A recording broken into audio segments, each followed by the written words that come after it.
Yo, you watching the judges table. This your boy Slick 50. We gonna be getting started in just a minute. Hang tight. Get your popcorn, whatever you need. About to go down.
Bro, that track is fire, bro. Swear to God it is, bro.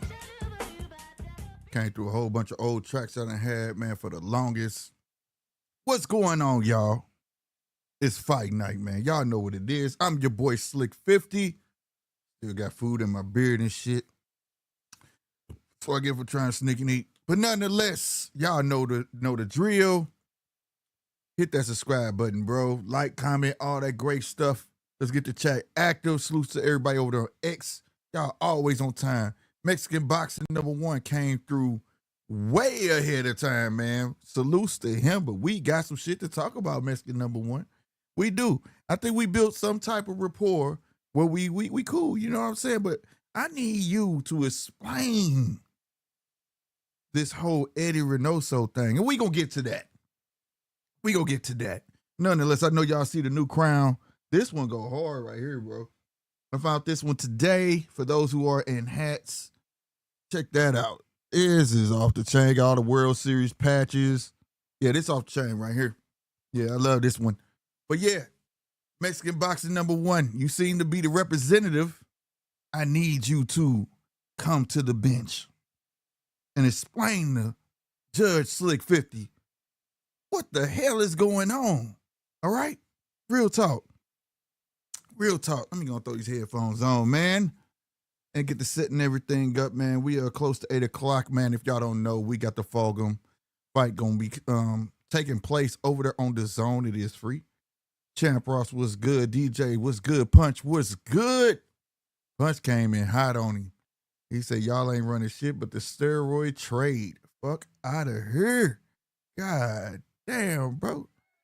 Hey, it is what it is on that point, Mexican #1. I got to give him applause on that. Sometimes you just got to call it how it is, bro.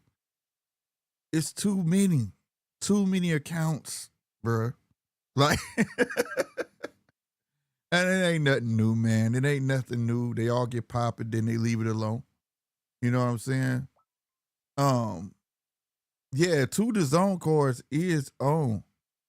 Who the hell is this? Tell me I'm asking for $2. No. What kind of? Oh, there's some random. Y'all know them people be sitting DGO 0082. What's good, my friend? What's good, man? Hey, you know how y'all get them random text messages, bro? Them scammers. Somebody scammed me to my, hey, was you looking for $2? Or it wasn't you texting me for $2. You gotta do better than that, dog. How do you come up? Where they come up with this shit, bro? But anyway, it is what it is, man. Let me go on and pull up the zone now. While I'm rambling and whatnot, we definitely gonna still talk about everything that went on from Keyshawn to T.O. I'm gonna get my input on T.O., man. I got a question about that there. And what the hell? No. What is it? Right, that co-fight tonight too, ain't it? I think that co-fight tonight too. Yeah. They doing a preview show right now. But I hate when I gotta go to schedule to see everything right. Cause if you don't, man, there it is. Yeah, code 2. Galagos in code 2. But it's just a bunch of stuff, man. I just be tripping off of. All right, so we just gonna go ahead and start it off, man. Then I'm gonna put the link in there. But hey, also, I always forget to mention this. I got a target up there, man. If y'all want to show love to the channel, you know what I'm saying? Donate to the channel, help the channel grow. Or it's like, equipment, things like that. Help your boy reach that target at the top, all right? How many darts is it? 20 darts, $2 each, man. If y'all can help your boy out, we greatly appreciate it, man. Greatly appreciate it. All right, let me get back to my thing since I got it up. Once that start, I'll click that.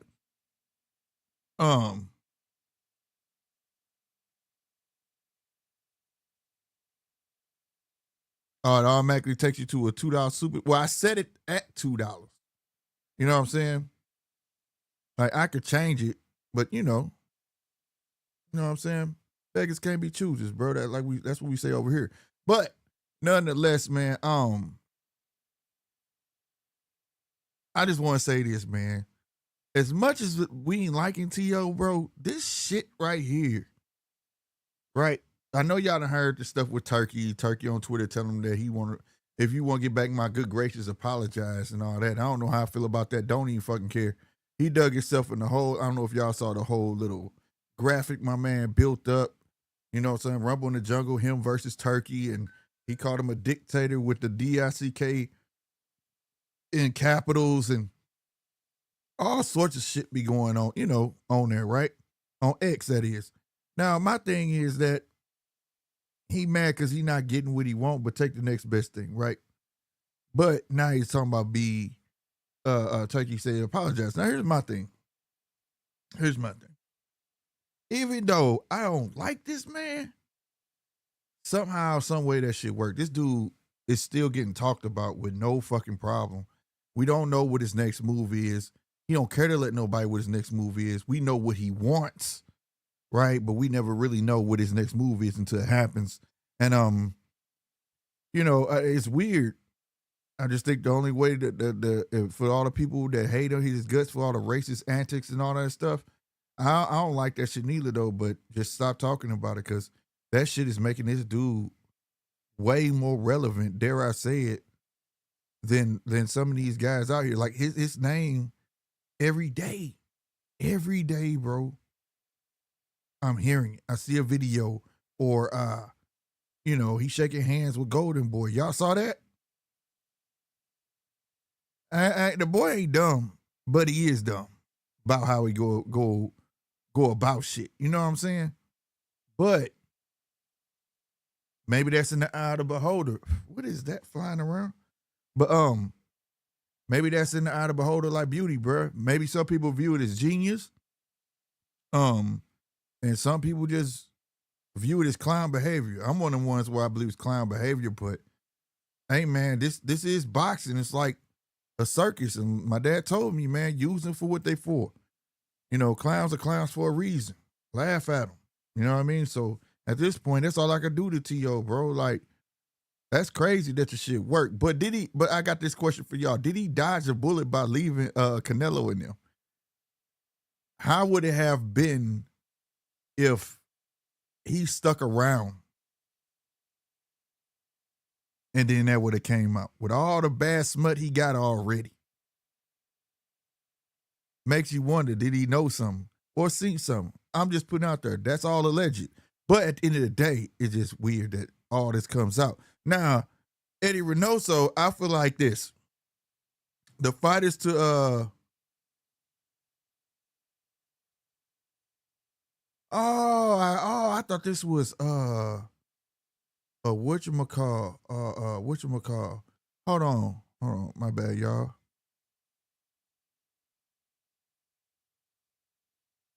Y'all know, man, I be on slow time sometimes. I be on slow time. This person asked me about because it's $2 per super chat. Okay, I get it. Okay.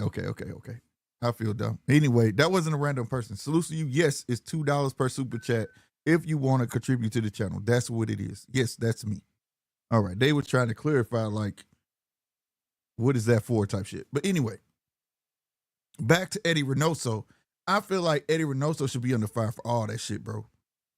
There's no way. This is your camp. And it's happening over and over again. And at this point, it has to fall on the entire camp, bro. Like the head. You got to go to Eddie. Like, Eddie, what the fuck is wrong, bro? Why you want these fighters representing you if this is what they do? Or, like, I don't want to hear that you don't know. Like, after you get burned once, this is your reputation, right? This is your reputation. So why do you want your reputation burned by this type of behavior? Now, granted, I will say this. I agree with Charlo when he said, man, this shit been going on.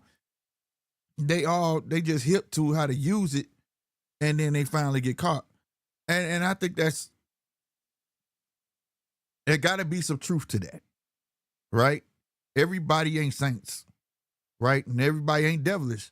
So there are some people that's natural, believe in their skills. I do believe in that part, but I do believe there are people that know how to just take, like you say, you know how to take just enough versus, so you know the percentages in the game that will get caught. So think of how many people who've got drug tests and have had these drugs in their system but did not meet the threshold to make it worth mentioning.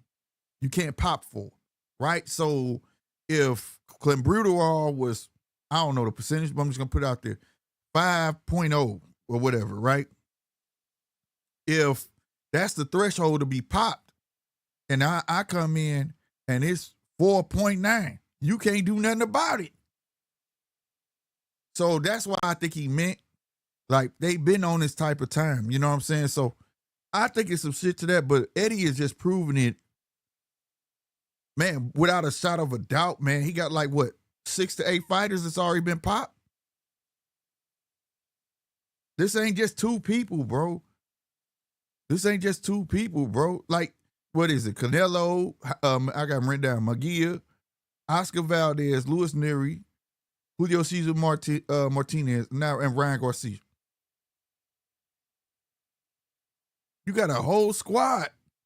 They just passing it. It's like Tic Tacs in there or something. You know what I'm saying?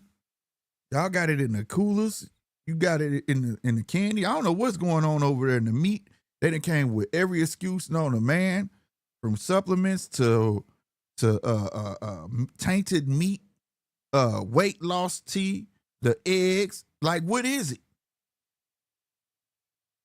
Now, I know you listening, Mexican #1. I feel you. Represent your people, but you got to come with it. Like, this ain't by accident, and this ain't fabricated. This ain't, and I know the B sample ain't came out, but it's the point of, why is it even being, like, you get what I'm saying? And it's not like McGee was on this rise to superstardom and they just fucking with him or something.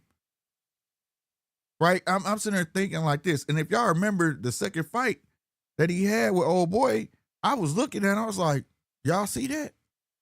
Like, I didn't want to put that jacket on him, but he was a lot. Like, now, yesterday, salutes to the hangout spot. Salutes to them over there. Salutes to Ryan, Frazier, and all them. We was talking about it or whatnot, and I said he looked a little more like solid. I went back and looked at it today. It wasn't that he was solid, he was more trim. Like, and I went back and looked at his other fights. Dude come in looking the same every fucking fight. And his last fight, he was more solid. You could see, I don't know what the muscles called on your ribs. You could see that, like, but he was more trim. He was solid and trim. You know what I'm saying? And I was like,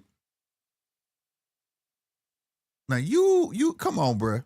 You know what I'm saying? So it just proved to be right. And like I said, I don't like running my mouth until I know, but if that A sample done came out dirty, that B sample gonna mess around, come out dirty too. And if that B sample come out dirty, then they just say something wrong with their system.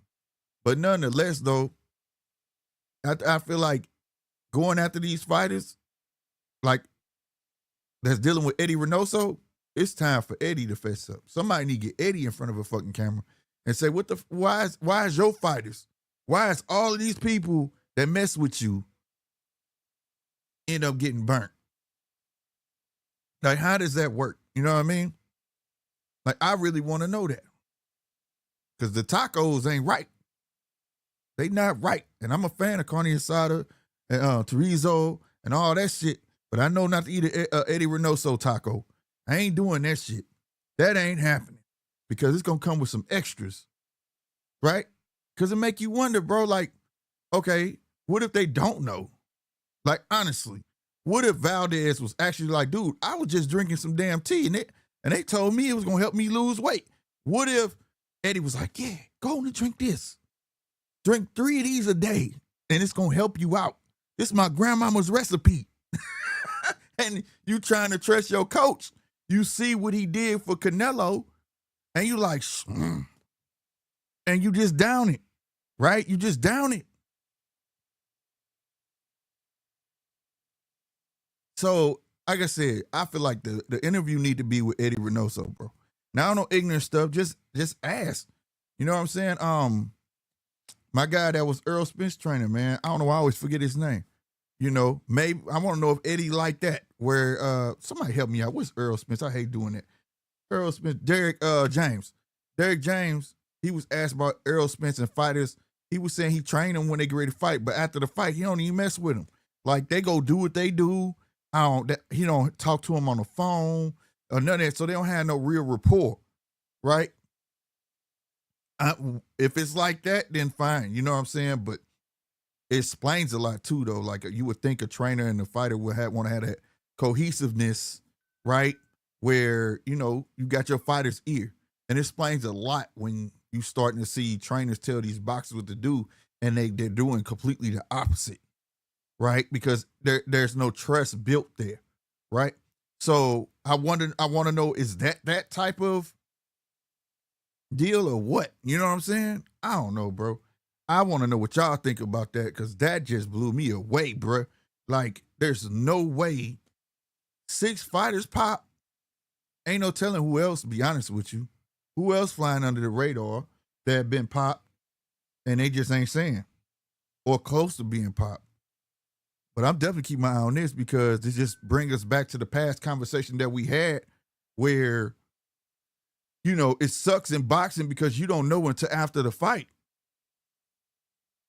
Right? And if you're a person like me, I'm almost like, man, I don't even care at that point. I just know I'm not gonna mess with you no more, because that tell me where your mind at. Like you're trying to mess. You could kill me, bro, and you don't care about that. So if I made out of it, I'm good. Go about your business, bro. Don't even ever speak nothing. A rematch, trust me, it'll be a rematch because I'm beating your ass. But other than that, ain't gonna be no rematch. Don't ask me for nothing, bro. You get popped. You know what I'm saying? Like, seriously, bro. Like, that's just dumb. But to find out after the fact, that's the most dangerous part of it, that they've got that good to the point where you don't find out till afterwards. And everybody ain't getting drug tests, right? The infamous rumor, nobody gets drug tested. PBC, Tevin Farmer came out, said him and Zapata didn't never get drug tests before the fight or after the fight. Never got drug tests, but everybody else did. So, like, when you walk through that door of boxing, you got to know what you definitely in for. No doubt, man. Oh my God, bro. I just went blank for a minute because I want to loop that to something. My guy that fought 4 a.m. in Japan against Rikishi. Well, how did I go blank on Sugar and the real name? Nunez. Sugar Nunez, bro. Won the belt, right? Featherweight, I think. Featherweight belt. Salutes to him, bro. Nunez, thank you, Captain. Yeah, Sugar Nunez did his thing in that fight. If y'all ain't saw that fight, man, hey, that was a good-ass fight. I did the show 4 a.m. in the morning. Hey, it was worth it. And the other little cat that came after that, I think he gonna be a problem. It's this other little Japanese cat that came on after him. His fight didn't last 50 seconds. I don't know, but it was fast. It was real fast. But back to Eduardo Nunez, bro. When I say not give somebody a chance, Kakachi want to fight him all of a sudden. Y'all see that on Instagram? Now, I don't know if y'all know the whole bull crap behind that. Y'all know Kakachi just fought Lee Wood, right? May have retired Lee Wood or whatnot. And he just you heard him after the fight. Man, I just want the big money fights. I don't care about this belt. Yeah, I'll do this if it's the big money. Blah, blah, blah, blah, blah, blah. But now he has the IBO, right? Now he wanted to fight Nunez. But the thing is, Nunez just won the belt that he just dropped. My question to y'all is, if Sugar don't fight Kakachi, is he a duck? And the reason I'm opposing this question, because this was brought to me today. Me personally, and I got persecuted for it, but I don't care. If Sugar Nunez don't want to fight him, man, I don't care. I really don't care, bro. That's on everything. Because he was calling for him. He was calling for the fight before he dropped it. So I'm asking, if I'm asking you to fight and you tell me no, because I'm not a big money fight, you go fight Lee Wood. In essence, you dropped the belt, so I go fight Rikishi for it. Now I got it. Now you trying to double back? Nah, I don't know. I can't call Sugar Nunez a duck. If he not gonna fight him, because I do believe in beating a man that had the belt. But all I'm saying is, you don't have to fight him right away. That's not what's up, bro. Because I'm a firm believer, if Kakachi would have fought Nunes when Nunes was asking him, and if he fight him now, Sugar gonna beat him. I like Kakachi. I told Kakachi was gonna mess around and beat Lee Wood. I like him, but Nunes is relentless, and I think he gonna be on you, bro. Excuse me, real spit. So I want to put that question on y'all. Like I said, it's a conundrum because I hate when a person don't beat the man who was the man, but you got it when he was vacant, and you ain't trying to. But in this case, Nunes was trying to fight him, but now you trying to double back because ain't nothing else out there big for you. I don't know, bro. I say Nunes, ride your fame, get the big fights, and treat him the way he treated you. But make sure you put him in your repertoire. You know what I'm saying? In your Serato. You know what I'm saying? I'm gonna take this big fight, and then maybe I'll fight you after that, bro. Let me go get a payday, then maybe I'll fight you. You know what I'm saying? But I don't think he should be under any type of pressure to go back and fight him. That don't make no sense. Zappuccino, what's good? You know what I'm saying? Also, the fights that started, I'm just trying to get everything out I wasn't able to talk about through this week. You know what I'm saying? But yeah, I thought that was weird seeing that on Instagram. I was like, come on, bro. Like, nah, bro. Stop playing, bro. You know what I'm saying? Yeah, Zappuccino should never have dropped that belt. He was an idiot for that, bro. He was an idiot. You did it to yourself, chasing the dollar. Now you got a problem. You should have rectified that problem with Nunes. But now I'm telling you, you and I beat Nunes, bro. He ain't finna let that belt go. And I still think Sugar would have got him if he would have fought him before he dropped the belt. Either way, like I said, I like Kakachi, but at the end of the day, it is what it is. Right now, they got Griffiths and Gutierrez.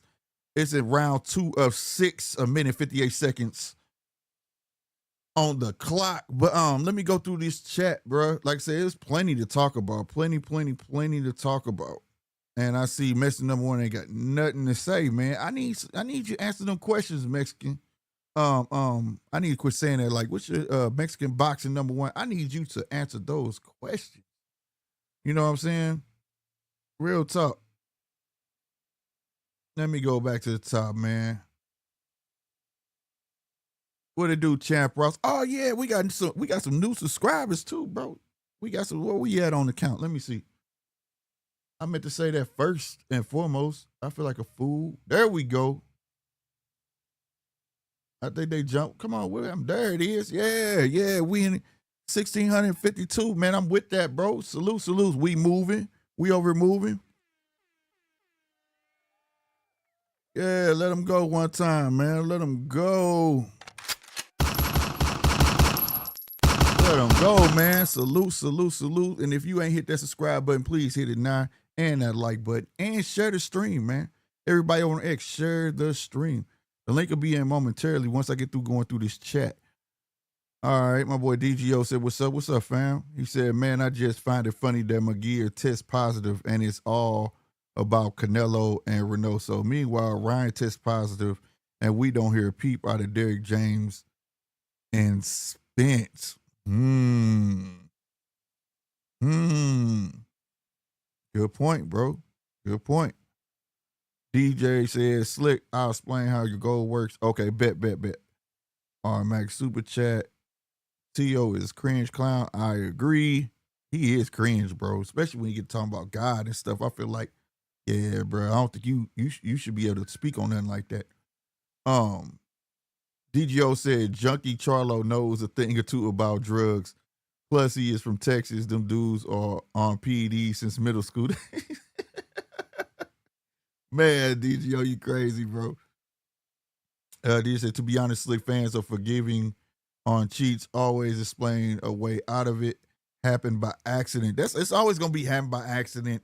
You know what I'm saying? All the way.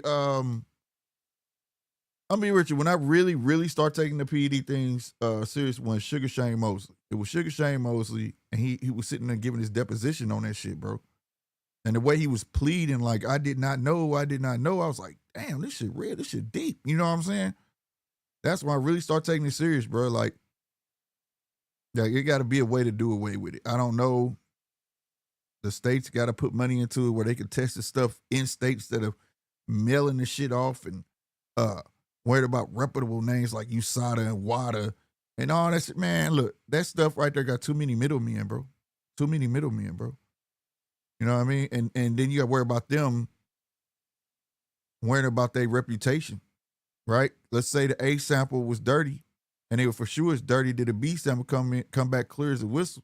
Then they'll be talking about contamination. Then we could be talking about, well, how the fuck did it get contaminated if the person there supposed to seal the bottle up and this, that, and the third? And then that's just going to ruin the whole integrity of drug testing. At least for me, it would.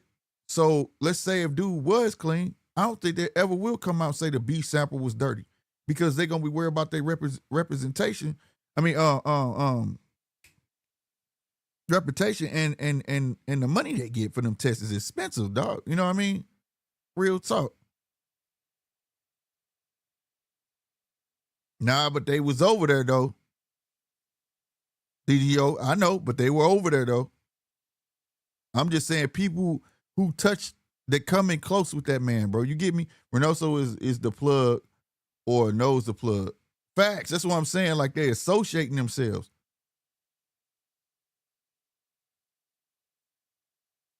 Sugar could fight him for ducking him. Plus, Kakachi would be the best fighter on his resume.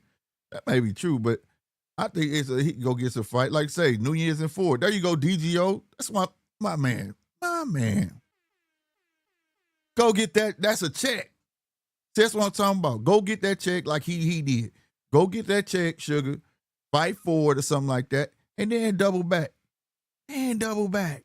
You know what I'm saying? Zappuccino, he shouldn't have dropped the belt. I agree. Round one, what's happening, my man?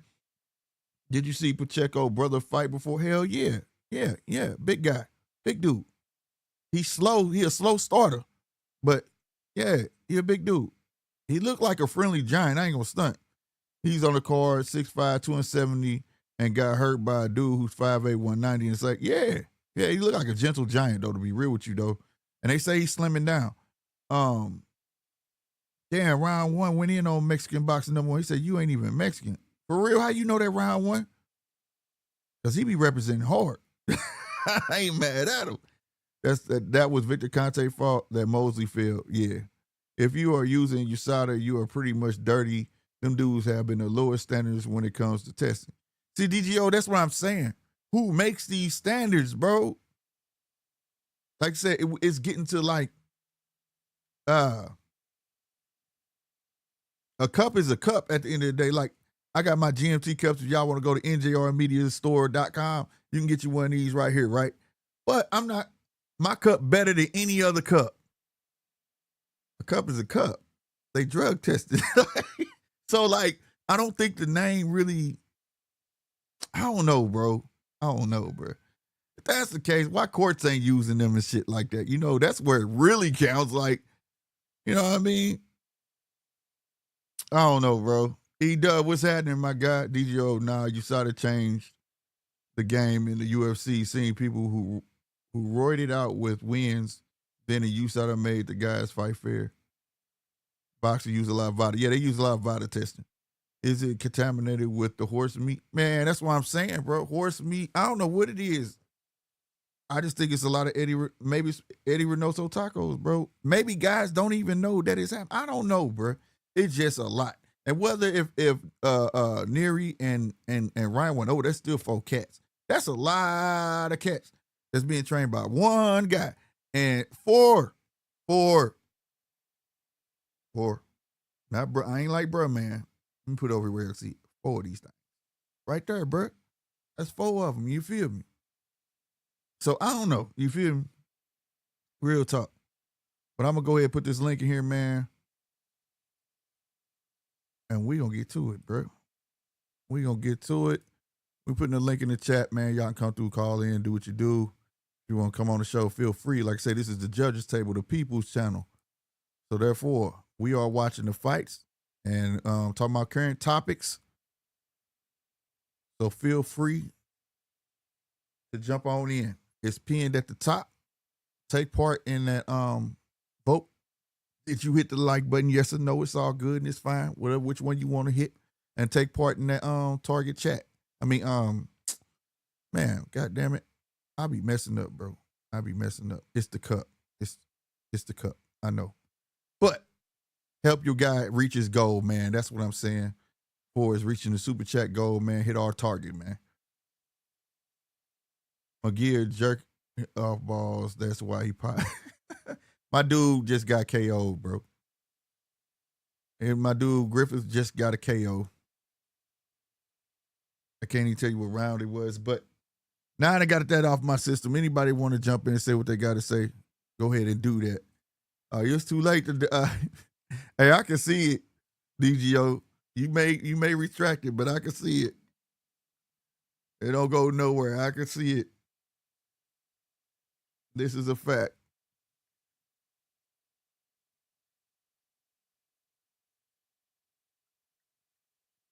Oh, he got the Diaz brothers. Griffith got the Diaz brothers. I'm starting to see them a lot.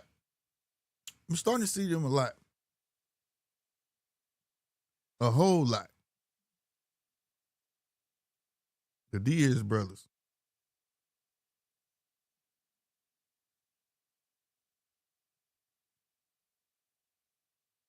Oh, you corrected your typo. Oh, okay. I was about to say, I don't know why he was hiding it, bro. It wasn't malicious. I would have told you if it was malicious. Okay. I got you.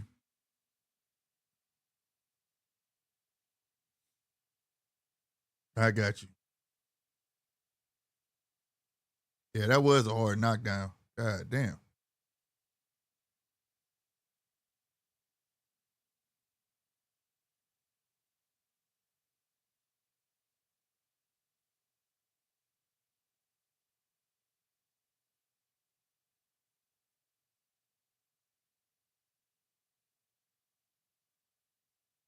Yeah, facts, DGO. It's all fun, baby. You know how I roll. I love the trolls. You know that, bro. Y'all make my day move. Y'all make the day move. Real for real. Come on with the next fight, man. But this is started at 8 o'clock. If y'all saw, it was a bunch of fights. I want to literally all single. We gonna run into all single one of those fights. For real, for real. Here we go. Give me 1 second, y'all. Give me 1 second.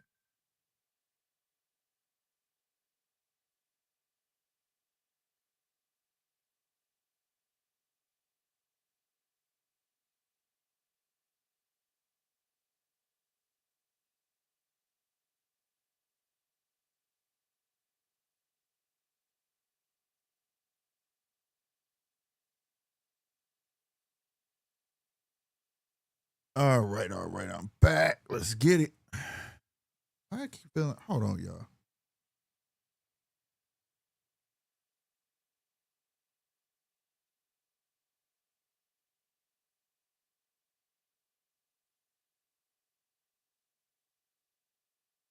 There we go. My bad. I was like, something ain't right, bro. And the whole time my headphones was on backwards, so they was turning. And I kept feeling like something was on me. I'm like, what the hell? And it was the cord, bro. Are you gonna call the Galagos and Co? MJ is on that card. Shit. I mean, what time it started already, bro? I wonder, can I pull both of them at the same time? I'm about to try some shit. Hold on. If it let me, I'll pull both of them up at the same time. Let me see. They both on the zone. I never tried that.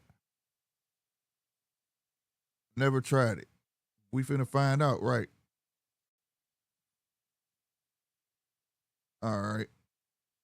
Boom. Schedule. Boxing. Co.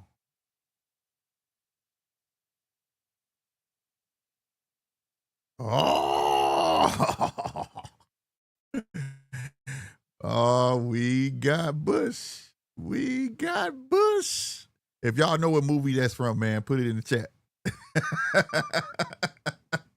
Yeah. Yeah, I'm watching both. It's on. No doubt. Hold on. I'm finna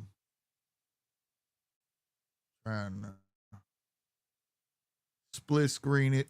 Get them both up here. Oh yeah. As my kids would say. Oh yeah. Pretty sure Griffith using spray tan. What the hell happened in the world today? Yeah. There you go, Alfred, my dudes.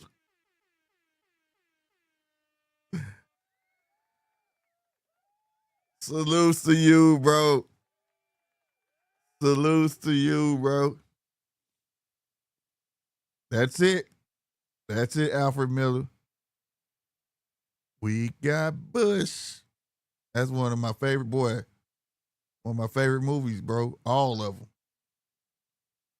The Hangout Spot. What's good, man? Hey, that's my movie, The Hangout Spot. Swear to God. Salutes to you, fam. Salutes to you, man. Man, yeah, that's my movie, Revenge of the Nerds, bro. Straight up. What time of the main events? I couldn't even tell you, bro, because if you look in the chat, I know if you look in the chat for the Melikuziev, I hate when I mess people's name up. So Mel versus Fulghum, because I know I'm gonna mess that name up, bro. You know what I'm saying? Y'all know what type of time I'm on right now. So I'm not gonna attempt it.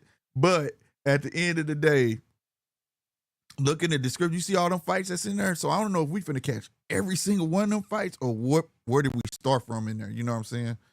So, and I got both fights going on right now, to be honest with you. So I didn't know I could do that. But they letting me do that.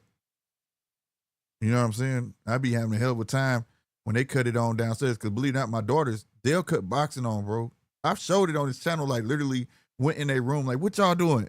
Live, and they got boxing on the TV. And that's how I know they're doing it, because it'll kick me off because my TV stays on the zone downstairs in the living room.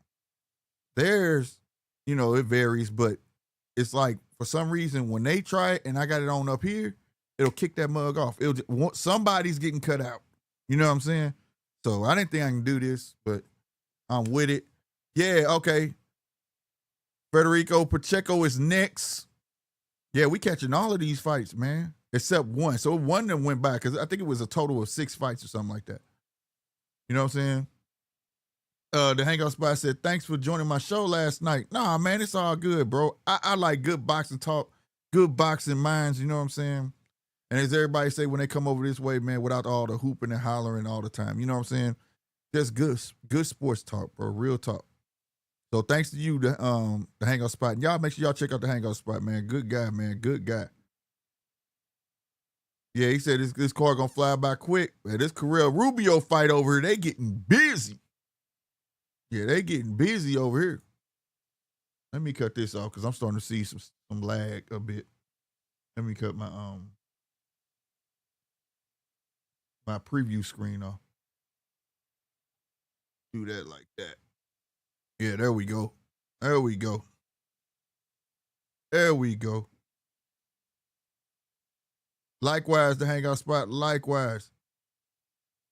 You watching both cards, the Hangout Spot, or you just focused on one?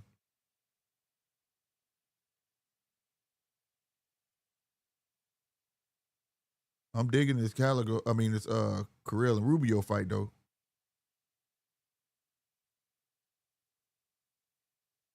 This is what people be wanting to see, bro. When they hear boxing, this is what people want to see. Beat in the middle of the ring and just go at it. They in the phone booth with it.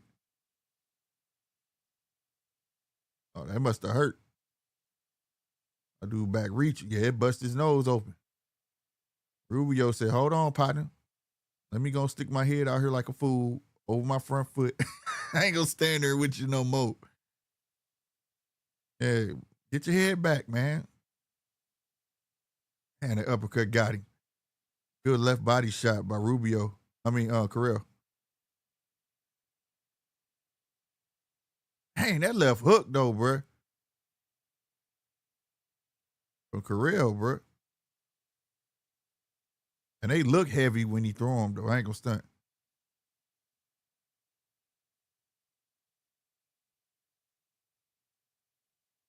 Yeah, this one got my attention right here, yo.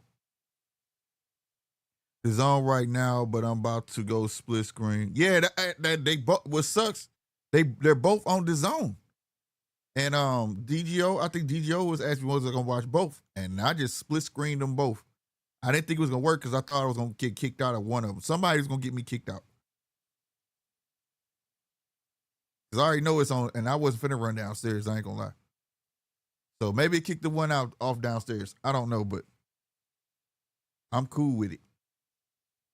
I don't know why both of them on the same time, though. I hate that shit. I'm with DJ on it. I hate that when they do that. That burns me. I hope on the 19th it ain't like that. What is that?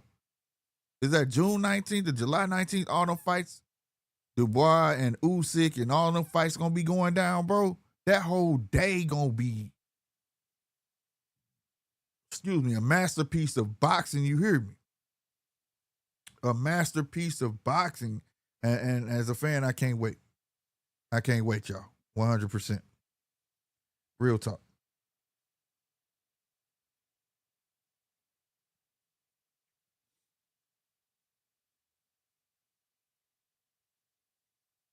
Yeah, that boy Carell, boy. He pushed that's why you ate that right hand, that left right there. He pushed that jab. You can't push it, get your ass stuck.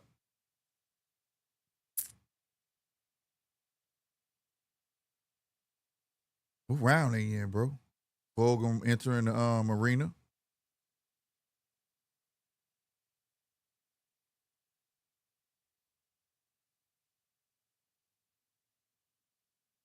Ain't they gonna tell me what round this is, bro? He already got Rubio on the back foot. There we go. Round 7 over here on the Carell versus Rubio fight. Bektemir. Hey, don't he got a brother? Don't the bully got a brother? Didn't his brother just fight on Pro Box? Or am I tripping, y'all? Am I tripping? Damn, good combo by Carell. Yeah, y'all tripping if y'all not watching this Carell and Rubio fight. Left hook. Just went over the head of Rubio. Good. Right to the body, right upstairs, uppercut. He finna take this kid out, bro. Yeah, he finna get him out of there. Ooh, good spin by Rubio. He couldn't keep him in the corner, though. Pacheco Jr. finna fight over on the Fulghum card, over on the Gallagher Ghost Code 2. This Carell Rubio fight is nice. Double jab, straight right from Rubio. All of it missed, though. 3 body shots from Rubio. Right, I hit the elbow. Ooh, sneaky little uppercut in the inside by Carell. Another one. God damn. Another one. Damn. Sneaky uppercut. That little sneaky uppercut is landing. It's there. He just took off with 2 of them. But he ended up paying for it.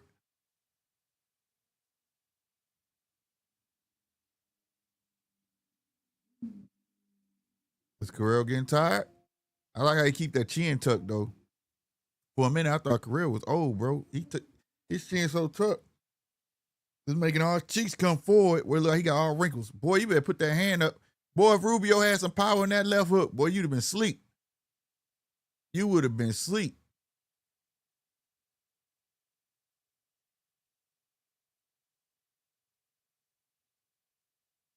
Straight right. Ooh, that was a wild right. Ooh, my God. Left to the body. That's where he catch him at with that left hook. Man, hey, Rubio, that left hook there. Damn, that was a big ass left from Carell, though. But that left hook there all day, bro. Damn, that body there, man. Rubio about to go, bro. Have since the clinch, man, unless Carell just ain't got no power.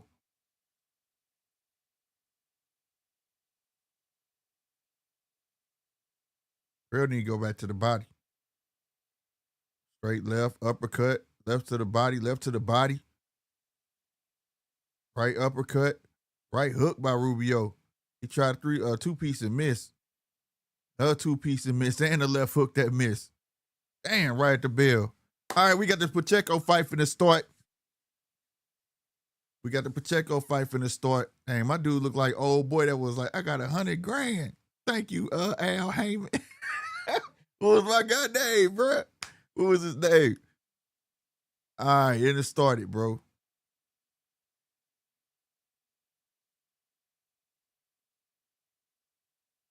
Yeah, it's a sneaky look. That's an uppercut, but it's sneaky, Alfred. I can't hear what they saying, but it's sneaky. Like it is kind of like but it's getting in there. It's there.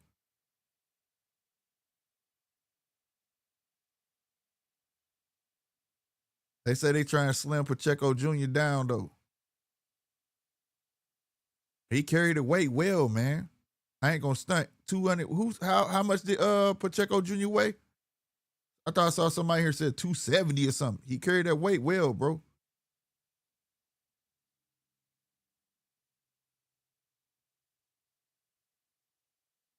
Yeah, six-figure Johnny, my dude. Hey, said, thank you, Al Heyman. That's what who he looked like, the guy that Pacheco fighting.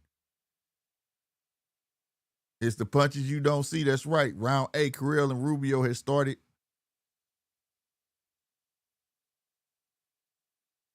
Yeah, Rubio definitely ain't got no power, bro. He definitely ain't got no power.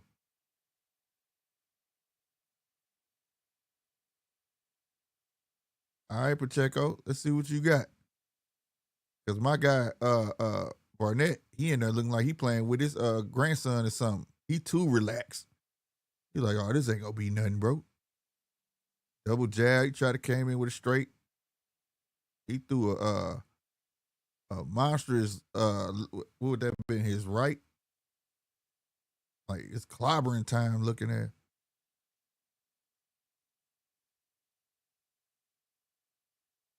Body shot by Pacheco.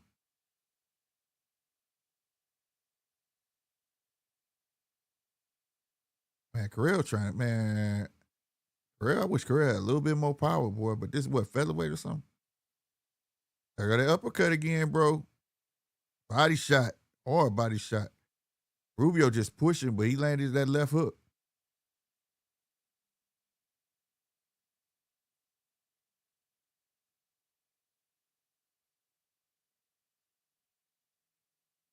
Come on, Pacheco. He a slow starter, though, bro. All the other 2 fights I've seen him, he just starts slow.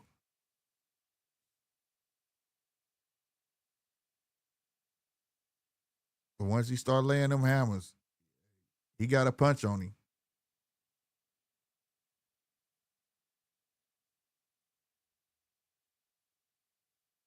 But working that jab, bro. Put your hands up. There you go.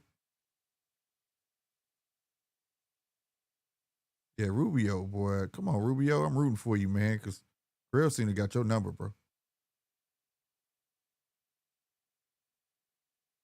Nothing really happened in that first round for Pacheco at all.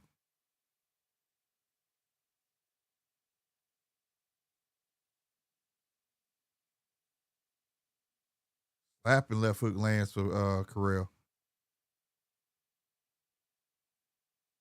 Carrell tried a big ass uppercut straight out the Street Fighter game. Yeah, Rubio ran out of gas. That was the laziest 2-punch to the gut I ever seen. Damn, Carrell showed him this how you do it. Big left monster hit. I don't think nobody gonna get knocked out. Like Carrell stuff looked like it hurt, but I don't think it's hurting. It looked like they hurt. He got to prove me wrong there in round 9. My goodness. Oh, okay. Captain Osef said on Trapology to say that Pacheco came in at 217. Bro, they lying. That don't look like no 217, bro. Bro, I'm over 200 pounds, bro. If he looked that good at 217, like, no, hell no. That's more than 217, bro. I'm sorry. He's lost a lot of weight, but that ain't 217, bro. Deontay Wilder come in at 218, 222, and you telling me he looking slim as Deontay Wilder? It gotta be an error. Ain't no way. That's cap, bro. That's cap. I weigh 230 pounds. Easy. Easy, bro. Can't make this up. No way he's 217. Wow. Barnett trying to give it to him, man.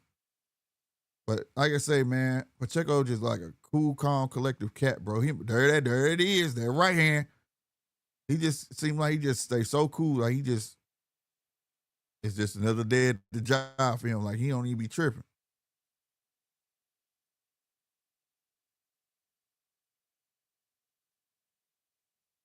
Well, Corral didn't put his foot on the gas, get him this dude out of there, get Rubio out of there, bro. Because you can see that Rubio don't like these punches at all. He feeling it. He just need to put on a swarm. Get him up out of there, bro. Oh, snap. Barnett looked like he was trying to go for it and miss badly. Pacheco tried that right hand again. He looked like he had fun in there, though, bro. What kind of chopping right hand was that? Or was he just trying to knock his gloves? I don't know what he was trying to do, but Barnett tripping. Barnett with the right hook. Left, right. Only one unconnected. He got Pacheco on the ropes. Pacheco with the body shot in the inside. Break him up. There you go. And you can see it right there. Pacheco trying to load that right hand up. Good body shot by Barnett.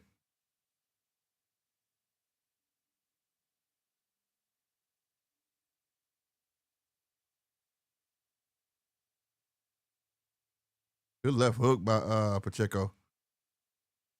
But you got, Barnett gonna tire himself out just swinging. Swinging, and ain't hitting nothing. Number glove. Good body shots by Pacheco.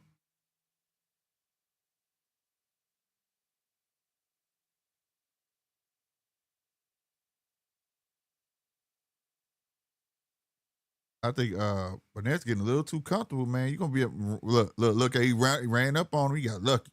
You getting a little too comfortable in there. Barnett getting gassed. Barnett getting gassed, bro. He too comfortable, and right before that bell, you saw him start to retreat. That kid smelled blood. He's finna jump right on him. He just said, "You bringing the passion today?" Slick. Yes, sir. Yes, sir. Okay, Pacheco came in at 259. Okay, that's more like it. I was gonna go to the doctor and ask why I look like this at 230 and he looked like that at 217. What the hell going on? Something ain't right. I need a physical ASAP. Yeah, that wasn't gonna fly with me, Jack, at all. Barnett gas. He can't blow a candle out. Yeah, that's why I say he's swinging for no reason, bro.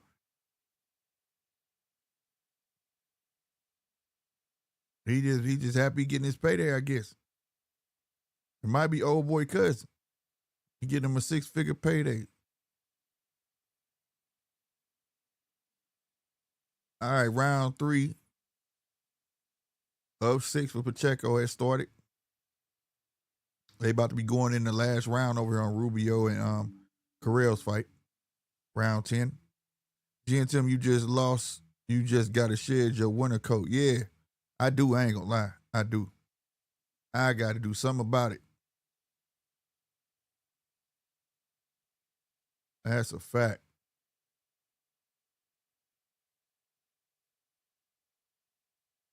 What the hell? Okay, this dude right here. Hey, Pacheco, I'm rooting for you. I don't know what that was Barnett just did. He thought he was doing a football juke or something. But yeah, I ain't understand that. Good 2-piece by Pacheco, man. Go on, get him out of there, man. He in here playing. I don't know what he on, bro. Yeah, he tired. He can't keep his hands up, running away, dropping his hands. He tried 3 left straights, and it ain't doing nothing.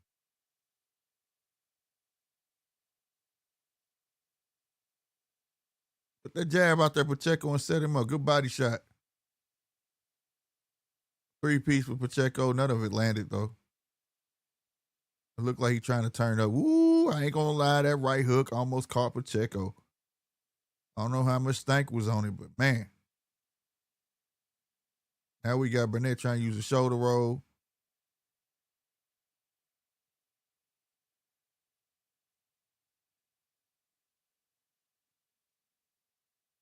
Barnett looked like he's spending the money in his mind before he even got it. He up here punching like, yeah, boy, I'm finna get that new PS whatever. I'm finna get the new Xbox. And with Madden. Like, he too happy. I don't know why he's smiling like that, not doing nothing, bro. Hit him. What you looking at the ref? Right. What is this? No, you did that, fool. You ducked your head down and did that. Whoa, whoa, whoa, whoa. Get this guy out of here, bro. And who says he gets a timeout for that? What is this? I've never heard nothing like what? What did I just watch?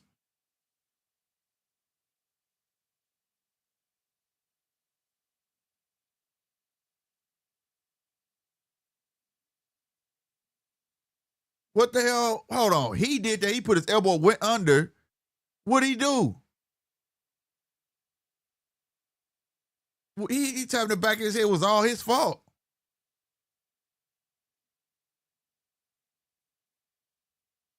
So the mouthpiece, man, bruh.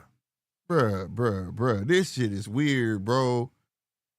Yeah, Pacheco should be going to the body more, but this is weird right here, bruh.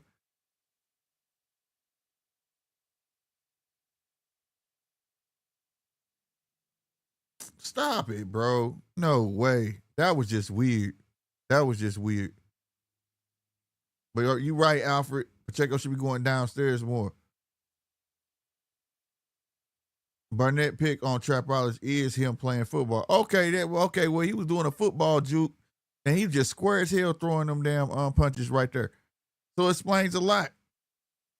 He looked like a football player. He a football player, he probably retired and trying to get these checks.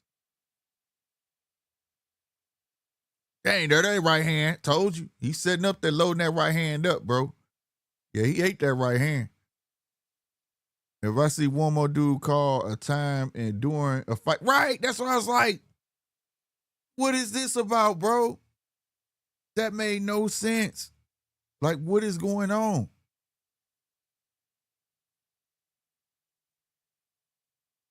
Yeah, that was just weird, bro. And kept walking back to you guys' attention. If I'm the ref, I've been like, fight, bro. I don't know what you talking about, but you better tie him up or something. Yeah, because that was just weird. That was really weird.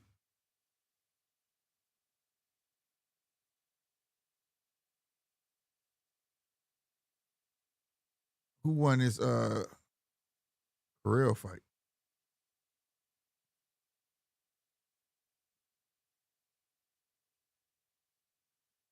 Opataya, June 8th.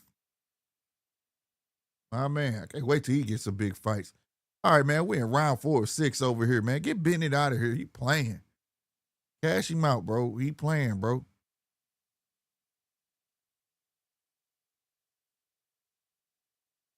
Captain 007 said, look for Joshua Edwards. He's after Pacheco. Okay, bet.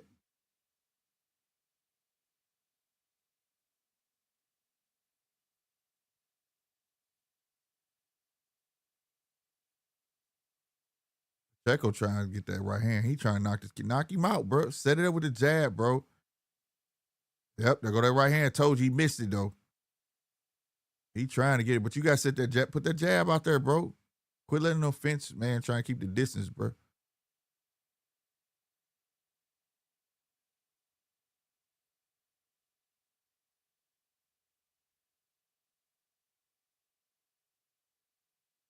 Push him off of you, Pacheco. Push him off of you. Get your space. There you go. There you go. That's all right. He want to play like that. That's what that left hook for, bro. That's what that left hook for, man. You got to believe in it, Pacheco.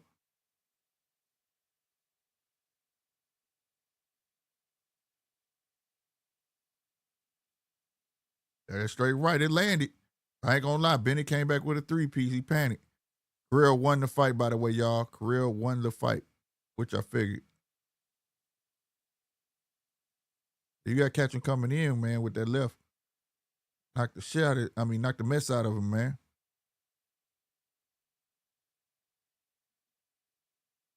See, he coming up with his head right, ref. Tell him. He can't be dipping under coming up with his head like that, bruh. And then you arguing with the ref. Yeah, you are not a boxer, sir. This is a football player, bro.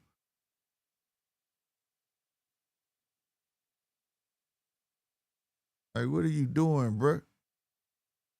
Get to him, Pacheco, man. This dude don't know what he's doing. Then he forearming. Yeah, get it to him. Since he want to play dirty with him. Good body shot. Come up with an uppercut because he ain't even protecting his chin, bro. I ain't gonna lie. Good body work by the football player. Dude, strong. He pushed Pacheco like it was nobody's business. Yeah, now he wrestling and stuff, man. Yeah, talk to that dude, bro. He tripping. He big tripping.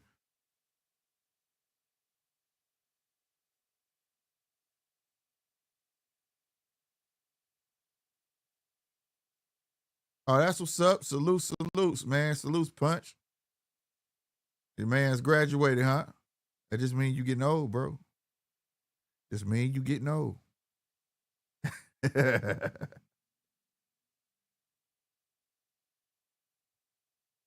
Yeah, Alfred. I figured that. They look like they hit hard, but it looked like he hit hard, but nah. Good for Rubio, right? Because if he did, my God. There you go, Pacheco. Quit reaching with the jab. You gotta have faith in them punches. It's a confidence thing at this point. There you go. Let the muds go, bro. Because he think it's for play, bro.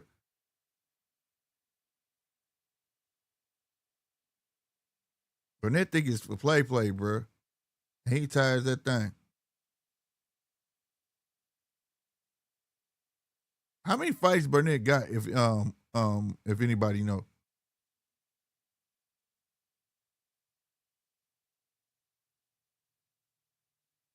Boy, he breathing so hard. Boy, Pacheco should be just jabbing downstairs though. But he got bleeding that left. When that dude come in there sideways like that, bro. Boy, that left there. Then he hit him low blow. Then he want to wrestle with him. Look how he grabbing his arm, yanking his arm like that, bro.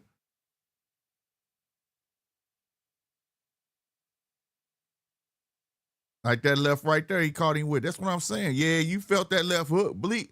I'm telling you, all Pacheco got to do is bleed him that check hook, bro. He gonna run into it every time. It's there. It's a confidence thing for Pacheco, man. He got to believe in his punches, his fighting skills, bro. That joint there, look how that, man, bro. As soon as he stick, bop, come right on top with it, bro. Come right over the top with it, bro. He's so flinchy. There, right hand. Push him off. There it is. Good body shot. Came back upstairs with the right hook. There it is. Push him off. Good left. That's what I'm talking about. Just believe in it, bro. Don't worry about all that. As soon as he back up, man, as soon as you feel that hand drop, throw the left. Pacheco. Every time he do this and you feel it come off on you, all you got to do is throw that left. What? He drop it every rip.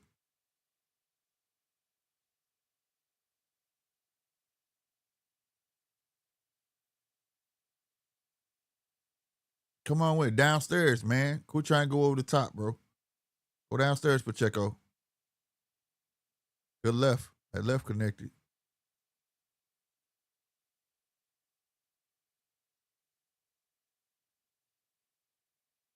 Go that left hook. Like I said, it's there. You see it. You gonna get it there. I wish you start using it earlier. It'd have been on point. Left hook for Barnett. Partially landed. I ain't trying to throw up. It's all right. He see it. Y'all see now he throwing left hooks now. He see it. He see it. He finally see it. I wish he would have been saw it though. It would have been on point. Good body shot by Barnett. I ain't gonna lie. The other one. Yeah, them body shots backed Pacheco up. There it is. As soon as he push off, try to free up that space, bro. That's why he trying to roll on your left side, your left arm, bro. He know it. There, he went right there to hold that left arm. He know it.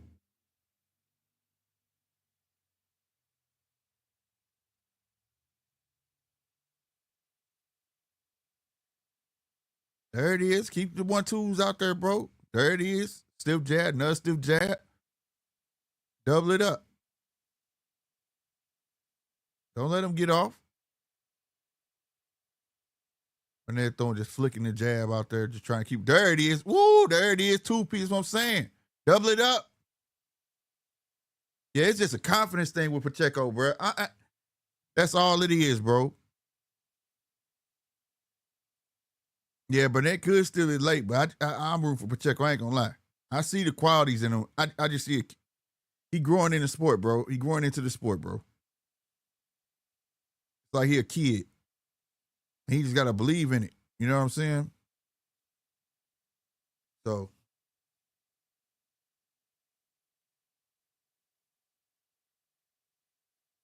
yeah, Captain, I swear to God. I swear to God. Somebody told me they can get him an easy check or something. But I ain't mad at it.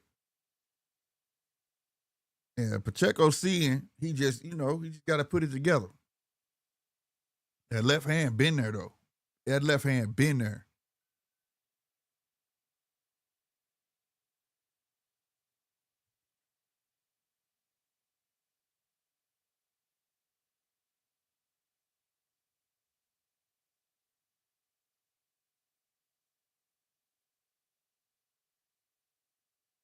Just let your hands go, kid.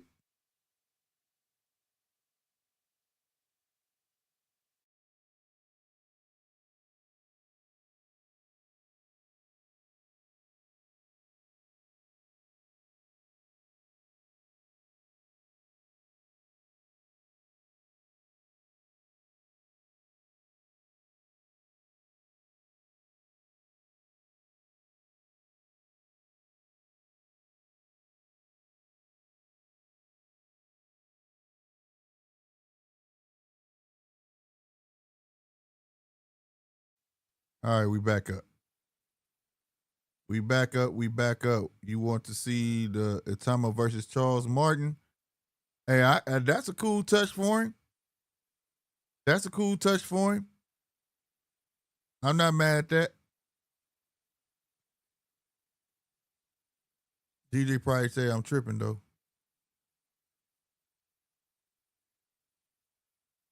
Yeah, DJ probably say I'm tripping. Let me see. Let me put my other screen back up. I don't know why I did that, but all right, there you go.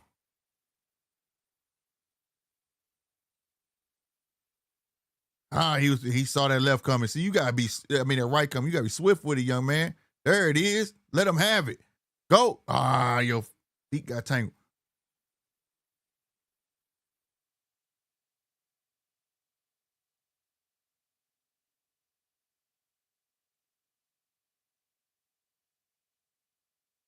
Come on, man. He's slow swinging too, bro. But they just trying to make it through the fight. He tired.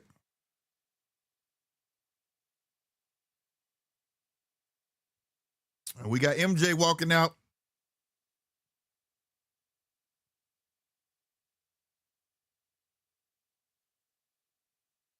What is he doing, bro?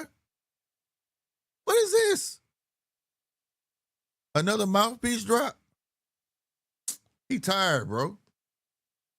He tired, bro. Nah, man, you tired, bro. Just say you tired, bro.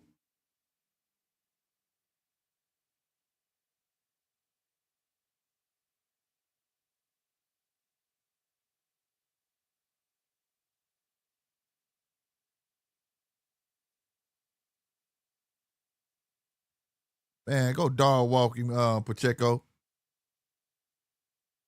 There it is. Should have been uppercut right after that left hook. It was there.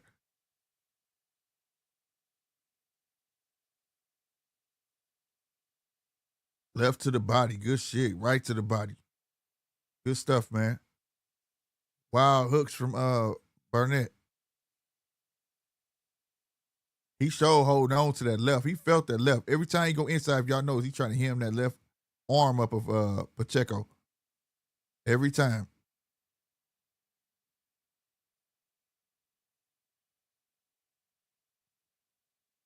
Big right hand from Pacheco.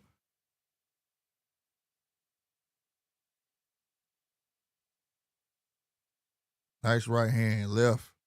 Another left. See, he's scared of that left, bro. It's the left hand, bro.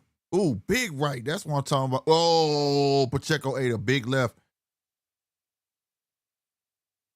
Ended the round, bro. Dude's tired as I don't know what, though. But Pacheco just got to believe in his skills more. That's all it is, bro. This reminds me of when Torres fought that white dude from Philly. I'm trying to remember who you talking about, Captain 007. We watched so many of these fights. It's crazy. Got that boy D's coming through. What's up, man? What's going on, man? Well, it's your fault, Slick. You had to bring me into it. Oh, DJ, I say I'm tripping. Well,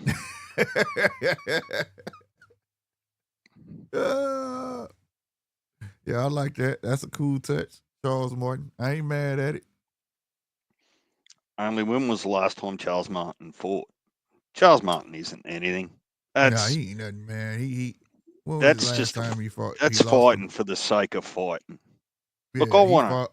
he fought There's got to Torres, be didn't some he? level up. There has to be some level up. No, he fought Big Baby. That was the last fight he fought.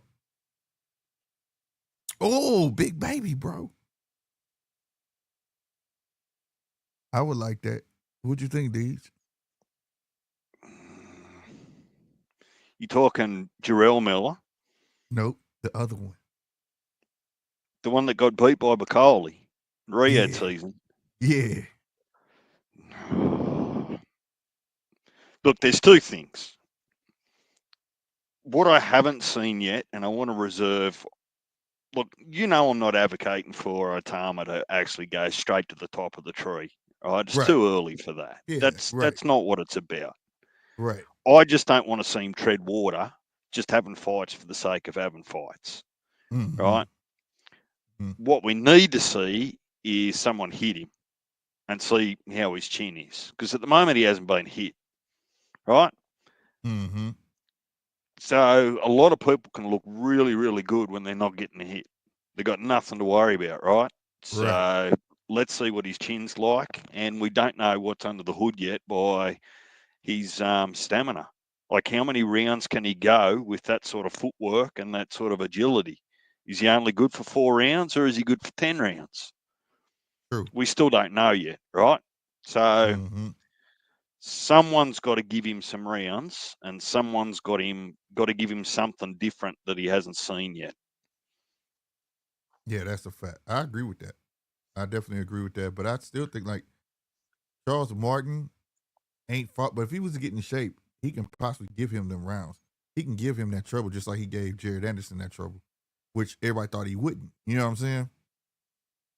It's like a Look, guy that can give you that type of time, but it's also kind of safe at the same time. If that makes sense, you know what I'm saying? look, I Like don't if you're mind good as giving we him. think you is, you should be all right in this fight. But this guy is gonna give you a tough out. He ain't just gonna come in here to lose. You know what I'm saying?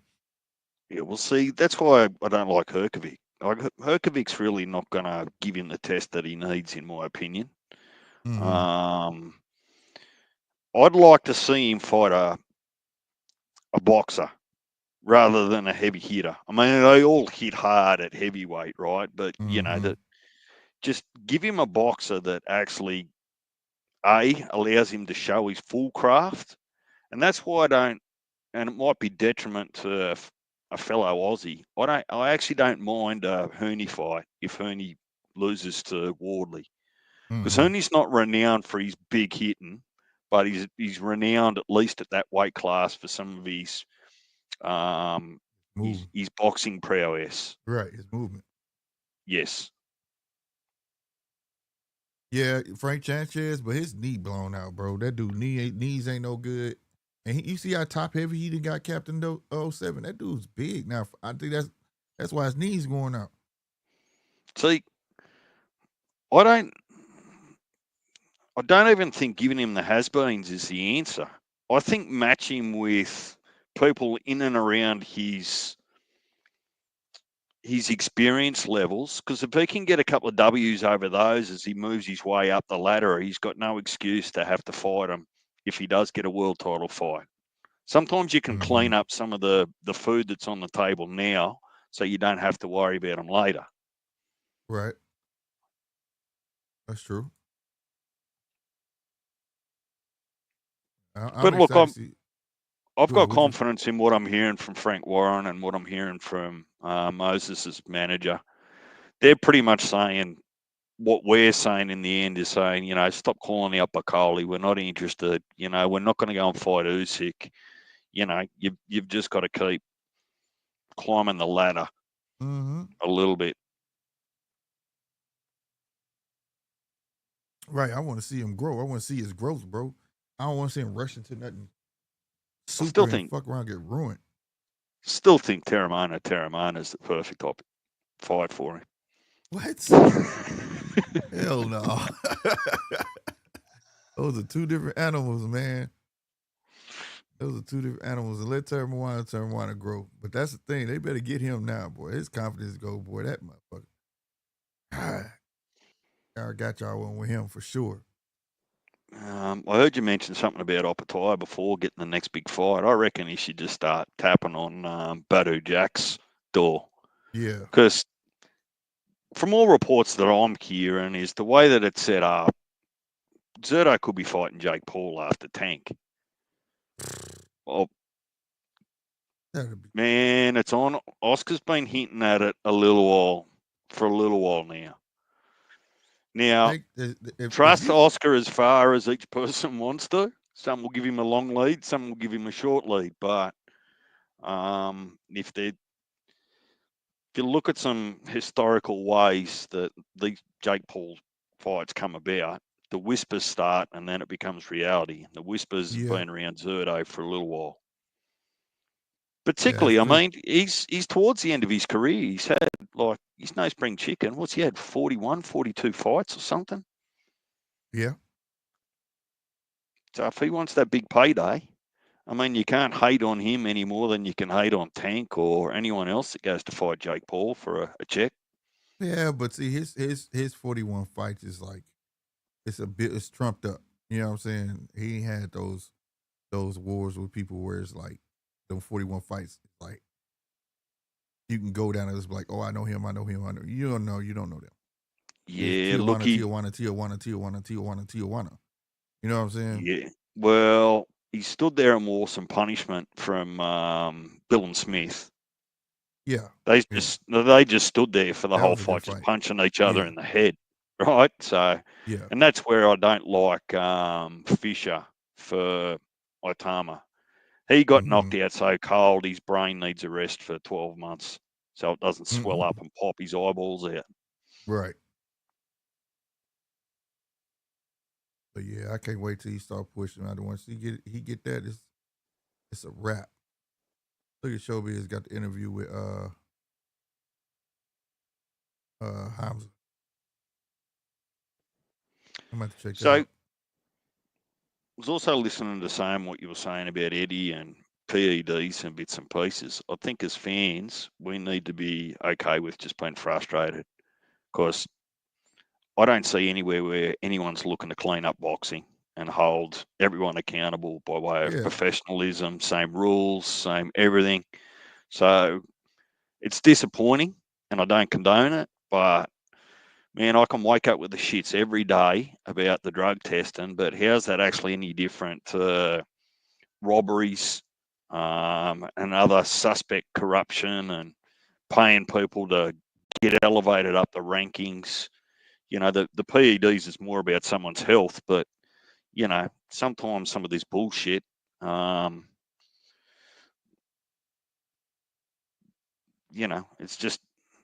almost like a kid that's got ADHD and he's just going to do stuff for the rest of his life. You just need to be tolerant of it.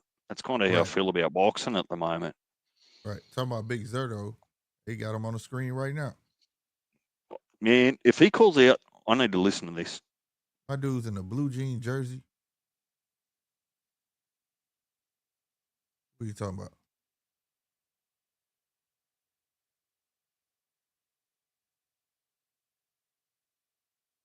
The mandatory.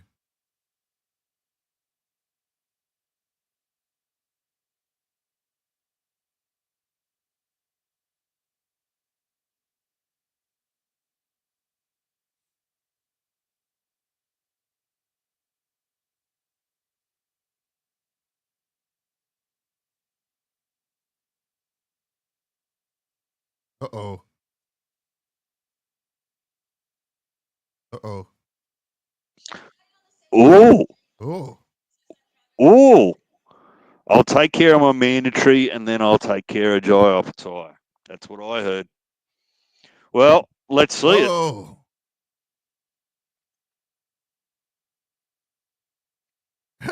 He said he gonna take care of him. Okay. Man, if you're good enough to, I'm not going to take it away from you, but don't talk about it. Let's just see it. Right. He talking about the Jake Paul fight though. Oh, see.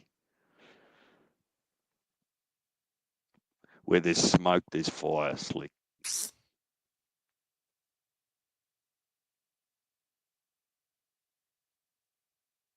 Man, my dude, she ruined it with the damn Jake Paul question. God damn it. He said he will fight. He definitely will fight Opatia. That's the fight he wants. He will take care of Opatia. And then she had to ask him about Jake. His face lit up. He heard that question. He said, yes. Want a belt? He got to come to me. Blah, blah, blah, blah, blah, blah, blah, blah, blah. He better fight Opatia first. Man, I'm going to start an international petition on the internet for all boxing fans worldwide that if the sanctioning bodies are going to let Jake Paul fight Zerto for a genuine belt and sanction it, I'm going to blow up Royal and walk away from the sport without a regret in the Man, world. because this is, it's crazy. No way MJ beats anyway, stops him under 8. Yeah, I think, oh. He had him stumbling. Finish him, MJ.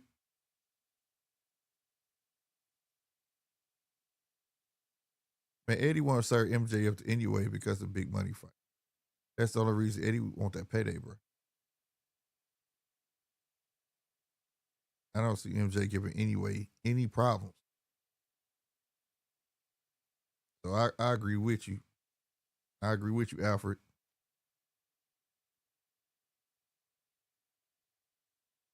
Who's this guy coming in with the red jersey on though? Alexander Rhodes. Rhodes. He fought 34 days ago. Great shit. You talking about active? So look, I just come up to say good day, Slick. Well, I'm here, man. I'll drop back down and let you look after your show. I'll come up and your views will drop. Oh, it don't drop. What are you talking about?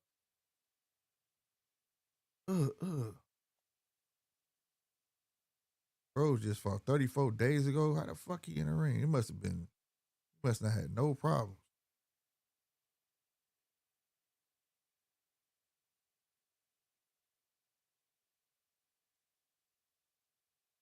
All right, so Edwards must be the guy. Let's see what Edwards is about.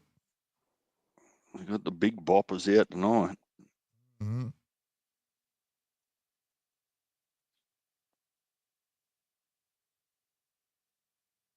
Are they walking from all the way back there, bro? Ronnie Shields fighter. Let's see. Big fan of Ronnie Shields. Edwards fought a lot of good names in the amateurs. All right. Didn't Finna Apollo see. Creed or Rocky wear a similar outfit when they came Yeah, out in one Apollo of their Creed. movies? Yep.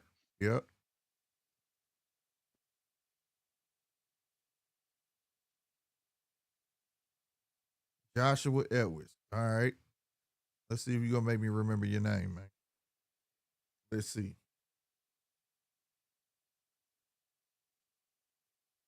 MJ and Castile are still going. Round 4-10.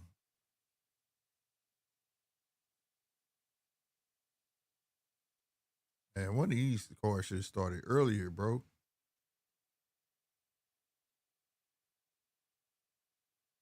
Yeah, I definitely don't see MJ giving anyway any problems, bro. Just following this dude around, and when you get in range, you don't have your mind made up on what you want to do. You get right there and then fold. What are you doing?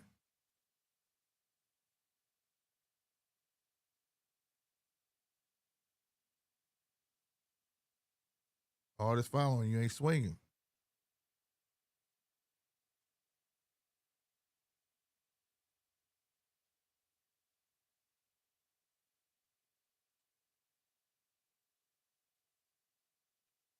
Why they call Akhmadov MJ anyways, bro?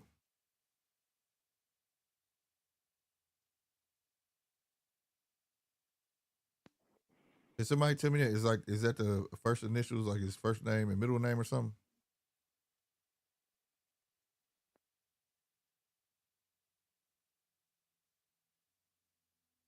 Yeah, Alfred. I ain't saying he garbage. You right. Shit, you said it. He levels above him. And you want to know something though? I'll say this. He's just more. Anyways, too active. Like you can't give Inoue that type of time that he's giving Castile to think. You get what I'm saying? You can't do that. The way you beat Inoue, you gotta be just active and you gotta smother him. You gotta be coming forward. You gotta be when you get in range, you gotta swing. You know what I'm saying? You gotta know what you want to do before you do it. You know, you gotta force, like I said in the last fight, how you before he got knocked down. If you want to knock him down, you have to force Inoue into a fight. You know what I mean? A fight. And I think the biggest mistake, if you can land something on Inoue, is don't give him time to recover. For fuck's sake, just stay on him. Yep. Because you know he's going to come for his comeback. Just don't give him an opportunity. Yeah, he get real lax. He get the bouncing and dropping that right hand. You got to force him into a fight, and you could beat him. Because he operates off space. Take his space away. Same thing. I'm going to be real with you. The same thing can happen with Keyshawn. Keyshawn operate off space. He operate off coming forward in space.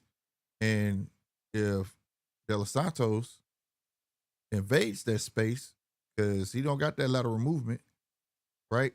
He hops back and goes straight back. De Los Santos will be on him like white on rice. And that's something that De Los Santos does very well. When you take a step, he take a step with you. So that's another fight to look out for. Well, with Inoue, because it's a habitual thing that we've seen the last 3 or 4 fights, you know, people go, oh, wait until he gets hit, then he'll wake up and get fighting.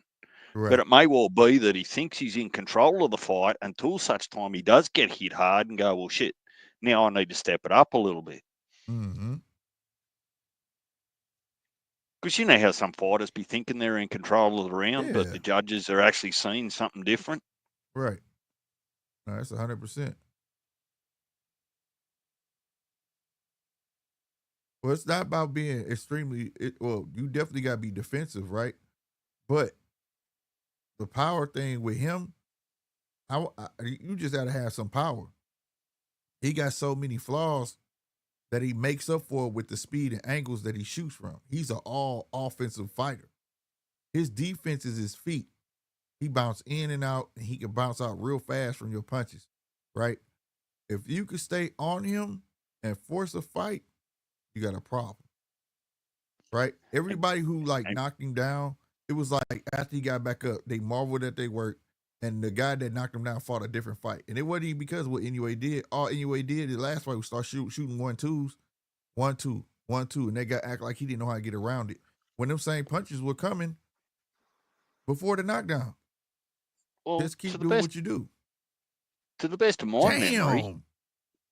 Oh my God, he needs some milk, bro. Already? I've stepped away for 2 seconds. He don't think he's gonna make it. With Inoue, I think you can see that people actually take some of his power away from him getting in close, getting in the phone booth with him. Right. To take that leverage away from him. Uh-huh. Yeah, he didn't get up. He needs some milk. He needs some milk. It was at this moment that he knew. He fucked up. Well, Edwards, I'm going to remember you. And Malik Scott, this is the second fight of Malik Scott I've seen him with. Ezra Taylor, I like him. And Edwards. What's Edwards' first name, y'all? He ain't playing. He punching.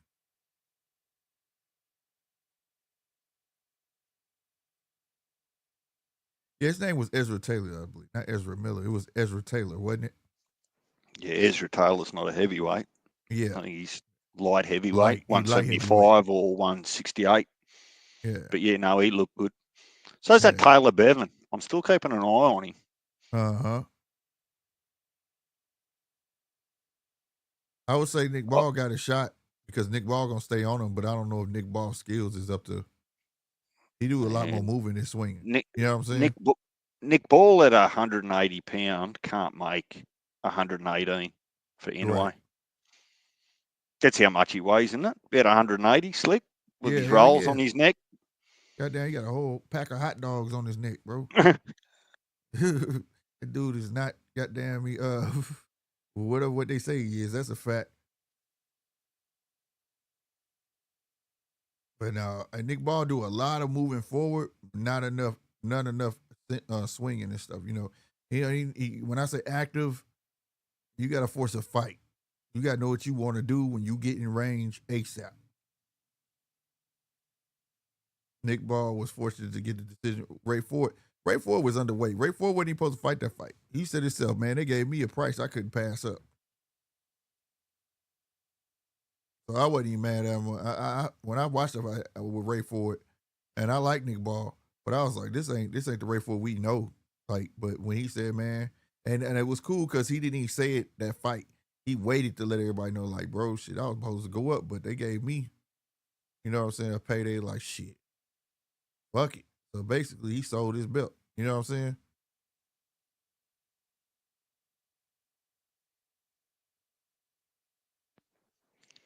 Shit, if they got 2 fight cards on the zone, that means that round one's watching 8 different combat sports tonight. Yeah, you lying. Damn. So this is only his second fight?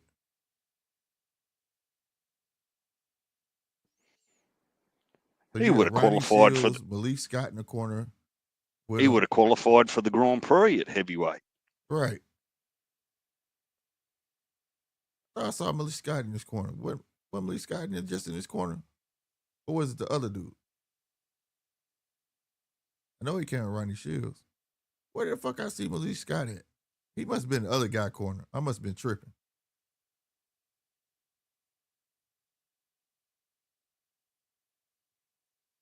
I must have been tripping. Have anybody in the chat seen Ezra Taylor? I think they got on one with him. I got question marks on his gas tank, but they got him one with him. He correct that. Come again? What question are you asking about Ezra? No. I said I have question marks when it comes to his gas tank. Late in that fight, he started to like clinch more and, you know, start showing signs of fading.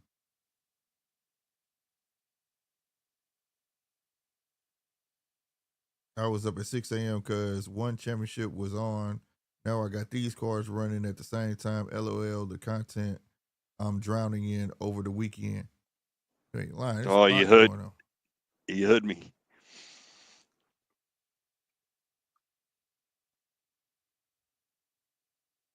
This Dog, man, he got this dude dead to rights. This dude must got some pop or something. Because he is not jumping on him for nothing, bro. He is not jumping on Castillo. Like, he let Castillo live.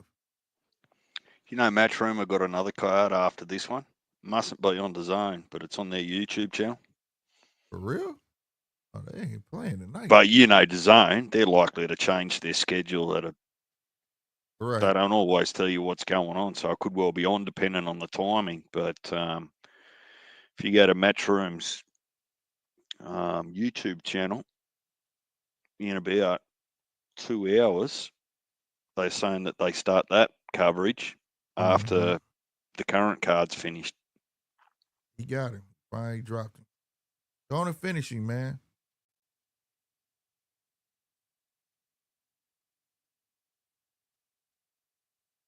Yeah, this fight definitely did show that he's worthy. Yeah, I don't like those replays. He was there to be hit. Yeah. had his hands down. Yeah. If anyone else turns around and just counters him, he's wide open. Yeah, he was catching all of it.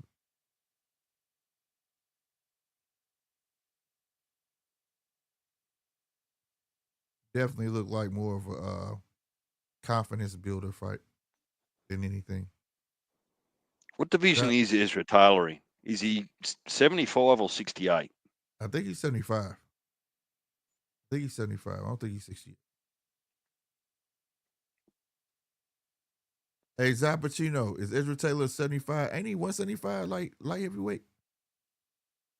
He said, I like Taylor. He got the height and pop for that division. Yeah. But what division? I could have swore he was light heavyweight, bro. All right. Eric Priest, Luis Arias is next. And this is middleweight. You know, they hyped on Eric Priest. I'm not sold on Eric Priest, but, you know, we going to see. Yeah, 175. He said 175.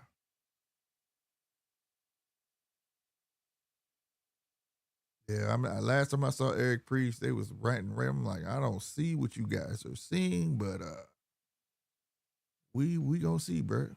We got a lot to work on.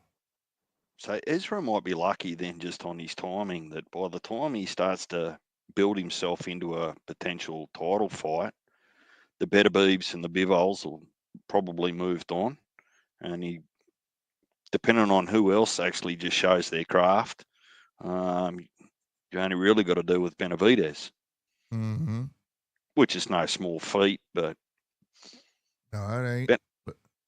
Benavidez has still got a bit of winning over to do with me personally. I'm not saying he's shit.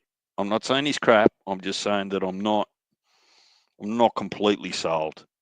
Yeah, he still fights like a 168 pounder. He don't fight like a light heavyweight.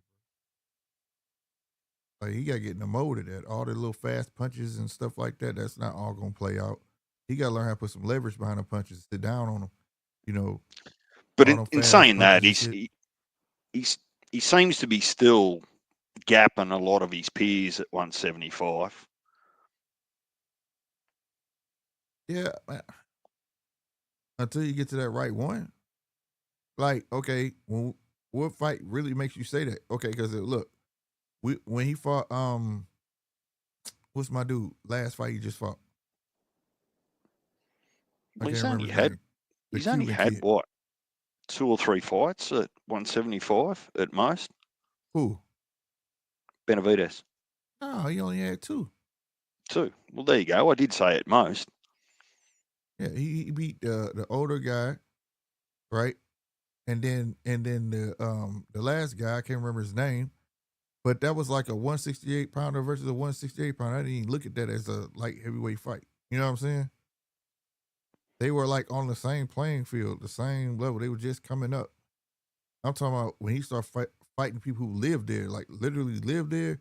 I look to see more of what we saw in his first light heavyweight fight. I know he said his hands was hurt or whatever, but even when he fought old boy, the dominance that everybody wants to give him, you still didn't see that same dominance that you saw at 168. And that's fine. But I just think it's a matter of getting out of that 168 mode style of fighting and understand you're dealing with heavier guys, bro. You got to sit on your punches more. You know what I'm saying? All that running up and that and just swarming it. You know, I had no real leverage. Like I saw the Instagram post that he had when he was punching the bag, and he was still like just throwing a shitload of punches, but wasn't on none of those punches. That's just speed work. You get what I'm saying? Where are you gonna work with the power? Where is that gonna translate from? I don't disagree, and I'm not going to sit here and pull him apart because I don't think there's an opponent at 175 that's given us a really good litmus test. To your point, right? And part of that's just saying, well, look, the eye test looks okay, but I'm just not jumping up and down screaming from the rooftops yet that he's going to be the man to beat for the next 4 or 5 years. He's still pretty young. Right. Damn, where they at? They said it's the locker room, bro. And there's some sneaky work getting done at 175 for contenders and prospects too. A little bit like what's happening at heavyweight. So there's some work getting done in the shadows at 175 that, you know, as some of the reigning champions move on into retirement, which they deserve, with what they've achieved, we'll get to see who's next up. Right. Zappuccino says, same for Morrell. His next fight, he's about to fight a natural 175-pounder. Facts. I saw that last show. I was on the sport, what is it called? Sport News. And it said he had a fight coming up. Who card is he going to be on? So The show even said he had a fight. Morrell gets me less excited than Benavidez, to be honest. Yeah. Yeah. He got to get his shit together. 100%. He has to get his shit together.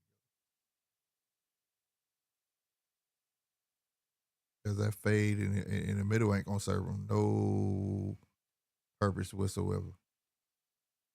And the cockiness. And that's what I hope that when he lost to Benavidez, a lot of that cockiness left and you got to get focused, bro.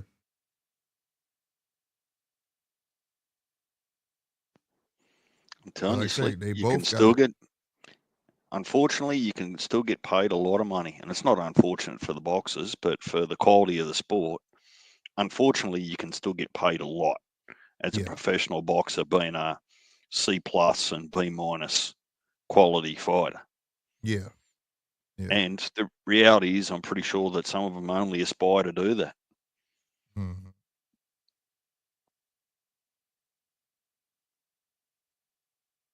Still landed a big ass right. But he ain't trying to do too much neither, man.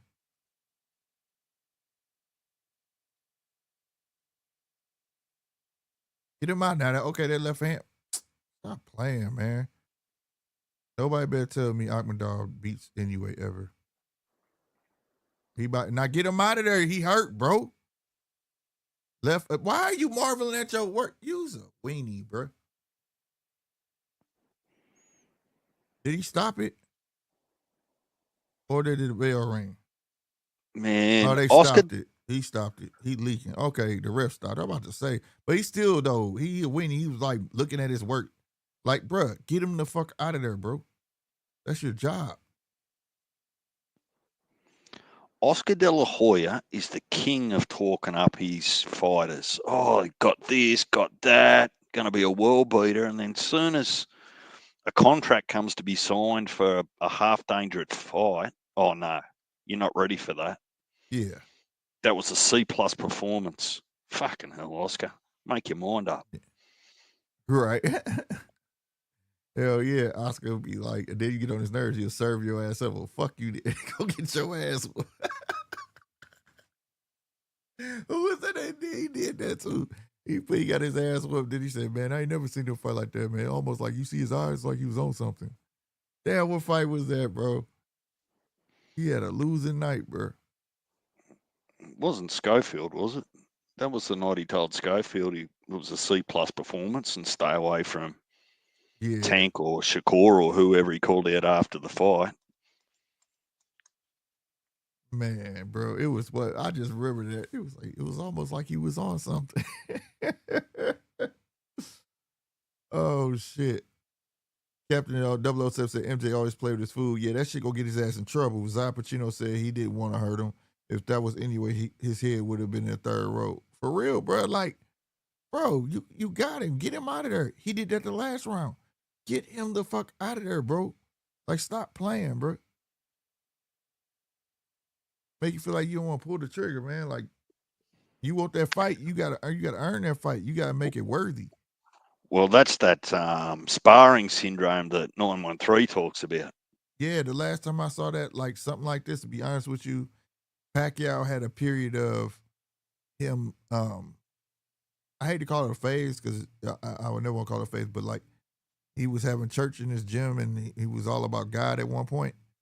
And it was like, why are you not trying to knock people out? Because he had a couple people did the rights and he would knock them out. And he was just like, well, if I know I could just win it, why do I need to knock them out? And that's when he was going through that or whatever. And then when he went for that crusade of getting a Mayweather fight, then he started knocking motherfuckers back out. You know, I guess the payday Trump church at that point, like, shit, let me start knocking these motherfuckers out again and get this Mayweather fight. But that's exactly what this looked like. Like, you had dude wobbling, you just stood there and looked at him. Like, man, if you don't stop that shit. Oh, you just missed it, Slick. We'll have to keep an eye on that. Oscar De La Hoya's just told the world that he's working with PBC for essentially in the near future a Golden Boy versus PBC. What? Hold the Oh, phone. So mate, basically, he's going a Virgil against a Tim Zoo or a Keith Urban and man. bro, He's this definitely dude he's is a definitely car been salesman. Nah, he sprinkled it on his cereal this morning for breakfast. I'm sure of it.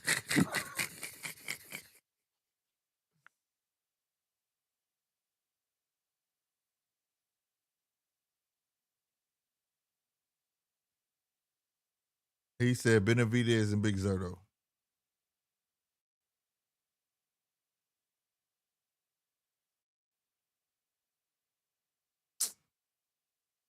Man, this dude tripping, bro. So basically, you finna try to fight all your old fighters.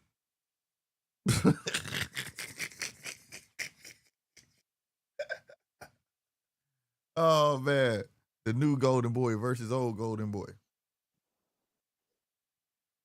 Oh my god, bro. Well, that assumes that Tom and Al are ready to cross the road again. Right. They need to do something, shit, because I'm seeing the money, and you know we don't count money over here. But if you saw that weigh in earlier, I was like, yeah, money is slim over there right now. They are not putting no pizzazz on none of their fights. It's just like shit. Y'all know who he is. Just watch them. Cause that weigh Who's in, that that? stage was small as fuck. Golden Boy or PBC got no money? Who are you talking about? PBC. Well, hang on. Like it was like a box. It was like one of them little stages in elementary school they was on, and I was like, "What is this shit?" Yeah, they're not wasting any money on nothing like So that. what? July 19, we've got Pacquiao Barrios, Fondora Zoo, Figueroa Gonzalez, Cruz Fiora Yeah, Fiora. on the one card. Man, they'd just be dirty enough to charge us $100 for that card too. They better not. They better not.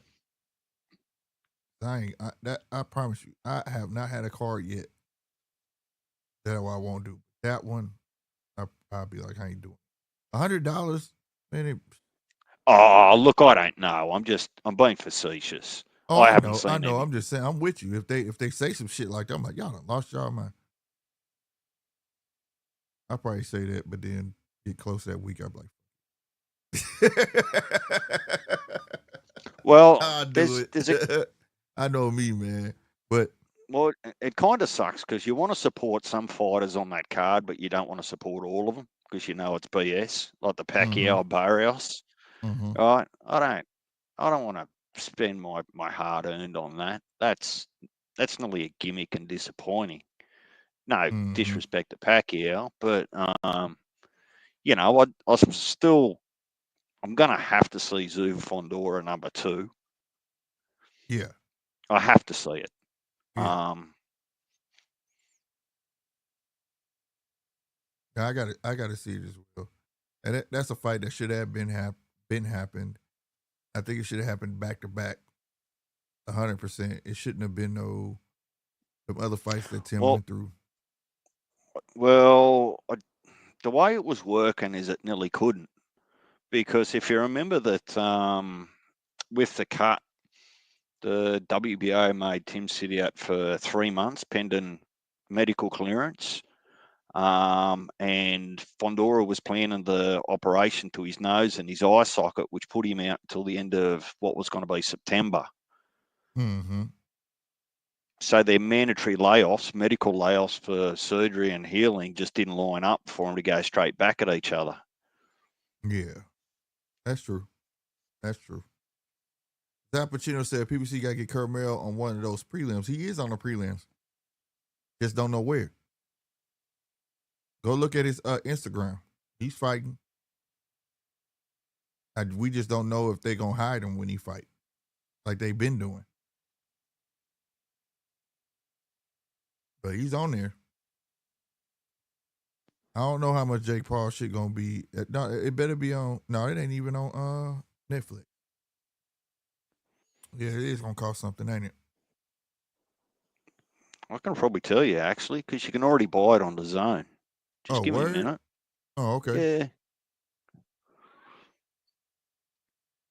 Zach Pacino said, can Zoo avoid them elbows? Yeah, he can, bro. The good thing about it, that shit wasn't on purpose. So,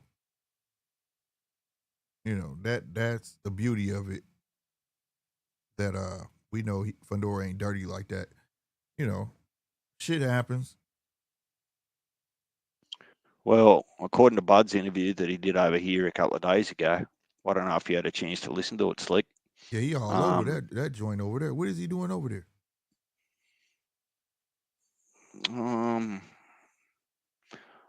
I believe there's a connection with an Australian that Bud has in his hometown.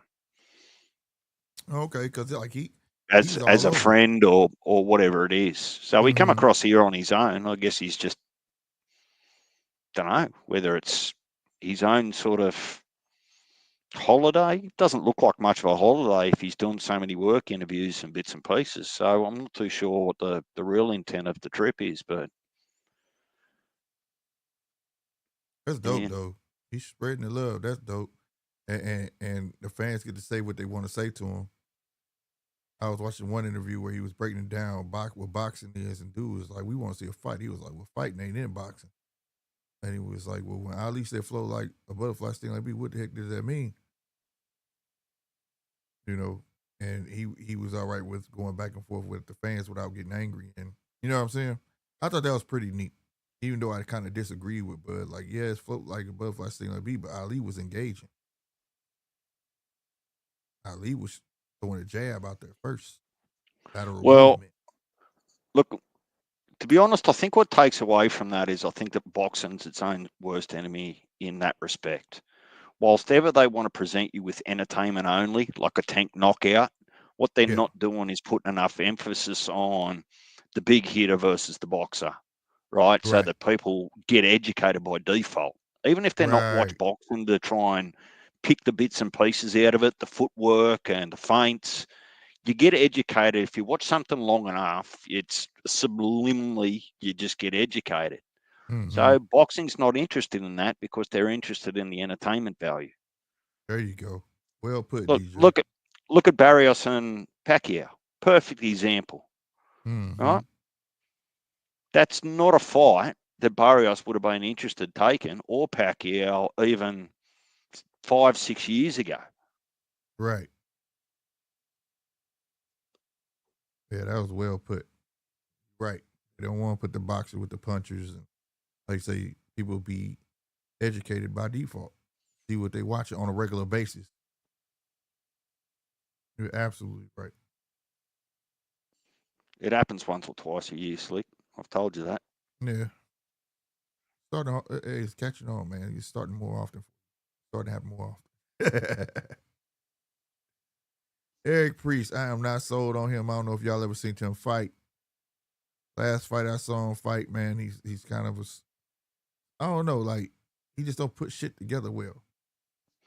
No, you got to buy the fight from MVP Promotions. Oh, okay. So I just had a look on the Zone. You can go through and use the app and bits and pieces to buy it from the Zone, but you've still got to get MVP Promotions to buy the fight. So I'm just not sure how much it is yet. Got you.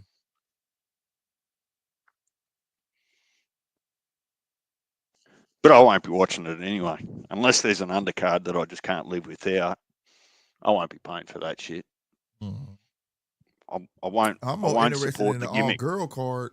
That all girl card. I'm more interested in that shit than his shit. Man, that's gonna be sick. There's so many good fights on that. Hell yeah! I can't wait for that. He doing the same shit. Jermaine Taylor rocked the arm. He's still catching that left hook. That one's on Netflix, though, isn't it? Yep. Yep, it's on Netflix. Does Katie Taylor retire, win, lose, or draw after that? I have no idea. You would think so. I would. Shit. She really didn't even want to do the third one. They just gave her a check that she couldn't fucking pass up. So I would think so. Why not? Especially you beat her, go out beating that girl 3 times, like, fuck it. Done. What else you got to prove? As long as she doesn't come out the first round with a flying headbutt. For facts. Oh, look, I think we were a little bit too harsh on her. She's just sort of rubbing it in there, and it just looked worse because the cut was there as well. But She was leading with that head the second fight. She was coming with it. Whether she realized it or not, you know what I'm saying?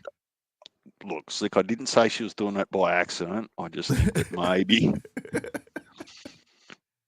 It wasn't like she was cocking her neck all the way back over her shoulder blades and then throwing her forward. Get that into you.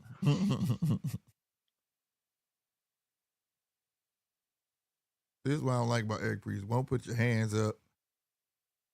You got that little Jermaine Taylor rocking of the arm going on.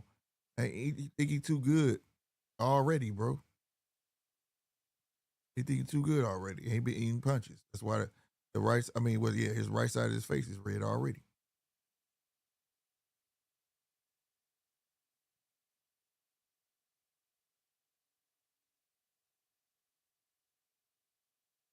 See, you ain't got nothing for nobody coming forward with you, bro.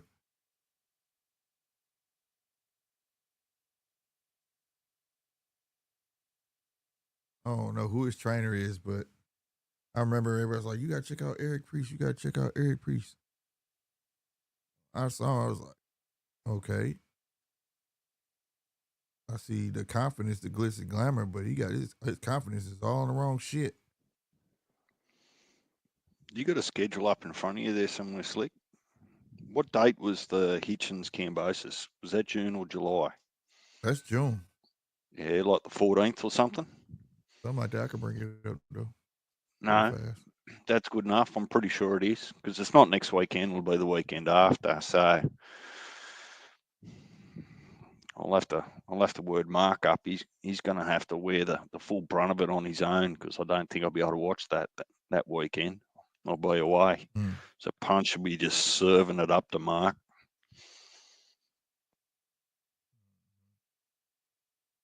Yeah, Keyshawn is June 7th.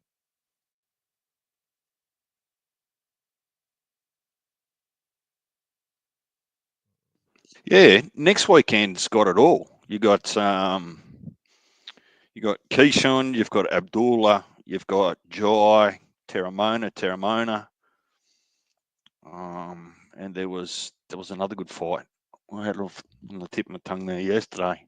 So next weekend looks good as long as they don't sort of run into the same time zones trying to compete with each other. Right. Come on, Priest.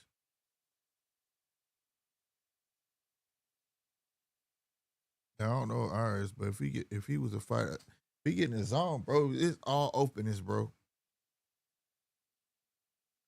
I feel this fight gonna go 10 fucking rounds.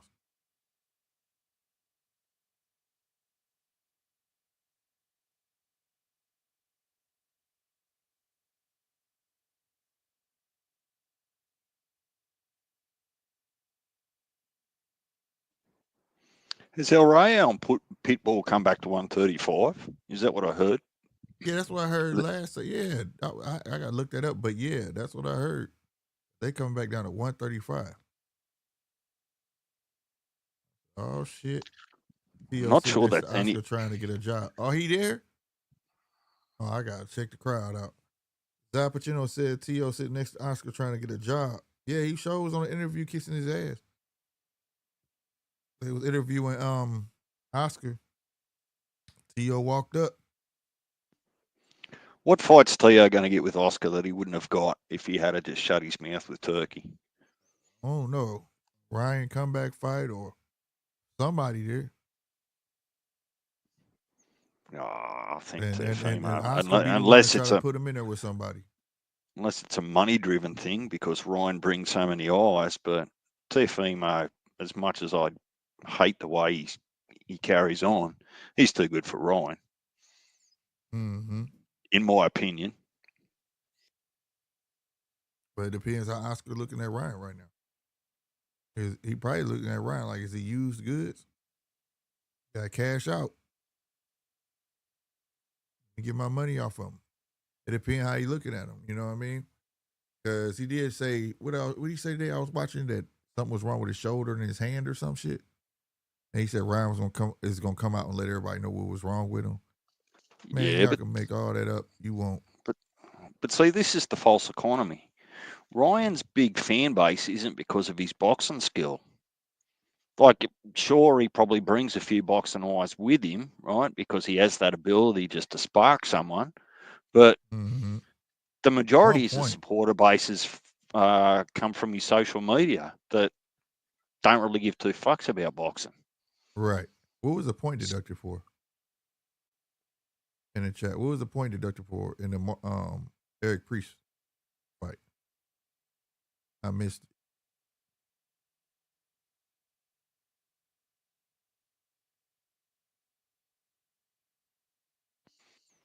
And we still haven't heard anything official from Lubin and Buckram. Didn't Lubin tell us that Buckram had until the 18th of May to respond to accepting his mandatory Yeah, I or believe not? it was the 18th of May, right? Yep, I don't know. Venezuela and Medina. Let's see how this is gonna go. That's funny. Medina got Rayo on the front of his trunks, and the other guy name is Venezuela. You know that After Al. the break. Oh, okay. You know that Al probably saved Tim Tszyu from Bud Crawford after listening to that interview, because Bud wanted Tim before Madrimov. Yeah. So you can only suggest there that Al wasn't ready to send Tim into the big dog's kennel. Fire. Right. Right. That's why they tried to work out that whole fucking shit.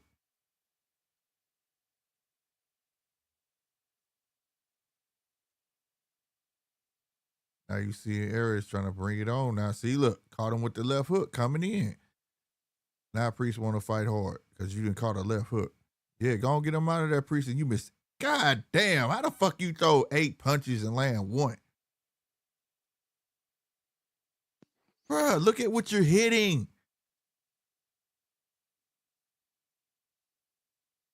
This dude can't hit a tree. You understand me? What the fuck? So I got an easy way to fix the PED stuff too. What's that? Can't get paid. If you return a positive result, you can't get paid. Period. Facts.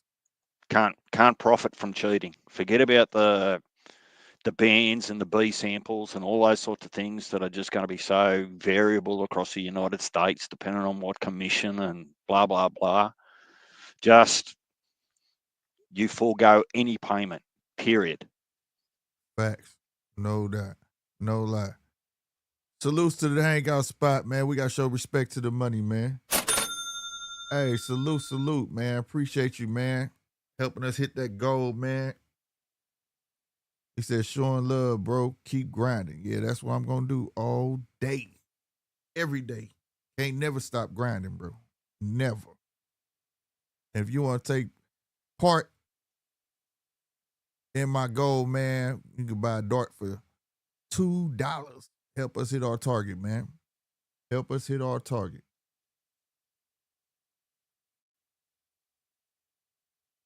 Oh, don't let me hit I guess other people get to do that, huh?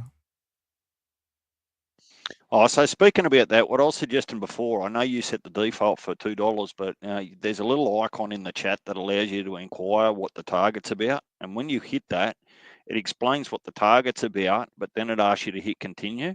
And as soon as you do that, it brings up for you to accept pay $2. If you're not careful and you just go, oh, yeah, okay, whether you meant it or not, it's only $2, right? You'll get the super chat $2. So you really got to bang out of there to avoid paying the $2. Oh, okay. I got you. If that makes sense. Yeah. I just did it while you were saying it. I see it now. I never did it on my own, but I get it now. I only did this like 2 times before somebody had told me about it. No, but I think it's those that feel generous. $2 is the minimum. You get the option to go in there and put as much as you want in if you're feeling generous.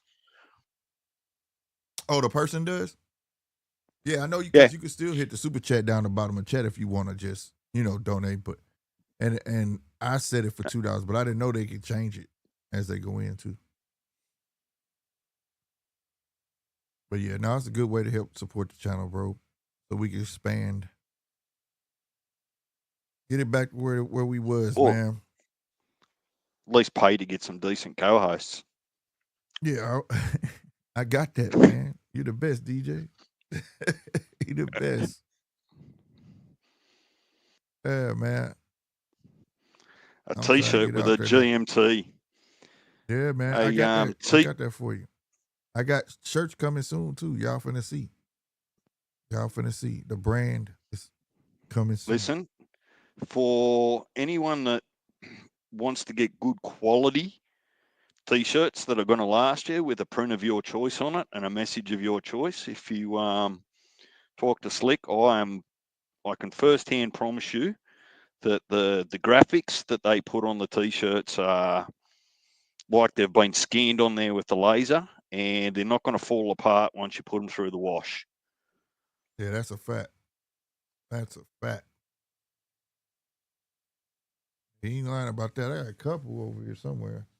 But yeah, it's coming. Yeah, man, it's coming. This stuff takes time, bro. Trust me. If I can make it faster, y'all will see it. Y'all will see a whole new website and everything. Would you slide into that Wilder fight? I'm thinking about it, bro. I'm thinking about it. Me and Nine thinking about it. Yeah, we thinking about it just to go to get some content and stuff. Plus, I never seen Wilder fight before in person, so that'd be dope as well. You know what I'm saying? I'm just waiting to see. Like, they haven't announced nobody else on that fight. You know what I'm saying? You said let you know you might. Okay, bet. Hey, if you on Instagram, hey, hit me on Instagram, fam. Because I'll definitely let you know, bro. It's right there at GMT_boxing on Instagram. And shoot me a message, bro. If your name different, like I say, message me and say you Zappuccino, bro. And I'll message you back. I for sure will let you know, for real. I'm just waiting to find out who else is on that card. Look at how dude coming on, Eric. See, I told y'all, man, I am not sold on this guy, bro. He's one of them guys where I just feel like he has the look. You know what I'm saying? The posture, but don't have it. You know what I'm saying? Don't have it. And they putting a lot of money behind this kid. They just don't have it, bro. Speaking of T-shirts, did I hear Heavy Bag ask for one with Andy Cruz all over it? Andy Cruz, right. He said we're going to get him. I'm going to get him that shirt, bro. Put Eric in there with Conwell. Conwell will beat Eric Priest, bro. That's definitely a guy. Conwell definitely a beat, bro. Conwell didn't look that good in his last fight there. Yeah, I don't know what that was about, bro. I don't know what that was about. That was weird. And he didn't look like as a, like, but I don't know. But the Eric, he ain't. Eric, you know what I'm saying? I'm just like, you know what I'm saying? Hey, man, I hate to ask this, though. Darius Fulghum, what nationality is he? Is he Blasian? Who? He's from the Fulghum. States. Yeah, he's from America, but, I don't know if he's black. I won't know if he's black or Puerto Rican or I don't know. Come on, we don't see colors on this channel, Slick. No, we're not seeing colors. It tells a lot because, like, okay, if he's related to, say, Puerto Rico, he might be related to somebody. Believe it or not, that's how we find that shit out, bro. Cap 007 not sure. It's not necessarily about the color. It's just about, you know what I'm saying? Oh, I know. But he's not the only Fulghum ever been in boxing either. Look, with so much multiculturalism now for centuries, he may well just be born and his grandparents no might doubt. be You American. gotta see, man. You gotta see if I show a picture of him, if one day I'm gonna show I'll bet you. Well, I can show you because we connect offline. So like, if I show you my sister, you can be like bullshit. If I show you my little brother, you can be like bullshit. Don't do that. Don't put me in an awkward position to make comment on your family, Slick. As nine. That's like fuck? And it's my blood sister, my blood brother.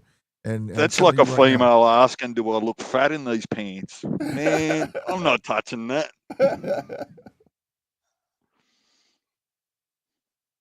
Nah. What I'm saying is, you're right. I can very well agree. You look great. It's just a very skinny mirror. You look great in them. You're right. That's right. There you go. Why that shit just went over my head and hit me? It is in a very skinny mirror. Okay, I like that.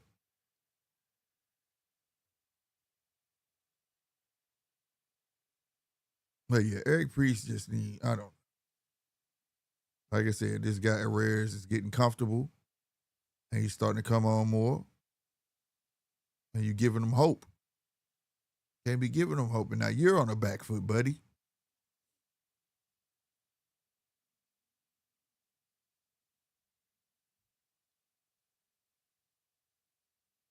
Medina, Venezuela, what round are these guys in?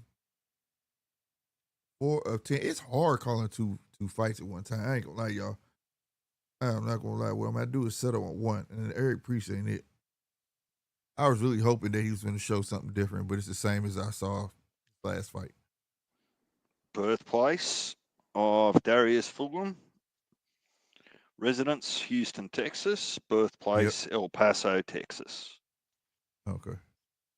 So that doesn't talk to his full family tree. I know that, but no, I gotta find out who his parents is.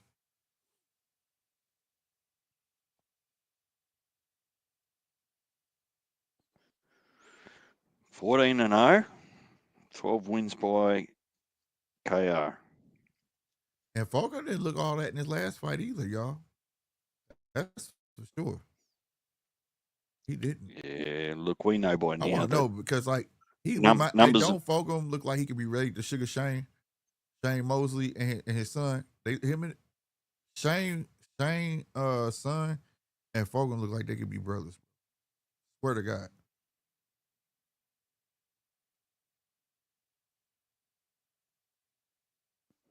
There you go. Alfred Miller's been doing some homework.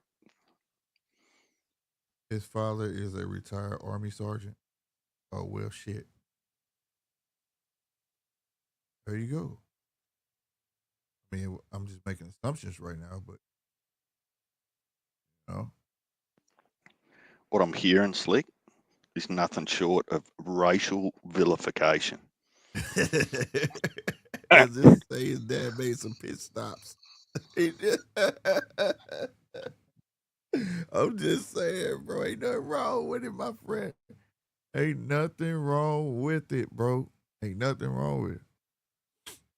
At all. Man, it could be me getting caught up like that too, boy. I reckon, man, over there it's too dangerous to guess. It's too easy to offend someone if you get it wrong. Man, look. Well, here?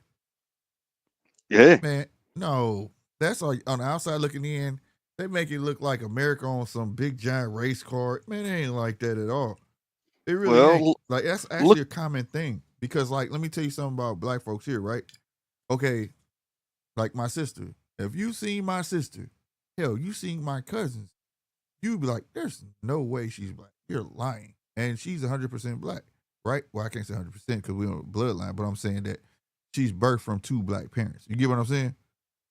So you would have to ask her, like, bro, Like, and she don't get offended. You know what I'm saying? She'll get offended. And, you know, I got friends that got, like my little brother, green eyes, brown curly hair, and guess what? He's born from 2 black parents. So it's not like that. Like, you, when it comes to black folks, sometimes you don't know who's who. You know what I'm saying? And that's just being real, bro. Sometimes you just don't know who's who. Let me tell you, well, then the media over there, between politics, between the WNBA, between Teofimo Lopez, right? The most televised stuff is around, well, I won't say the most, quite regularly there's televised media around some sort of racial topic. Yeah, we'll call because America is a race-based country. Period. You'll never get, and I ain't trying, this is all I'm gonna say about it. You'll never get rid of that shit here because that's what drives this country. Election, all of that shit. That's what drives this country. Cities to suburbs. That's what drives this country. They tell you that segregation is gone. It's never been gone. It's just been masked. That's because why? Racism drives this country. And it only comes up when they want something to happen or go down. If people pay attention to all the pivotal moments and then in between how shit was nice and calm the fuck down, and then when something need to happen, then that shit kick back up, it's a game. You understand what I'm saying? So, like, if you just choose not to be a part of it, then fine. Me, personally, yes, there are racist people.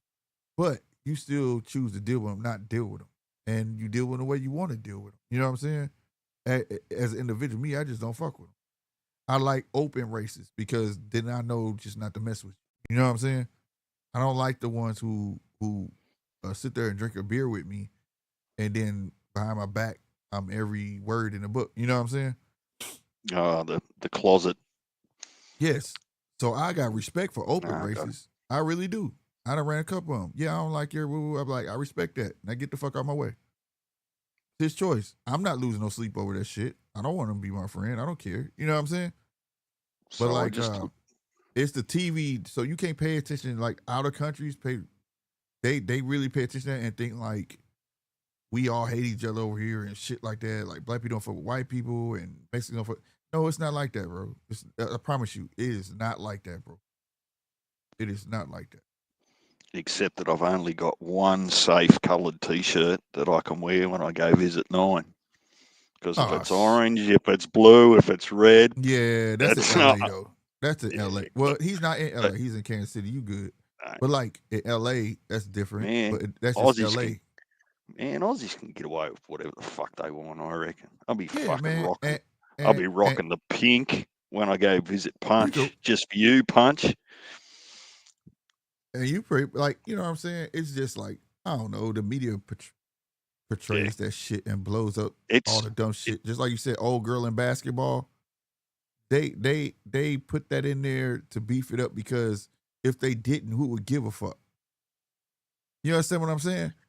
If they were just talking about competitive basketball, evidently the fans do give a fuck because they didn't buy tickets this week and probably won't buy next week while Caitlin's injured. Right. But no. What I'm saying is the true fans care about the girls playing basketball in a competitive nature, right? Before it's people like sucking fans into it, the ones who don't care about girl basketball, that's why they put the race thing on. If they was just talking about it as competitive basketball, the people who don't care about WNBA wouldn't give a fuck. You understand what I'm saying? It's like any sport. So look, I don't want to get you off your boxing topic, but I don't. Oh, it ain't the sports. We talking sports. You know what I'm saying? It's sports. I mean, it all plays a part, and it's sad that it does, but it is what it is. But I never want you to think you one of my good buddies, bro. It's not like that. Don't let that TV fool you, bro. It's not like that. It's not like that. I meet a lot of people. When I used to work at Boeing, I met a lot of people out of the country, bro. And they used to think, I'm like, it's not like that, bro. You can go outside and go where the fuck you want to go. It's not. But I start learning that, you know, people out the country view us like, damn. I met a lot of Canadians, bro. Oh, they're the funniest. It was like, why would the fuck I moved to the States? You guys are violent. It's a lot of racism. It's a lot of like, no way. But Well, we always say that's that what they're fed. You know what I'm saying? well, I call it tragedy porn, right? The Mm-hmm. whole of the media is just feeding you tragedy porn. There was an earthquake there was a riot here, there was a killing there was an arrest here. They only want to sell you controversial stuff rather than let you get home from a hard day at work and just be uplifted by something good that Right. happens somewhere in the world, right? Right. So haters gonna be haters. That's a fact. That's a fact. Recent Just events ask have not. shown a bad light on our country. Yeah. I mean, it is what it is, bro. That's how I explain it, man. This is just, that's the machine behind it. It'll never go nowhere. My family all look like her. We're black, but mixed with all kind of racial facts, as most of us are. My family all look. Wait a minute, where's my father? Cousin is Bonnie Watson. Coleman. She was recently on a mainstream media because they arrested the mayor of Newark, New Jersey. Oh, okay. His mom is black. His dad is white. Oh, okay. Bet. Okay. All Alfred, right. a lot of Who's Western Alfred? societies are a melting pot. It's just not the Yeah. US, it's Australia, it's the UK, it's Germany. I mean, there's been manageable immigration for 5 to 10 decades in most spots. Mm-hmm. And it's not really about the color or the religion, it's about their values. Each culture has a different value that doesn't align, but it's just presented under religion or color. People are getting hoodwinked. They're getting gaslight and they believe what they're told rather than doing their homework. Right. Facts. Facts. Eric Priest had a chance right there, but see, man, bro, put him in this spot, man. He blowing it. He's blowing it. Now jump on him, bro. Don't take his confidence away. You need to get your fucking left hand up for one, and get that jab out there and work from behind it. That's all you got to do with this cat. The cat What's not this? complicated. Is this 168? I believe so. Super middleweight? I believe so. Let me look it up. I can tell you real fast. Hold on. Explain some history to me because I haven't looked it up. Oh, it's 160, Captain says. Well, Conwell's at 154, isn't he? It's 160, bro. Yeah, well, if this is I just 160, looked it. wasn't Conwell at 154? As I said, 162. What'd you say? I'm pretty sure Conwell's been fighting at 154. Yeah, I think he was at 154 his last fight. Yeah. So, where did the why is that some of the divisions got dual names? They can be called, the same division can be called two different things. Let me think of a quick example. So 54 can be called something different depending on who's commentating or who's pronouncing it. So 154 most commonly is called what?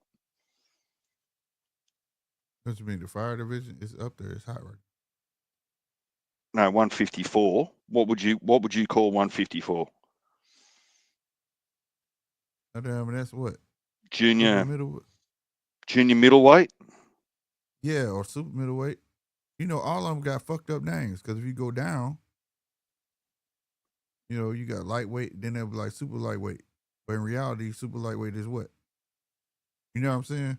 Yeah, sorry, no, captain's on the money. So he's got super lightweight, junior lightweight. Like Right, depending on what organisation, they can call the division a different name for the same thing. right, exactly. Because if you Exactly. have a look at the British rankings that I did through that new website that we found, oh fuck, that was all ass about. I had to stop and actually look at the old school names for them all. Uh huh.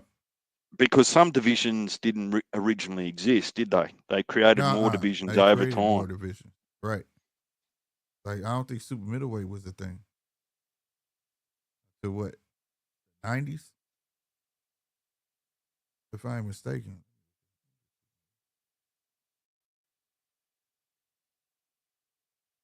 Before it's like the names, yeah, man. Like, you'll be like, oh, this is lightweight, and then they be like super lightweight. You be like, what the fuck is super lightweight, bro? Like, you'll hear certain, like you say, certain commentators saying, what the hell? If you gotta pay attention. Super lightweight and all that. And you be like, super lightweight, welterweight? You know what I'm saying? Like, yeah, you get my point, right? About? You just yeah.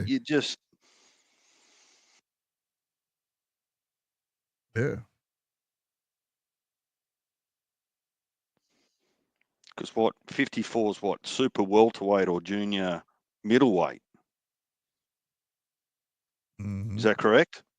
Say that again.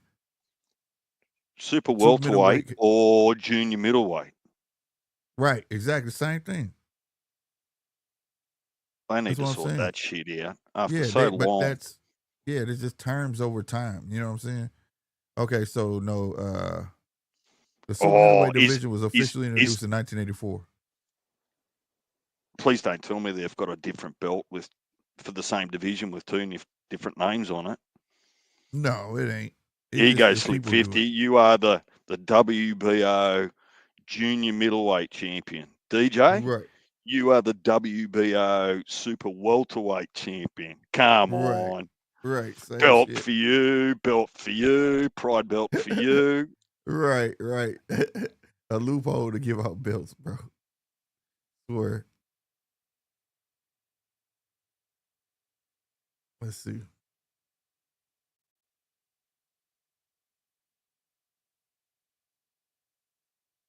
All right. Here we go.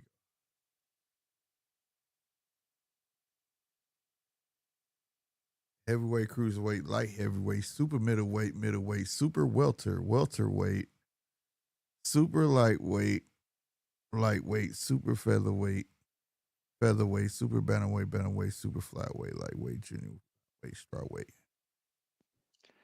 Yeah, well, and now go and compare that to the BBC, British Boxing Council rankings, right? Of exactly. What they call the same divisions. Right, exactly. They got them all right here. It's all fucked up. Welcome to boxing. Bro. We're going to call the same thing 3 different names. Facts.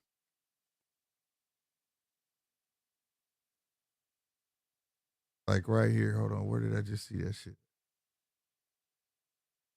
This is featherweight. No, wrong. Super featherweight starts at 130. So under another one, super flyweight. No, what was that? Oh, my bad. Hold on. Alfred Miller, if cruiserweight came in 1979, that must mean that bridgerweight is even younger. That's new. Yeah, no, bridgerweight, hella new, bro. What's that? 200 to 220 or something? Yeah, bridgerweight is under what? It got to be under 10 years old, bro. Bridgerweight is young. That's why there's nobody in there. It's young. I still reckon that's where Wilder belongs if he wants to keep fighting. He would have dominated that division if they get people to be in there. But like, look, you go overseas, right? All right, super featherweight started 126, and over there, super featherweight started 130. Whoa. What do you mean overseas? Like British? Boxing's only US, isn't it? Oh, stop it, bro. No, for real. Like, that's I always thought about this. Like, why they be on all these terms? Now I'm seeing, like, it's weird. Okay, 130 super featherweight, and then you go over there, it says 126 is super featherweight. But according to them, it starts at 130. So, like, that's why you got all these different terms, and then they start breaking them up. So, if you go, and then another one says super lightweight is junior welterweight. It don't even say super lightweight. It says junior welterweight, bro. It says lightweight, junior welterweight, then welterweight. There's zero chance I can follow what you're looking at while you're just spitting out names. I'm just saying, what I'm saying is that if you don't understand all the terms and the weights, you'll be all over the place. Because if I tell you, Well, I that's my point, right? I fight So at junior welterweight, right? I fight at junior welterweight. In reality, that's lightweight. You get what I'm saying? That's super yeah. lightweight. So when you see the different terms on different cards all around the world, all I'm saying is sometimes I've just got to stop and think for a minute and do a little bit of the maths, right? Either start at 147 and work Right. up, or down, or 135, Mhm. whatever it is, because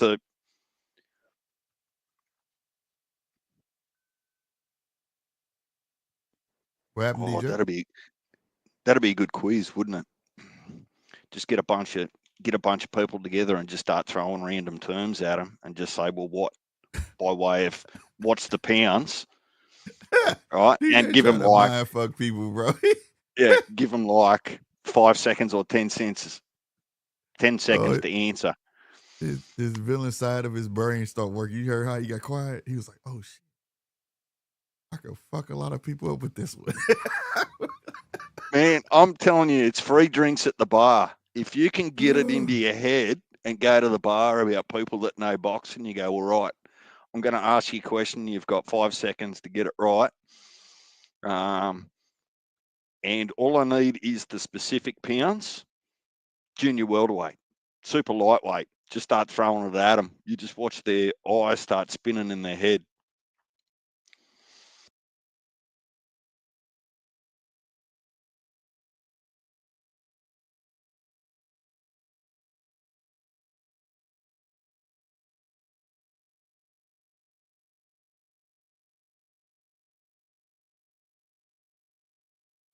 There we go. There we go. You still there, DJ? All right, to put him in the matrix. We back. We back. We back. We back. We are back. We are back. I had an internet droppage. My bad. My apologies. I don't control the internet. It does what it wants. This is a fact, but we are here. We are here. Let's see if we can get the other fight back up. And it's back up. Hold on, fellas. Hold on. Ladies and gents, hold on 1 second, y'all. All right.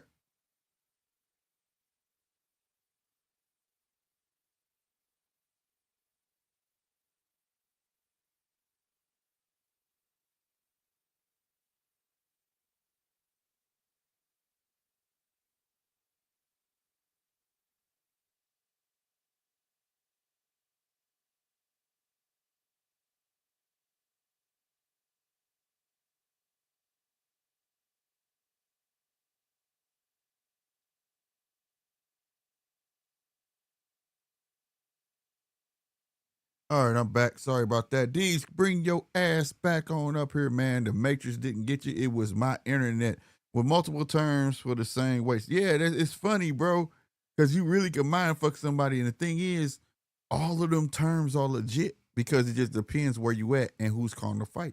And it's a bullshit. You not look it up. It's either, and it's also by sanctioning body. And it's no, DJ, that was my internet. That was my internet. It dropped everything. You know, I can't control the internet, bro. It did it on its own.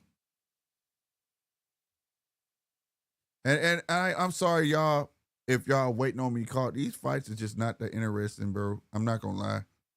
I'm waiting for the main event for Fulghum. And Calico Cole should be interesting as fuck. But I'm definitely gonna call those fights. You know what I mean? But this Eric Priest fight, I'm not. I mean, a gang of y'all told me to watch him, and I don't see what y'all see. I'm not hating on him. I want him to get better, but I don't see him getting better at all. At all. Now they got money behind him. He may win this fight, but you know it is what it is. It got interested in the last 50 seconds. Right. That's what I'm saying. He's not. Like if you see him posture, he got the Jermaine Taylor rock going on. He sells it like he gonna be doing some shit. But did you see how he was swinging? He can't even hit a tree that's sitting still, bro. Like, are you looking at what you swing? That type of stuff throw me off about a fighter. Like, instead of me yelling at you, I'm gonna back up because it's gonna piss me off. And then he waits till he gets hit to wants to go in. And if y'all heard me at the beginning of this fight, Eric Priest, you got him dead to rights in front of you. You finna let him get comfortable, and he gonna start pouring on you. And what did he do? What did he do? Oh, Slick sniped me. Thumbs down for that shit. It's all engagement, baby. It's all engagement. But no, I didn't snipe you, bro. I would never. Honestly, Vito, Priest, ammo. Man, look.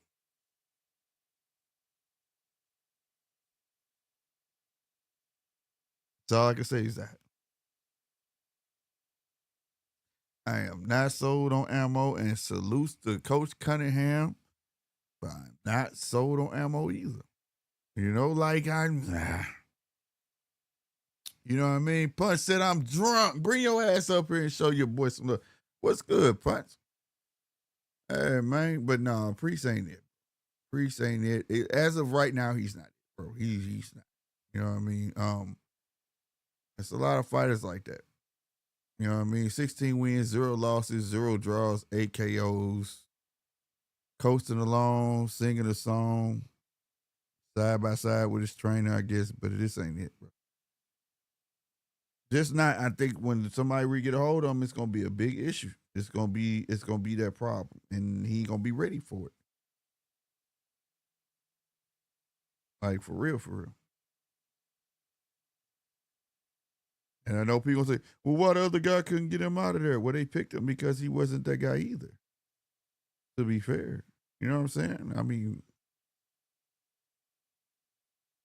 yeah, it remains a prospect for now, but they putting a lot on him, Alfred. They put a lot on this kid, bro. And I don't know. I feel like just let these boxers move, but I don't see him being amongst the elite. I don't. I see him being amongst the elite of good boxers, but not the great of the crowd. If that makes sense. Am I making any sense? But y'all get what I'm saying. Like, I see him being a good boxer, bro. I just don't see him being. No, I don't. I'm celebrating Slick. My son graduated day. Woohoo. Super proud of him. That's right. Woohoo. Let him go for my boy one time. Punch son graduated. I wish I knew his name. I give him a big shout out. That's a special deal. Believe it or not, goddamn me. Hey, tell him I'm proud of him too, man. Push through it, bro. School ain't no joke, man. School ain't no joke. Real talk, man. You should be proud, man. I mean, you did some good work, Punch. You did some good work, bro. You know what I'm talking about? I got 2 more to get through. You understand me? Ain't through college. Yeah, the oldest was, whew. But she made it. We got her through. Real talk. You know what I'm saying? That's right. On the Stanford. That's right. Preach it. Let's tell them. Goddamn me. Keep it going. Keep it moving. Now, this the one that play baseball, right, Punch? Yeah, he got a son that's good at baseball. You don't see too many kids now that really want to play baseball like that from the inner city. I thought that was so dope. You know, when we came up, we had the Bo Jacksons, the Ken Griffiths, and stuff like that made us want to go outside and actually have a mitt. You know what I'm saying? Love baseball, as you see the hat. I am from St. Louis, but I love the Cardinals. You know what I'm saying? You know, we was just getting our ass whooped a minute ago by the Texans. I ain't even checked the score, but yeah, you know what I'm saying? Baseball was a sport, man. Everybody wanted to play, man. And now it's not a sought after sport. It's a reason because not really in inner city schools like that no more. When I came up, you had baseball, basketball, football. You know what I'm saying? But it's not inner city schools no more. Like inner city schools don't have baseball teams no more. So, like I said, when I came up, we had that. We started with T-ball. You know what I'm saying? Little League. or softball, little league, all that shit was prevalent. You know what I'm saying? So we had options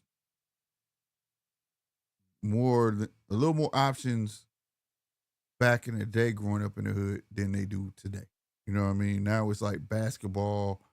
Either you rapping, playing basketball or football if you coming from the hood. You know what I'm saying? So salutes to Punch son, man. That's some dope shit. You know what I'm saying? I'm rooting for him. He makes it to MLB. That's what's up. Tell me, guy, if Randy Macho Man can make it, he can make it. I think Randy Macho Man played for the Cardinals for a little bit too, if I ain't mistaken. He played for a major league team, but I think it was the Cardinals for a little bit. A couple of games or something. Or it was the minor league team, something like that. Baseball is a safer sport, much less likely to be injured. Facts. Unless you're a damn pitcher and get the, Tommy John surgery and all that shit. But yeah, no doubt. Yeah, real talk, Punch. Real talk, Punch. Shit, that's what the money at too. Shit. At least they know what they getting over a certain amount of years. Like, you know what I mean? I really appreciate that. Like, and I like baseball. Baseball take patience, and boys, like, that's something that y'all know. I like baseball. I may not know all their names and shit, but I tell you this, like, if it ain't the Cardinals, I'm not watching on TV like that. But like in person though, baseball is lit. Baseball is lit, bro, in person, bro. No lie.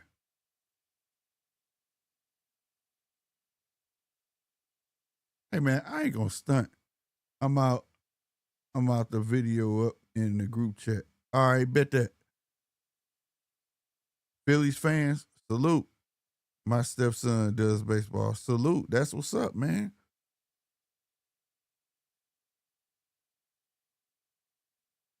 Punch said, Yankee fans, y'all ain't won all that shit because y'all got them pinstripes on, bro. Kind of blind everybody with them damn pinstripes. Let me quit talking about the Yankees, bro, because Yankees and the Cardinals got y'all most money. Y'all be bullshitting just like the Cardinals be bullshitting. Y'all be rotating motherfuckers in and out. We got soccer Champions League tomorrow. Man, I ain't gonna lie. I gotta get behind our soccer team, bro. We got STL City, which is our MLB team. Not MLB, but the Major League Soccer or whatever it is called, MLS. And I ain't been to a game. I want to go though. I've been to soccer games. I've been to hockey games. I like hockey in person. Hockey the shit in person. I like soccer in person. The atmosphere really gets you into it. You know what I'm saying? And that's how you learn appreciation. Baseball atmosphere is so lit, bro. Like for real, for real. It's like a boxing atmosphere. Like I could literally like compare the two. Like baseball and boxing, when you in there, everybody in there really, really gives a damn about their sport and they're fans. Like I've been to football and it's like people there because they got tickets. I ain't gonna stunt. Oh, I got these tickets for my job. That's why I came to see what's up. Or things like that. But like baseball, shit. They in there because they love it. They in there because they love it. You know what I'm saying? Like boxing. I've been to boxing matches. They in there because they love it. You know what I'm saying? Give me 1 second, y'all. Give me 1 second. I'll be right back. Give me 1 second.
Oh, my bad. All right, they're showing the super middleweights: Christian and Billy, Diego Pacheco, Iglesias, Khalid Plant. Super middleweight rankings over here on the Fulghum card. You know what I'm saying? And Ryan was saying something about soccer. There's a soccer team that's gonna be on ESPN Plus where I live. The stadium used to be a minor league team, but just a year ago, the team moved to Texas and they remade the stadium into a soccer team. They built a whole, I don't know if y'all know that whole debacle out here about before the Rams left St. Louis. Y'all know we gifted y'all the Rams, bro. You know what I'm saying? To LA, you feel me? But you know, them fuckers left and wasn't supposed to leave, and we had built the whole thing. So now it's a soccer stadium and shit. So now we got a whole soccer team there. So it's kind of the same thing, Ryan one. I used to live in England and Scotland.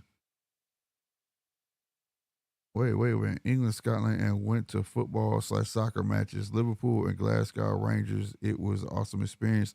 I used to go to Norwich regularly in their home games. Word? That's dope, bro. That's dope. I'm gonna be real with y'all. In the coming years, bro, the content I'm trying to bring to this channel, bro. Dude, I know a lot of y'all are new that's in the chat, but when this channel began, like we was getting all the interviews, bro. People couldn't even understand. They couldn't even fathom that a channel with 300 subscribers was getting shitloads of interviews with boxers and promoters. And that was because we were able to get out. You know what I'm saying? And that was like a 3-man crew at the time. I really was. Salute to them. I was a 3-man crew. And now I'm a 1-man crew. So it's kind of hard. You know, we was all putting our chips in, getting it together and doing what we had to do. You know what I'm saying? So, you know, but the content I want to bring, bro, I have to go to England, bro, and go to a fight. I want to take them fucking trips and get that type of content. Not just the fighters, because what made my channel unique, and you can go back, the receipts are there. We were the first to show you behind the scenes.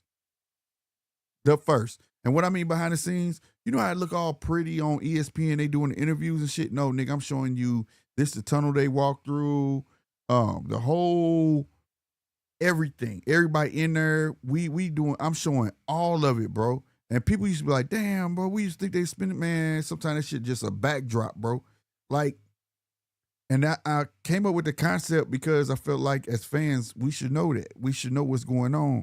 The concept of the black curtain, when they say something sold out, if you look to the left, you see it's all darkness. That's a black curtain. Like, all these things I feel like we should know. And I want to bring more of that type of content back to the channel. Like, I got a whole, it was too early, like I said, I think we put the cart before the horse. Like, I got a whole interview with Jay Prince when Jay Prince wasn't doing no interviews with no boxing channels. Like, sometimes not what you know is who you know. You know what I'm saying? And man, bro. This shit was crazy, bro. And no, I don't even think I got it on my thing anymore. Let me see. Full intro and everything. Like, shit was wild. I don't think I got on it no more. I got a bunch of funny shit on here now. But yeah, I don't think I got it. Oh, wait. See, look. Oh, yeah. Jay Prince coming at you live and in living color. And you're watching GMT Boxing. Yeah, 100%, bro. That was at the Jamel Herring Shakur Stevenson fight. You know what I'm saying? Landed an interview with that man. And salute to Mike Prince and all of them. You know what I'm saying? They got me in that interview. Salute to Rob. All that. You know what I mean? Real talk. But yeah, I want to bring more of that back. I miss that, bro. You know what I'm saying? It's cool being in here, you know what I'm saying? And in my office, you know what I'm saying? Because this is legit just an office. This is my office. This wasn't even built. This was here, bro. Like, you know what I'm saying? Well, if you see the rest of it, you know what I mean? This is just my office, my comfort space. You know what I'm saying? But like, I want to get the fuck out. You know what I mean? I got to get out because that's where I belong. Getting these interviews and talking to boxers and things like that. And I plan to do that, bro. I plan to do that. With a little bit of y'all help and going forward, bro, like I say, the t-shirt line is coming soon. Be ready to support. You know what I'm saying? The Bad Boys Inc. is real. You know what I'm saying? Fair exchange, no robbery. It's real, bro. It's coming. You know what I mean? And I'm gonna be in the UK. I want to go over to these fights. I want to do that. I want to be there. You know what I mean? And get that members only content and showing the fight, part of the fight, and exclusive interviews. That's what I'm built for, bro. I like doing this. No lie, bringing the news to y'all and the fight parties and the podcast and things like that. And the podcast gonna go up too, but to another level. Let me say that. But at the same time, though, I really like getting out there talking to the folks. I really like getting out there talking to the boxers, whether it's boxing, any sports, baseball, all that shit. So that's why I changed the name to GMT Sports, because I love boxing. Boxing is first, football is second, and I love baseball. I ain't gonna lie, I like baseball. I love my Cardinals. You know what I'm saying? And I want to get there and do that. St. Louis ain't got no basketball team, so we ain't got no football team no more. But at the end of the day, it's too many places. I'm in mid-America. Dude, I live in St. Louis, Missouri. If you pull a map up right now, I'm literally in the middle of America. I can get to Indianapolis, Detroit. I can get to so many places, bro. And within an 8-hour travel span. Kansas City, 3 hours. You know what I'm saying? Chicago, 6 hours. And I can get there in probably 5. Like, you know, it's so many places, college, minor leagues, all that stuff. And I want to bring all that type of content to this channel because that's what it was built for. You know what I'm saying? That's what this channel's built for. It was built for boxing first, you know what I'm saying, and also other sports. And that's where it's finna head. It's not what I want. It's going to go in that direction. You know what I'm saying? So I hope you guys can enjoy it when it does happen and all of that great shit. You know what I'm saying? You know what I mean? Yeah, he said Alfred said UK fight scene is fire. Yeah, I gotta get there, bro. Hurricanes bad in your area. No, I don't have hurricanes here. We have tornadoes. We get tornadoes. We just got over a shitload of them, bro. No lie. No lie. We just got over a whole lot of tornadoes, bro. A whole lot of tornadoes, bro. You know what I mean?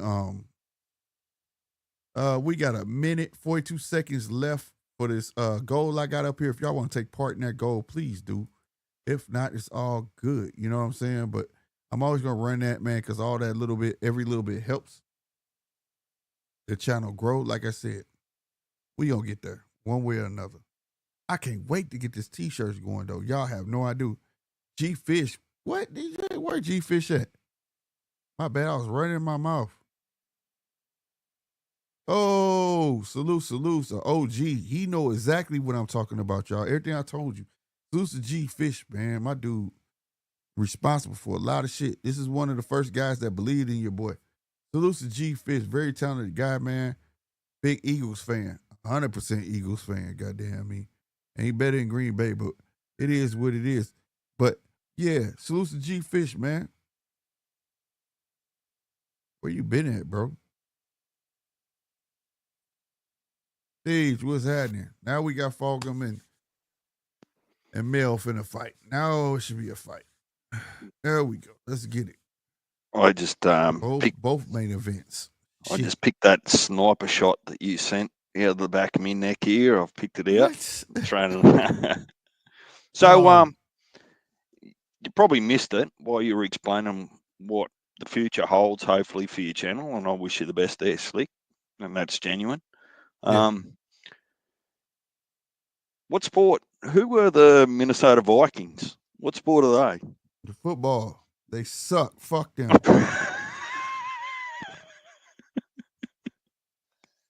That's all the fuck you need to know. Fuck them.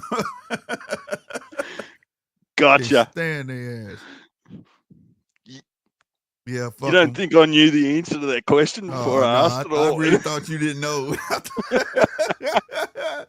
Fuck the purple people eaters. I can't stand them son of bitches. Fuck them all day, bro. Oh, shit. G-Fish in the house. What's good, my boy? Shit, chillin'.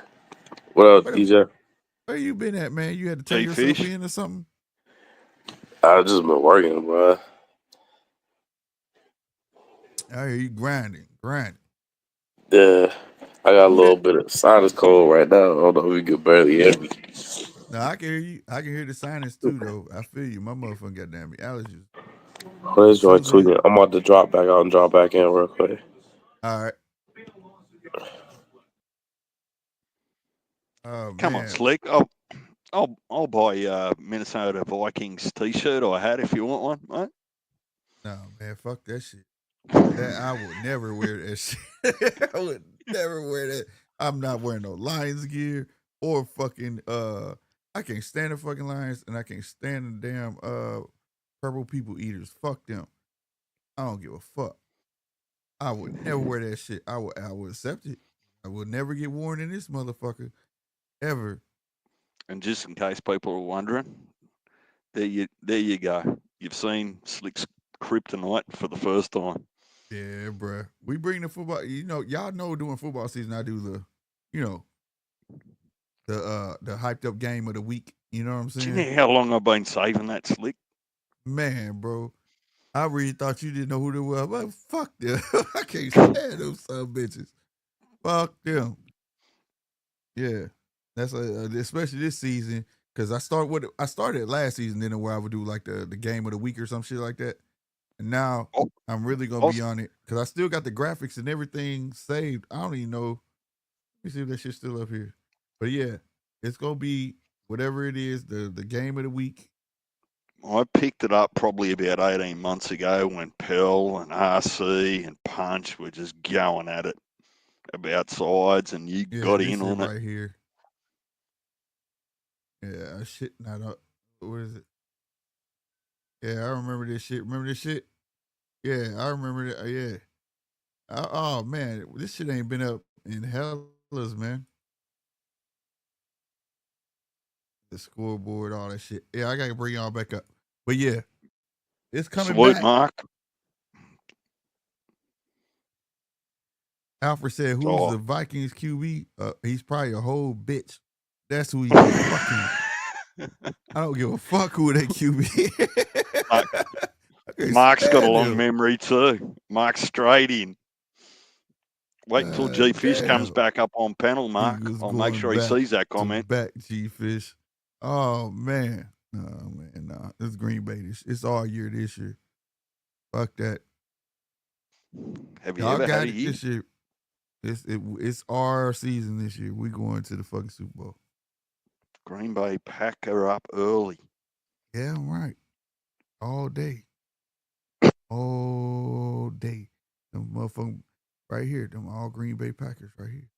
Yeah, I don't like no other team. Maybe they did improve a little in the offseason, but their offense coordinator, man. I don't know nothing about coordinators, about no other team. But I tell you this, the closer we get, I'm going to know everything about my fucking team. And I bet you, fuck this shit. I just hold Jordan Love. See, I'm still not sold on Jordan Love. I'm not. But this is the season where he going to have to really, really show me now. Now, you can't be playing this shit. You going to have to really, really ball. Mark, what you might have missed is Slick's hoping for a present or a gift. Vikings t-shirt, Minnesota. You keep all that purple shit to yourself. I'm all right. I don't need no Viking nothing. They can have that shit. Fuck that shit. All right, it's wild how they time this. They do this shit on purpose. Look, literally, Gallegos and Cole and Fulghum and Mel, the bell finna ring, and they finna start at the same time. Round one started for Fulghum. That's right, Mark. We'll also get on the Ravens too. Punch wants us to follow the Ravens this year, so we'll get on the back of the Ravens. He gonna have a fit. He gonna have a fucking fit. Oh my God. What up, G? Yeah, man, I can hear y'all. All right. Yeah, man. Get that jab out there, Fulghum. Bully gonna come in like that body shot. Good shit. Bro, you know I got to ask you this question, man. What's that, man? what's up with your head coach, man? Trying to get the league to go against us, man. I don't know what did he say. You know, Green Bay was on some man. We need to ban the tush push, and they was the Oh ones. yeah. And I ain't understand that. Now I ain't gonna lie. Why? For what? I didn't It's see the cool, argument. man. It's not, but it's cool because what's gonna happen is like necessarily we don't need the tush push, and then they just building a narrative. The commissioner don't like it because they said it's not good for the viewership. Like people don't. If you're not an Eagles fan, you don't like the play or whatever. But technically, but technically, when people say that, they be like, "Oh man, how you like quarterback? They get his butt pushed, this, that, and third." But if you really sitting there watching it, they not touching him. The offensive lineman is 360 pounds plus, and he squats 600 pounds. But I'm saying your team ain't the only one that do that, bro. Running backs use it, all that shit. Like, that's why I said I didn't see the argument. You know what I'm saying? Like, what are you just focusing on him for? Like, bro, at the end of the day, that's just part of football. Yeah, I mean they saying that they don't like the rugby play or whatever, but it's like it's also man. It's Find a way to ball. stop it. Yeah, find a way to fucking stop it, bro. Real talk, and it's been stopped before. It ain't like it's unstoppable, like some cheating ass shit. You know what I mean? Oh, before I forget, because I ain't gonna try to bombard it with the boxing. You gonna have to keep me up to date because I've been out the loop. Now I don't want to bombard the show with football talk, but oh yeah, DJ, the Eagles gonna be out there next year. Yeah, they gonna be out there, but they ain't going no Super Bowl. No, they already said that 26 the Eagles is gonna be at Australia. Oh, for real? Yeah. Oh, that's tough. Cause I told you, Jordan Mailata from Australia on our team, our left tackle. Yeah, so they trying to get Australia to be Eagles fan base. That's tough. Well, there you go, Mark and D. Y'all got a chance. Check a game out. I see Fulghum already.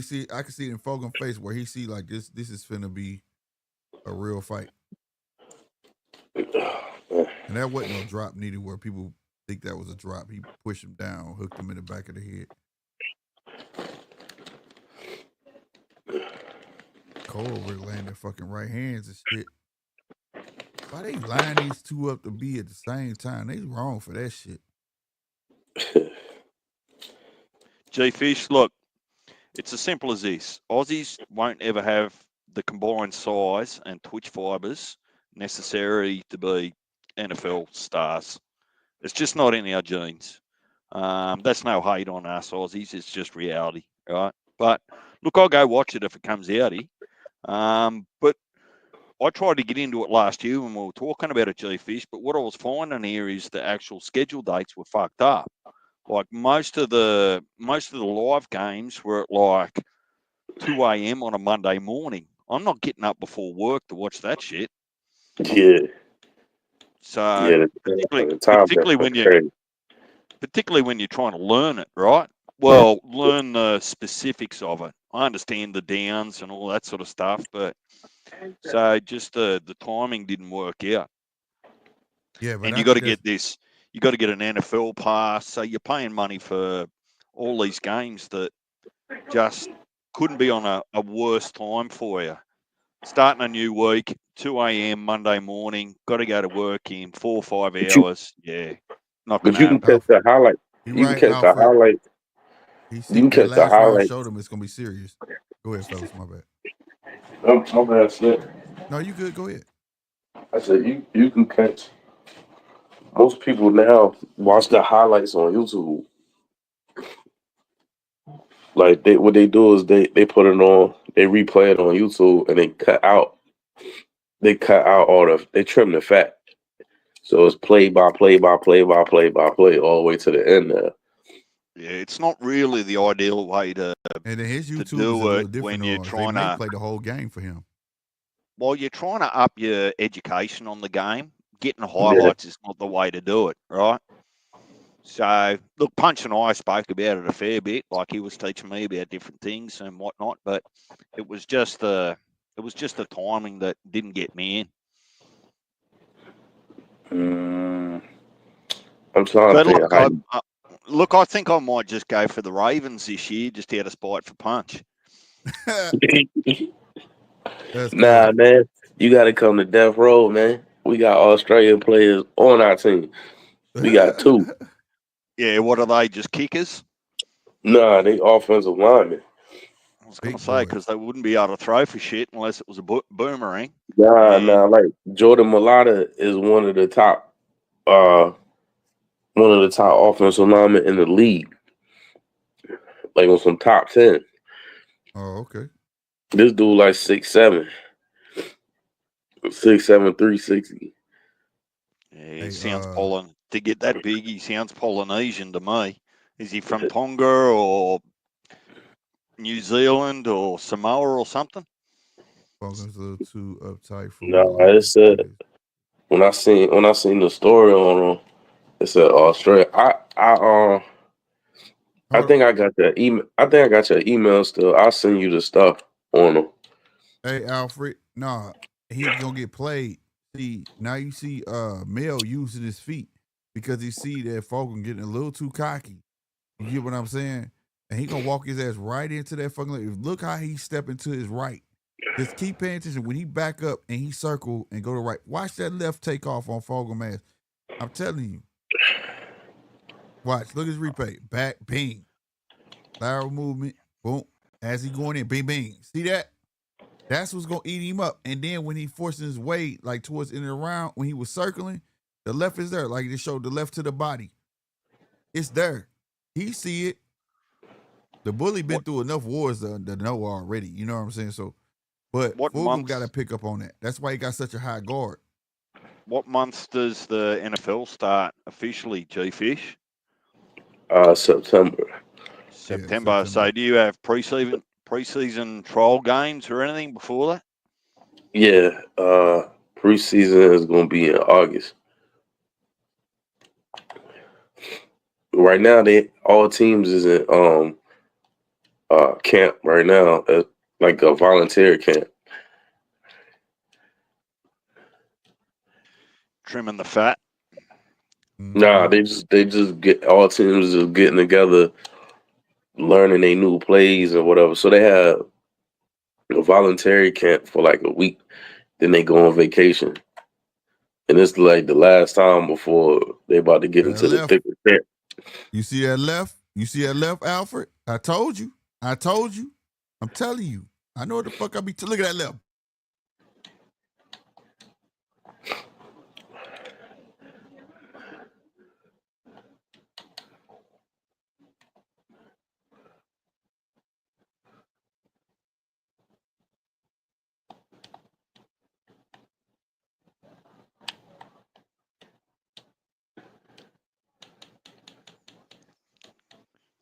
We lost Slick. Can you hear me, G-Fish? Yeah, I can hear you. Slick. They got Slick frozen. No, I'm good. I'm back. I'm back. My fucking internet keep dropping, and I don't know why the fuck it keep doing that. Fucking stupid. Pissing me the fuck off. But that's the third time it did it. Deed, you still there? They be kicking him out sometimes because I think he be on the phone. No. Oh, I'm okay. still here. I'm still supervising. Only allow myself to leave when I'm confident that you don't need supervision anymore, Slick. Well, yeah, it's sitting up high and nice target. Yeah, that's what I'm saying, man. That last round showed me what he was doing. When he circled that way and his hand was down, he was like, "Yeah, I got your ass." Not looking for him. He don't know how to get the fuck away from the left. That's why he had that high guard up there. But he keep that high guard up. Guess what's coming next? Guess what's coming next, Alfred? Next round. That's how Bektemir worked though. You know what I'm saying? He lets you display what he can do. You know what I'm saying, with his feet. There you go, body. My man, Alfred. I like you, Alfred. See, you's a smart individual. Them elbows all the way fucking out like this. He finna fuck you up. He finna fuck him up, bro. And as soon as he tuckle, he gonna go right back upstairs. I mean, shit. This is boxing one-on-one. Like, bruh. Good shit, Alfred. Good shit, man.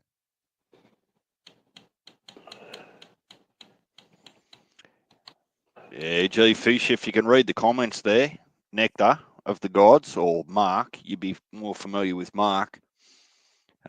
He lives for other people coming up like you and Pearl, just to serve it up to the other boys. Upstairs. Hey, look, don't nobody want to talk about what we did to Patty, man. Patty Melts. You know what I'm saying? Made that boy. We made that boy cut his head off, man. What do you got a cold, G Fish? No, I forgot. So Punch is the one that was talking that trash to me about Kansas City, right? No, that's 9. 9 like Kansas City, Punch like Pittsburgh. Yeah. Well, yeah. I need another night. He need to step on up to the altar real quick. You know what I'm saying? Cause we did y'all boys bad. 9 and also G Fish got a sinus cold. We did them boys These bad. was asking you, did you have a cold? Oh yeah. You're gonna get a 10 mil drill bit in your drill and just drill a hole in your nostrils so you can breathe. Man, I get to I'm getting older, man. Hey, look, bro. At work, I was coughing. I coughed so hard, my ribs started hurting, man. Hey, that shit ain't no joke. Yeah, you getting up there. How old is you, boy? Yeah, I know about that, bro. But I ain't never had that happen before, man. That shit real, bro. Man, That's being out of shape. That's what they come from. That's why I was told. Listen, Now you out of shape, G- being older. G Fish, only worry about it. Like if your ribs hurt, you're safe. But don't ever end up like Biden and you start coughing and shit yourself. Nah, I ain't nothing like that. Fulghum should have pushed him off and laid one uppercut. He didn't. There it is. There go the uppercut. Good shit, Fulghum. That's where it's at. Because he caught something. He caught Bektemir attention with something he threw. Just give me a bit of. I'll pay the water bill, as Slick will say. All right.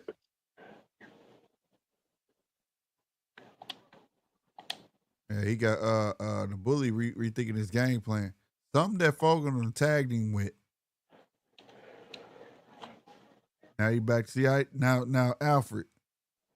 You see how he using his feet though? Now watch. When he do that, it's like he trying to find holes. And when he find that hole, he capitalize on that shit. I'm telling you, I done watched this motherfucker fight so many times. Now, out of that little assessment, when he was just bouncing around, turning them and shit like that, he was watching what hands drop.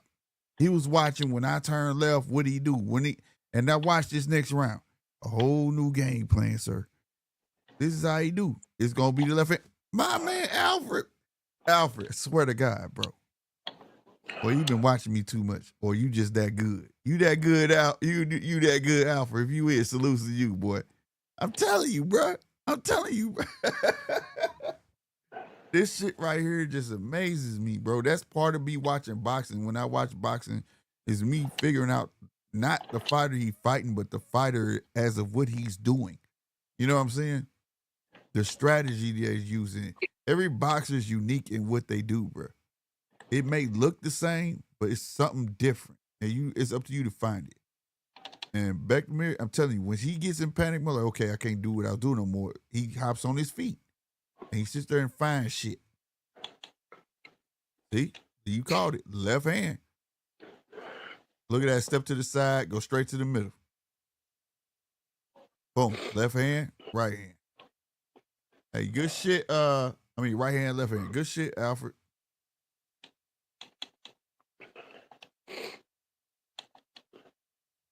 I'm gonna do a fucking giveaway one day. I'm gonna have a round. I want somebody to tell me what a motherfucker do. Ooh, good left, good right, good left, good right. He got Bully hurt. It needs Buck unless he did it on his own. But he back bouncing around, trying to find that hole. That's what made Pacquiao so good. And people don't even realize that about Pacquiao. The reason he bounced like that, bro. It was to find the angles. It was to find the holes. It was him analyzing. When I go this way, why you drop your hand like that? Like right there. He bounces to his right. He drops his fucking left.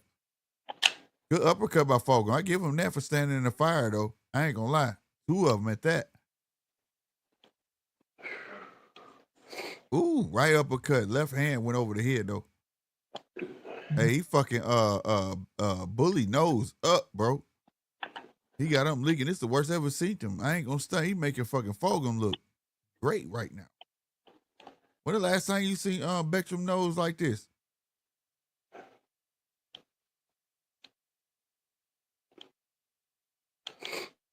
Now he's switching. He tried to get that fucking switch uppercut off. It ain't work. Ooh, man, Fulghum. Do Fulghum got power like that? Because he just stole on his ass and he ate that bitch. Fulghum, let your hands go. You're not getting out of there with one punch. You just showed me that. He stole on fucking, I'm talking about, damn. That motherfucker, Bektemir stood there like he was a fixture in the cement or some shit. Like, I can't be moved, motherfucker. You go out to get with the punches and bunches and tell him quick hook in the head. All right, Fulghum, you cheating now, though, dog. You know your Earl Spence shit. That shit Earl Spence be doing.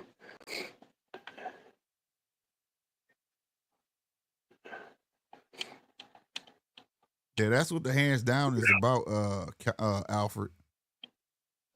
The counter.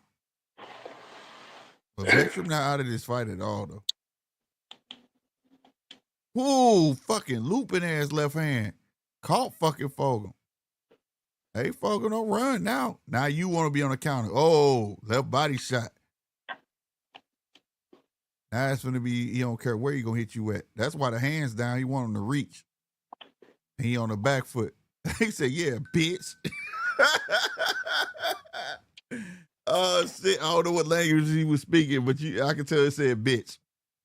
He was like, yeah, bitch. Working off that back foot. Damn right, man. Hey, Old but girl, Cole over here laying girl their hands on his other fight. What'd you say, G? old girl fight next month, right? Which one? Carissa. Yeah, yep. Another heavyweight belt. Think she gonna end up being is she gonna be undisputed this next fight? He might be.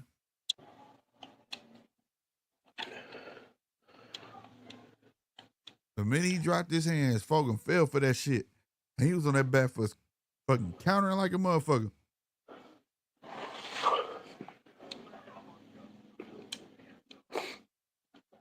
I ain't gonna lie, this fight over Gallegos and Cole, I am gonna have to do a rewatch on this because it's a good fight, bro. I'm just more interested in the Fulghum and Mel fight because if he beats Fulghum, if he beats the Bully, this is a great win for Fulghum.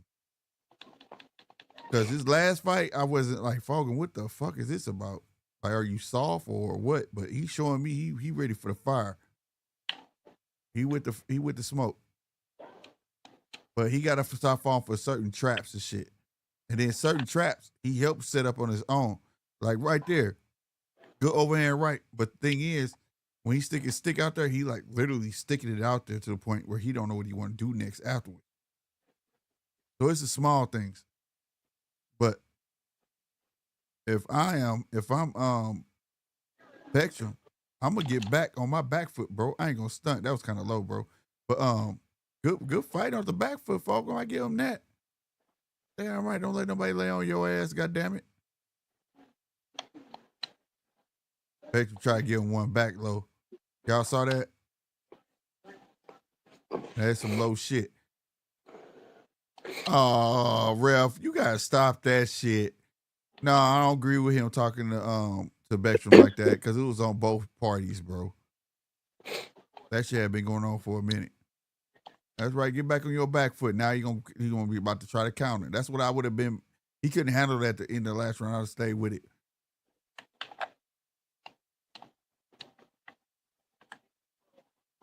Ooh, he caught him with the left hand though. Good shit, Fulghum. You capitalize on it. Why you stop punching?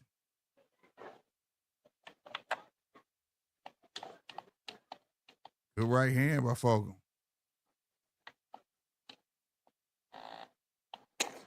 Come on, man. Come on, Fulghum, get that 1-2 off. That 1-2 there for Fulghum. He just not gonna use it the entire fight, I guess. Push him off, let him walk into it, Fulghum. He too eager to want to be on the inside. Wah. Right there, you missed it. Let him get that off. Right there. Wah. There it is. Oh, it wasn't a one. It was a one and then an uppercut, but that's what he should be doing. Because he see that Bektemir trying to get inside. So push him out. Bop. He gonna run into it. See? Whoa. Too slow though. Too slow. You had it. That's what you need. Tell you, ask Dr. Slick. I know what to tell you.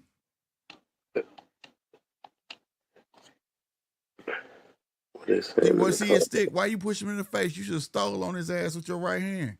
You had him dead to rights.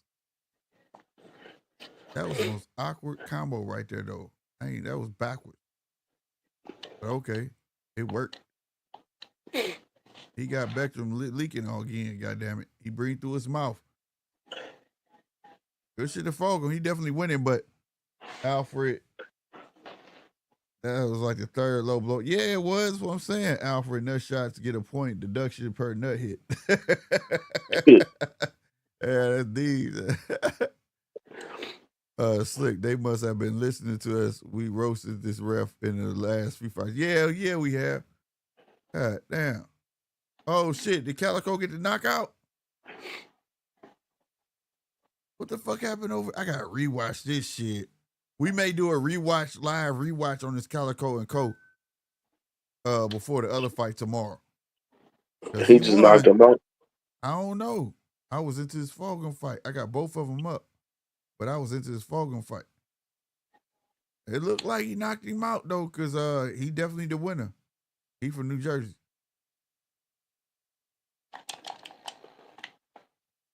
And they was banging.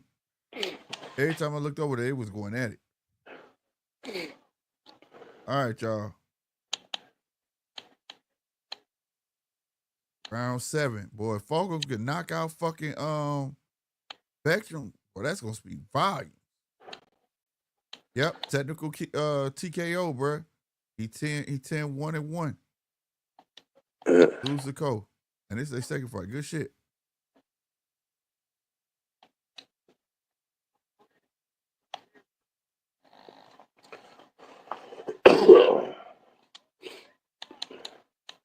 What the fuck, a point?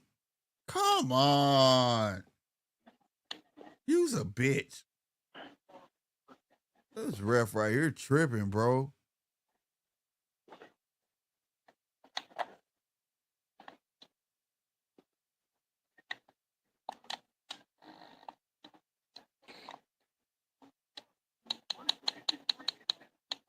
There you go.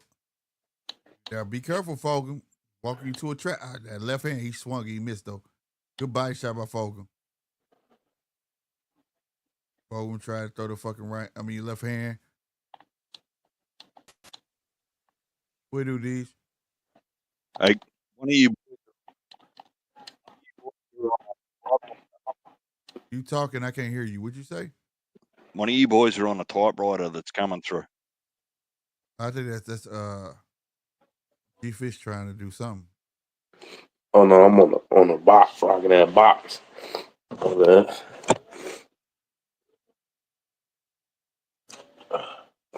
You can hear the controller. Oh, okay. You playing the game. I got you.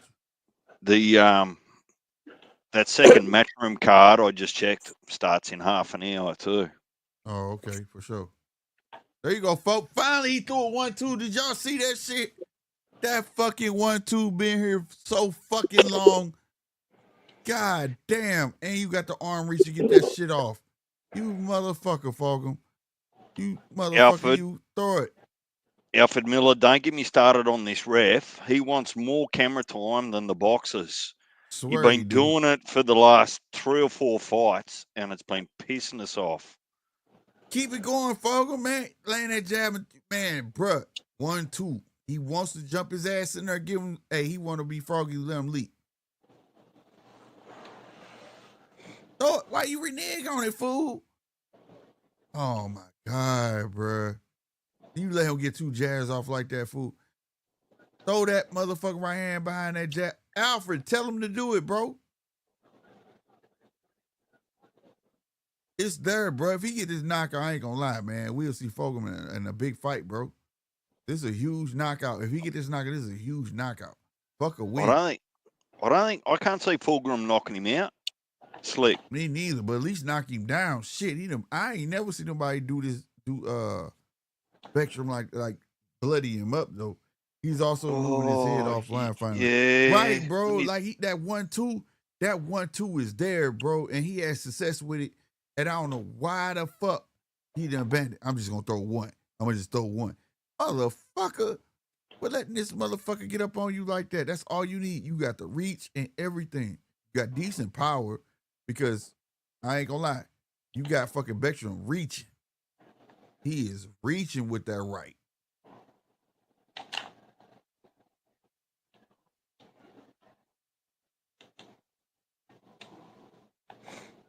Come on, folks. I need folks to be a little bit more tough, bro. Like be tough, bro. Like push him off of you. Fuck him. Like you got to get in that mode. Like this your career, bro. We in round 8. Good jab. Came with the left jab. Tried to land left hook afterwards. Didn't get it. See? Bektemir ain't stupid. It's a jab, 1-2. But the 2 don't land. But still, he throwing it. But he jumping in. This fool jumping in on your pop. Is there. His hands is down. There it is. Finally another 1-2. But what coach is your coach telling? I wish I had the sound on. Because this coach got to be telling him his hands is down. What the fuck are you doing, bro? It's like a guaranteed score. Yeah, so Melikuziev. Ooh, get him. Uzbekistan. Yeah. Yeah, he got a little brother that fought on Pro Box to see that 1-2 that back Fulghum up because his stupid ass walked into it because he don't want to throw it. Bektemir said, let me teach you something. Well, Gabe Rosario was the first time that he got knocked out, and then he's come back and beat him the second time around. Right. So he's been done before, but that's going to be one of those Eastern European heads that you can hit all night and maybe just not. Right. True shit. Not get the job done. But the way Fulghum swing, Alfred, because you seem like you watched them a lot, like I watched Fulghum. Is he swinging like a cat, like he just got that dog in him? He ain't got the look at the body shapes. Fulghum ain't got the power to take that bloody he Eastern doesn't fight like European he head got that off. dog in him. But he also don't fight like he got that dog in him. He just fight like he know how to box. But he doesn't have that posture like I'm here to beat your ass. That assumes the game plan is just to win by points, not go chasing something you're not going to get by way of TKO or KO. Because you don't want to get overly hurt being too greedy. That may be true, fam. That may be true. That fuck off, ref. He in the way of the fucking camera all the damn time. With your fucking mid-30 fucking midlife fucking problematic dyed hair. Fuck off. Yeah, he got like a toupee on top of his head, don't it? Fuck this dying. Man, he looking desperate to look 20 years younger than he is. You ain't lying. You got fucking highlights and this shit. Motherfucker. Good body shot. Ooh, ref. God damn. All he did was turn around. Nah, that's worthy of a break. I need folk quit dashing in like that without nothing to give. Because all he's trying to do is bait you into something. All right. Now the tough round's coming. So, and hey, Alfred, you're right. A half step back, then counter. But he's not going to shoot the wop. What's the use of taking this and not give it? You know what I'm saying? He did it a couple times, and it paid dividends. But that's the bread and butter. If he going to hop in, give him what he want. Like, sometimes you don't have to work as hard, bro. Like, he going to do all the work for you. And I don't think Fulghum understands that yet. You know what I mean? No, I reckon he's eating the pie one bite at a time. Honestly. Like, okay, like the highlights they're showing, right? You know why Bektemir getting it off? Because he's on his toes. I said this from the beginning. When Bektemir get on his toes, he does it to expose your holes. You know what I'm saying? That's the only time when he feel like he got you figured out, he won't do that. He'll just keep going with the same thing. That's his style of fight. You know what I mean? Or whatever. When it stop working, I'm getting back on my toes. If when he on his toes, that 1-2 will keep him on his toes. He's just gonna keep hopping into it, trying to find a way. That's how you beat. You can't fight Bektemir. You're gonna lose, like right there. That 1-2 push Fulghum back. That's not gonna fucking work, bro. You trying to fucking fight that dude? No, I agree with you, DJ. It's just not gonna happen, bro. Because he's smart. He gonna smother your punches like he's doing right now. Every time you get off, he's pressing forward to smother his punches. Melikuziev, if that's how you pronounce it, he's got the ref baffled too. So the ref's playing his pocket. See what I mean? Oh, he rocked him. He walked right. There you go, Alfred. You called it. Half step back, got him with the left, rocked his ass. And the fucking ref got in the fucking way, bro. What is you doing?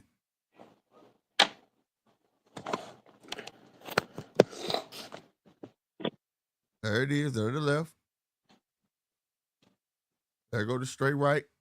I don't want to fucking hear interviews mid-fight. Fuck that shit off. Wait your turn. It's not about you. Let them fight. Get off. Shut up. And ref, stay out of it. Well, I'm starting to get agitated, Slick. You can tell. Yeah, damn right. I am too. Come on, Fulghum. You got muscles for a reason. If he starts smothering you, push him off of you. And then walk right back into it. That was behind the head. Oh, come on. I'm getting sick of you, ref, bro. Go back to your tanning bed some fucking way. Let these dudes fight. Ref out there, Trevor. Yeah, he is. Are you watching it, G? No, I'm on the game. Now, there you go. Do the show. There you go. Half step back, uppercut, good shit. Why you stop? You was supposed to push him. Don't let him push you. Now you land 2-piece on your ass. Man, if he sticks that right elbow out again, I'm giving him the best left hook I've got because you can't defend it. Right. Pushing. Get that space. That's why he's smothering that punch. He don't want the left. Pop, pop. Oh, what is up with you with just a jab and then you don't throw nothing behind it, bro? And then he land 2 lefts on your ass. What is you doing, bro? Come on, Fulghum. You can do better than that. You can do better than that, Fulghum. On everything I love, you can do better than that, bro.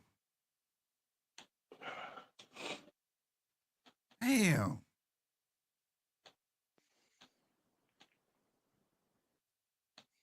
It's like watching a Boots Innes fight. He shows you moments and glimpses of really good fucking work, and then he just frustrates you for the next fucking minute after that doing fuck all. Yeah, like, I can agree with that. 100%. 100%. Sitting there playing, man. Like, dude, I don't know if he's playing or he just not aware, but a lot of this shit is his fault.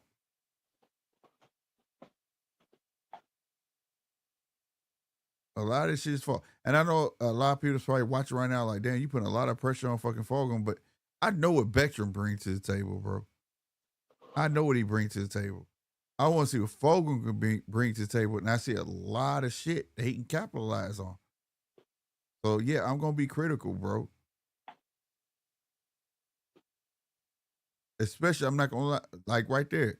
Why was your hand down, dude? You know the dude could punch. And then now you crowding yourself, bending all the way over. The ref need to tell you stop bending all the way over. You too tall for that shit. And his 1-2s are so slow, bro. But had that reach, that shit should be like a whip. Wow, wow. I'm talking about with no problem. Nice little sharp left hook there in the inside, though. I ain't gonna lie. Nah, ref. I get what Bektemir was saying, though.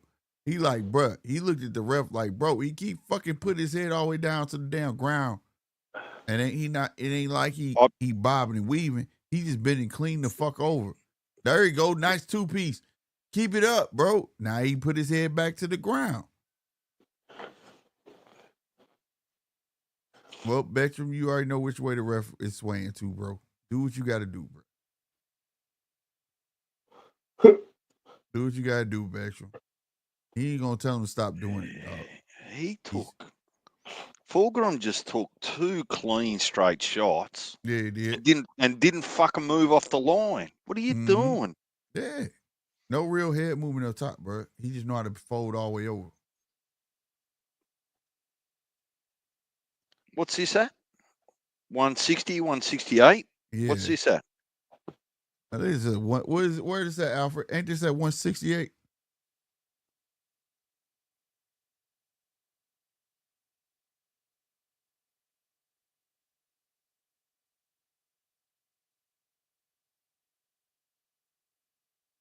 See right there, what did you do? What was the point of putting your left out if you wasn't going to curve it?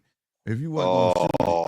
160. There's no future for either of these blokes at 160. No, it's a 168. It's 168.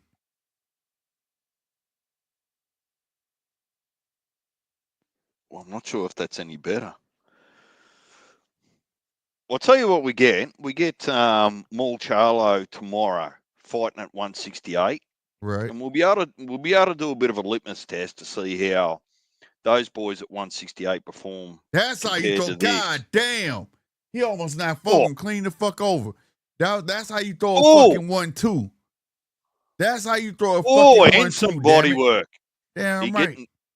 You're getting bullied now. Oh, that's how you throw a 1-2, Fulghum. Shit. Motherfucker, take a note. He ran right to that 2 because he thought he was finna walk through that shit. If he would do the same, goddamn, he throw his 1-2 it's so slow, bro. Like, what are you thinking about? Just let the shit go.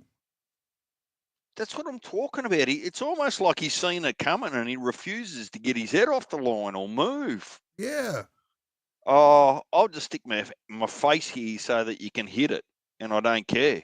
What? Right. Right. Man, this shit is crazy, bro. This shit is crazy, bro. You tend to get frustrated if they're not getting turned and. No, it's not about turning. Right. This fight is supposed to be simple for Fulghum. Look how look at it's a step up for Fulghum. It is. There was plenty of questions whether he was ready for this fight. But if you look at the way Bektemir is fighting him, his bounce, and as he comes up to go after before a punch, the 1-2 will always negate that. And it's like Fulghum don't have a 1-2. Then what else does the fuck he have? He's making himself work too hard to land what he's landing. If that makes sense, you get what I'm saying? The 1-2 like is the preventative, right? Bektemir, every time he bounce, he goes down and he comes up with a punch. It only is a preventative if it hits hard enough and stings hard enough to keep you out of his distance. So I give you that. You're right. You know, it's got to be effective and it's got to sting, or they're just going to walk straight through it. That's true. I give you that. That is right. That is right. That is right. I'm just not seeing him throw it enough. Because Bektemir still not, he still don't got no respect for him.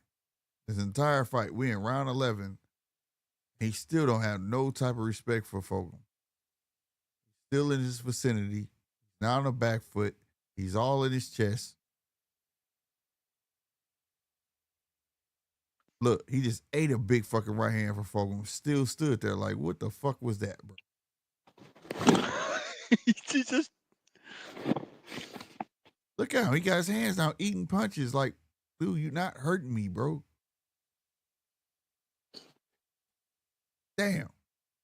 Sharp ass left for fucking Bektemir. Alfred Miller, I actually don't think he needs defense because what Fulgham's throwing just ain't hurting him.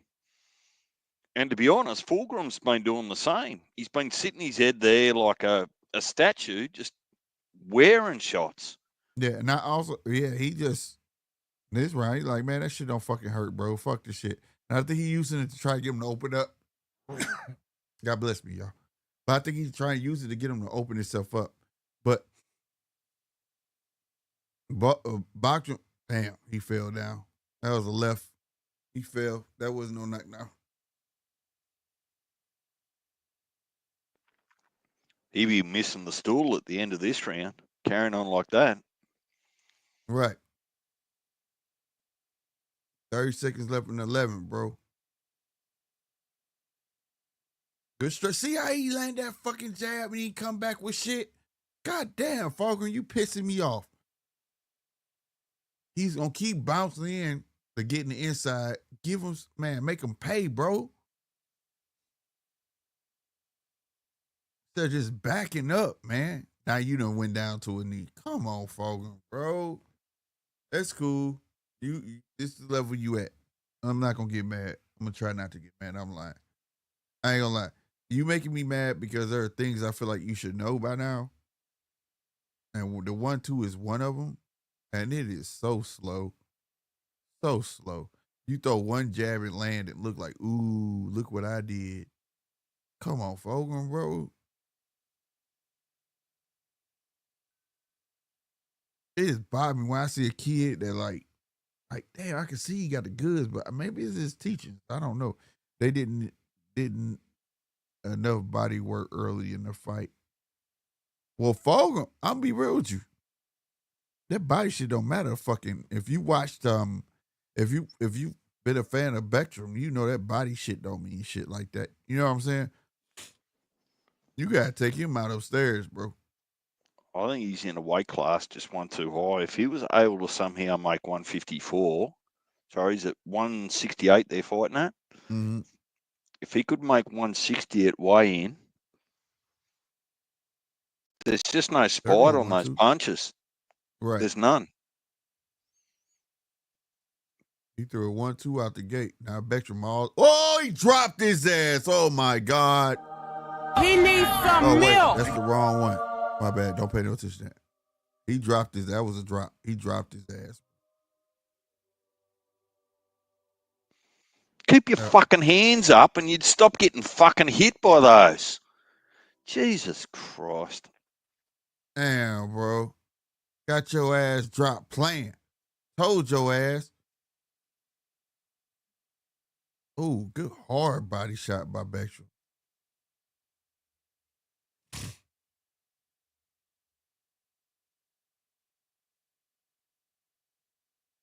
Keep going. What are you doing? He giving. Oh man, then you gonna hook his head because you tired. Fulghum tired, bro.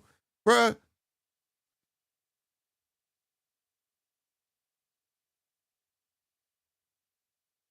Look at that. The half step back and gave him that work. Ref, move your ass out the way.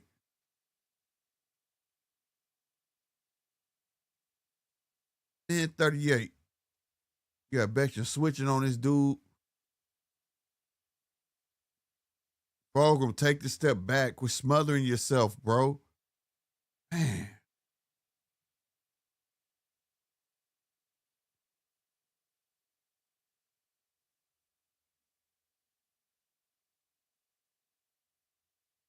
See? 1, no 2. Come on, bro. Don't you hug him. Don't you hug him. There you go. Bop, bop. Ah, you gonna bend over. You motherfucker. If he sleep you this round, Fulghum, I swear to God.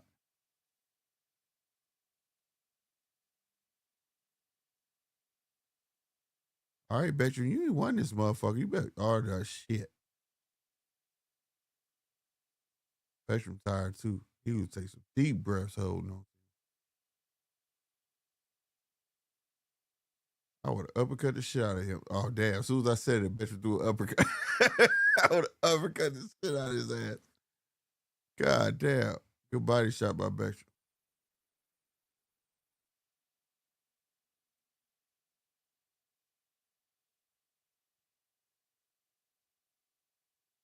Come on, man. Bektemir on that feet. I'm telling you, fuck don't know what the fuck going on. But good, he making a miss though. But your ass got dropped 10-8 round. Land that left hand. I don't know. I mean, I'm gonna be honest with you. Be honest with you. If I had to lean, if I had to, I'ma lean Fulghum. I'ma lean Fulghum. Despite all the bad work that I felt like he was doing, that he could have got off and made it more of an easier fight for him. But I'ma lean Fulghum, real talk, and win this. But I hope you take this and learn from it. Because that shit he doing, I've never seen a fight. Alfred or anybody in this chat, have you ever seen a fighter that doesn't have a 1-2?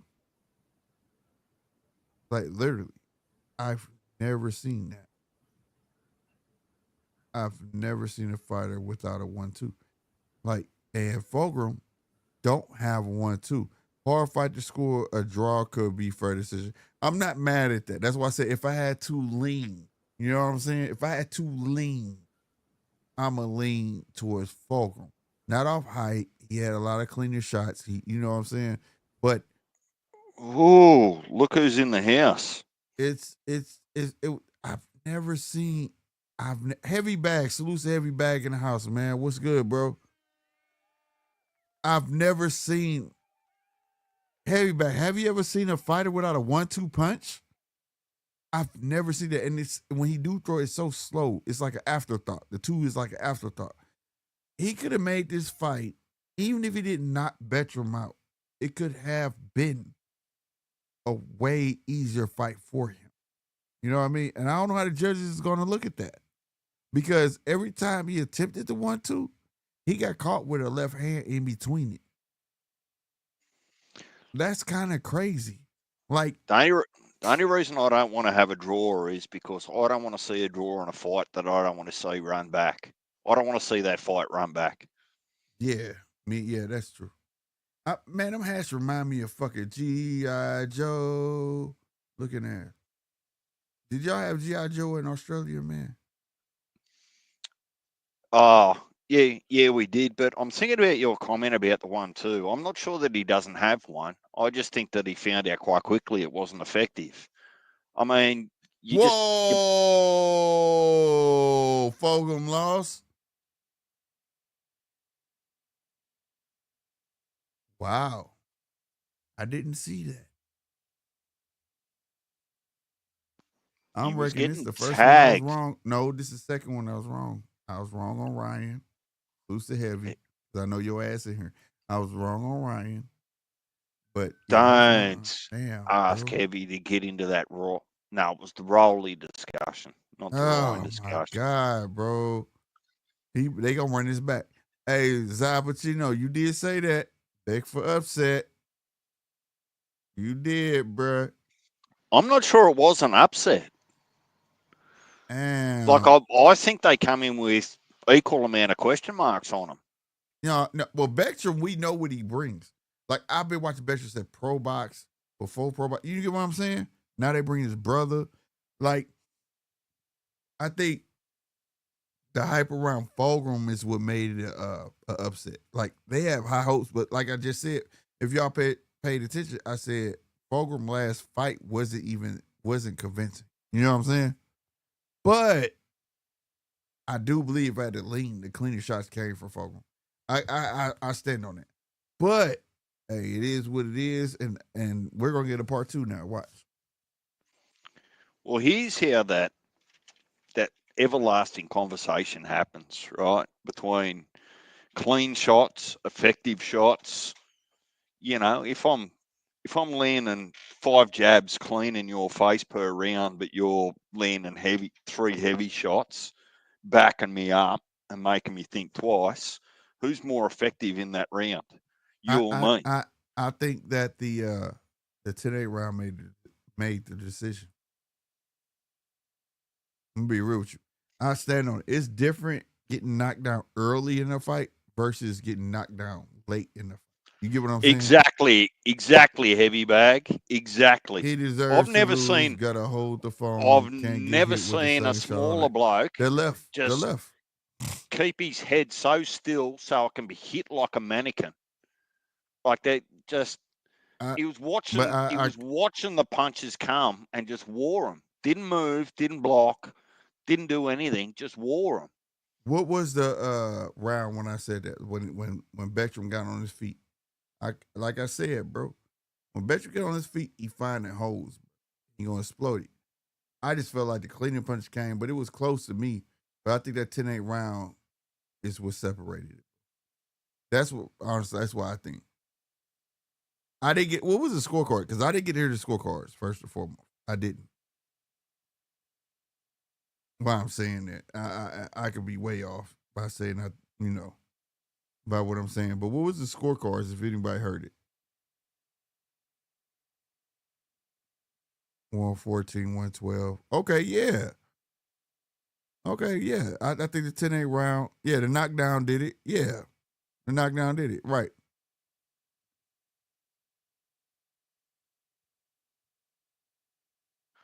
There you go. 114, 112, all judges. It was the knockdown that did it. But he wasn't being responsible enough to avoid the knockdown. That's my whole he wasn't. point. No, he wasn't. And he did a lot of mistakes and he was catching, like I said, the left hand was there when I was telling back, but the left hand's there, the left hand's there. Like, we was all seeing it. You know what I mean? But Fulghum had his moments where he was capitalizing and shit like that. He was busting him open and things like that. But yeah, it is what it is. I mean, I'm not surprised. I'm not against this decision at all. I just gotta stand by it. The last Fulghum fight, I wasn't sold that this was the guy that Golden Boy wanted to put their money behind. You understand what I'm saying? Like, he had a lot to work on. And this one, really, even whether the 1-2 didn't have nothing on it, it still would have stopped him. Not hurting, but everything from what he was getting off. You know what I'm saying? If I know I gotta walk through 1 punch to give 2-3 punches, I'm gonna do it. If he would have 1-2 would have stopped him in his tracks, made him rethink shit. You know what I'm saying? But nonetheless, it was a good fight. You know what I'm saying? But I think we gonna see a rematch knowing Golden Boy. You know what I'm saying? And we know Bektemir, he for the payday. So where the payday is, he there. He don't give a fuck. Top rank. That was the first time I seen Bektemir was on top rank. Top rank, pro box. Here you going wherever. You know what I'm saying? And then his brother just fought. Hey, Heavy, somebody in the chat tell me, didn't his brother just fight on pro box, bro?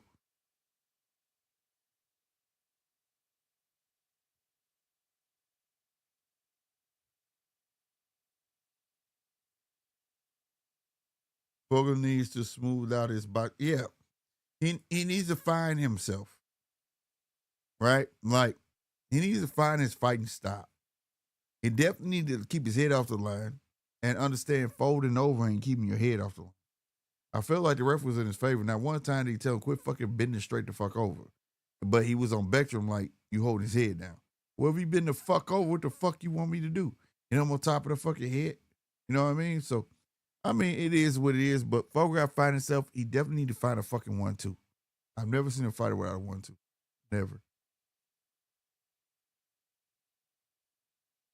But I'm gonna go back and watch it. I reckon I saw the 1-2 or the attempted 1-2 early. Yeah. It was slow. It was slow as shit. It just wasn't setting anything up for it, and it definitely wasn't asking questions. So It was a jab like that. As much as I'm talking right now and saying your name, DJ. You know what I'm saying? How you doing today? This, that, and the third. And then it was a punch. You get what I'm saying?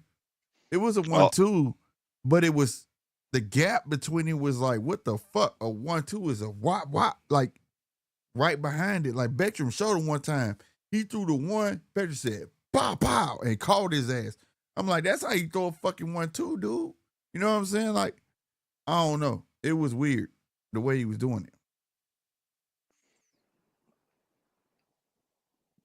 have you still got the link at the top of your chat for Heavy? Yeah, He the wants link's to come still up. there. Heavy could jump on, bro. Heavy could jump on. Heavy, don't be a stranger. Right. Give us y'all. Come on up, Heavy. Give us your announcement. I'm finna go pay the water bill real fast, and then come on up. All right. Well, actually, that goes for anyone in the chat. If you were Facts. watching that and you've got a bit of an opinion that you'd like to share, your view, the StreamYard link is at the top of the chat. If you've never used it before, all you got to do is just put your YouTube on silent or mute before you take the StreamYard link so you don't get the feedback.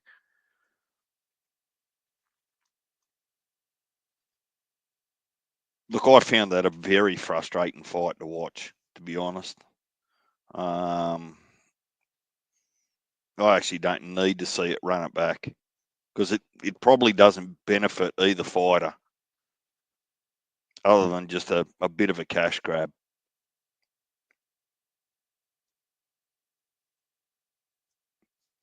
All right, Alfred. Thanks for coming in. You obviously know your boxing. Come back and share your thoughts at a different time when you've got time. Talk about boxing, your opinions, whatever they might be. Subscribe to the channel and keep an eye out for Slick 50 TV as well, which is GMT Sports' other channel, where he talks about other things other than boxing.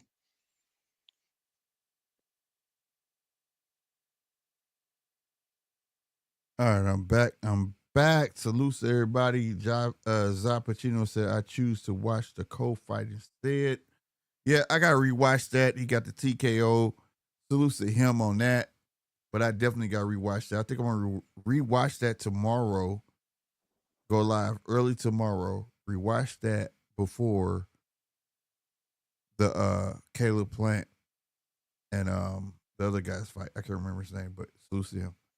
More Charlo. Yeah, Charlo.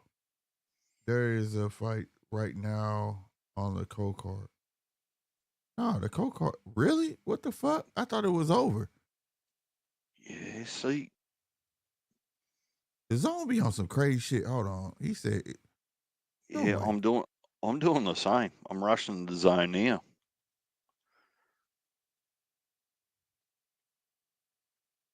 This must be just that one fight that they had.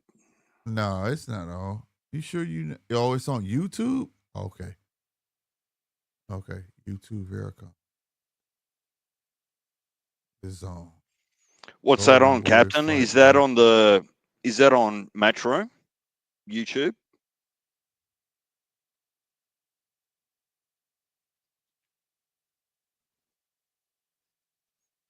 Because I just went looking for that and I thought it was over. I'm on boxing. Let's see. Live. No, it ain't on mine. I'm pretty sure it's over. He said Matchroom. Yeah, I'm pretty sure it's over on. Well, I'd like to be wrong. All right, I'm on Matchroom. Boom, Matchroom Boxing. Yep, this is Premiere. Oh no, It's a replay. It's a replay. Yeah, it's a replay. We watched that. Aquindal wins. Yeah, we know that one. Oh, I thought it was a whole nother fight, boy. I'm about to be on that. But I'm definitely gonna come back watch Galago's Code. I gotta rewatch that tomorrow, and I'm gonna watch that before the Charlo and Plant fights go on or whatnot. But nonetheless, man, it was a good night of fights. A lot of them was boring. I'm not gonna lie. This was one of those nights where it was like, when all that. The Fulghum fight, it was close, like I said, but damn, Fulghum, it is what it is. They gonna run it back. I already know they is. I already know because uh De La Hoya speaks so high of Fulghum, bro. Like he thought that was gonna be his next guy. And he definitely gonna try to rectify that wrong. If he ain't, he ain't. One thing I give De La Hoya props on, like they talk about Eddie serving you to the wolves. If you can't prove yourself, I give it to De La Hoya, bro. He will. Hey, it is what it is, bro. And I'm gonna give you a chance to redeem yourself. But if you can't redeem yourself, fuck, you know what I'm saying? And I know in this day and age where we're used to, as DJ would say, I'm doing, but protecting fighters. But that's what it gotta be, and especially when a promoter is willing to tell on himself, like Eddie, like I put you in there with a fighter that I feel like you should have beat. If you on your A game, you should have beat that fighter. You know what I'm saying? If I feel like your skills is superior, you should beat that fighter, and that's all you can ask for your promoter to actually believe in you. And you know, you should handle business, and if you can't handle business, that just means that to that promoter, you want what he thought you was. So we gonna see in the future. Well, I if think. uh Sorry, keep going, Slick. No, I was just saying we're gonna see in the future if he gets the rematch, which I think he should get the rematch, and take care of business. If he can't, then he's just not what we think he is. Well, I think that the expectation should match the reality. Like the reality is then when boxers are coming out of prospects and moving into contenders, they're still in the learning phase of their craft. So they're gonna Right. get hit. They're not gonna be sharp unless they're, the top 1% that are just gifted, right? Uh-huh. So I think that your expectations when you watch some of these fights should represent where they are in their career. So you don't expect a college quarterback to be as sharp as an NFL quarterback that's already won a Super Bowl, right? True. Mhm. So the fact that we're actually getting to see the fights is probably more appreciative than the performance they put on. Because on a different week or a different day, the argument's easy that you only get to see the title fights and you don't get to see the prospects and the contenders coming up. So you can't have it both ways, can you? You're right. Round one. How are you? And I think that Heavy Bag was making his way to the studio. He must be crawling. Yeah, I seen him say that in the chat, so I was gonna hop on too, see what you guys were gonna talk about. We got some more fights tomorrow lined up as well. I still got some fights I gotta watch. There's a Rising card. I don't know if it's gonna be on their YouTube page or how I'm gonna see it, but there's a Rising MMA card coming out in a couple hours, so I'll probably watch that too. So what I find myself doing round one, and I won't speak for Slick or Heavy or Captain or any other guys. Sometimes when I'm watching these contender fights and prospect fights, is for me it's important to know what division they're in, because when I look at that and they go, "Oh, 168," I'm going, "Well, how far have they got to level up to be competitive with the top dogs in that division?" Right? Like, just how far is their journey? And you can look at some of them and you go, well, shit, maybe they can compete now because they're above average. But for other ones, you'd go, well, they actually need another year or two to build their craft before they can be real threats. So I sort of, and it's unfair, but I'll look at them. We just watched this 168 fight, and then we're going to watch two 168 fights tomorrow, Caleb Plant and Maul Charlo. Right. Right. So what's going to be the quality of a Maul or a Caleb Plant compared to what we just saw?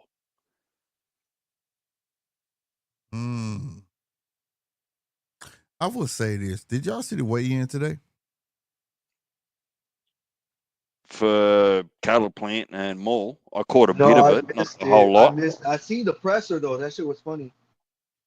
Cornflake don't even look like he should be boxing, bro.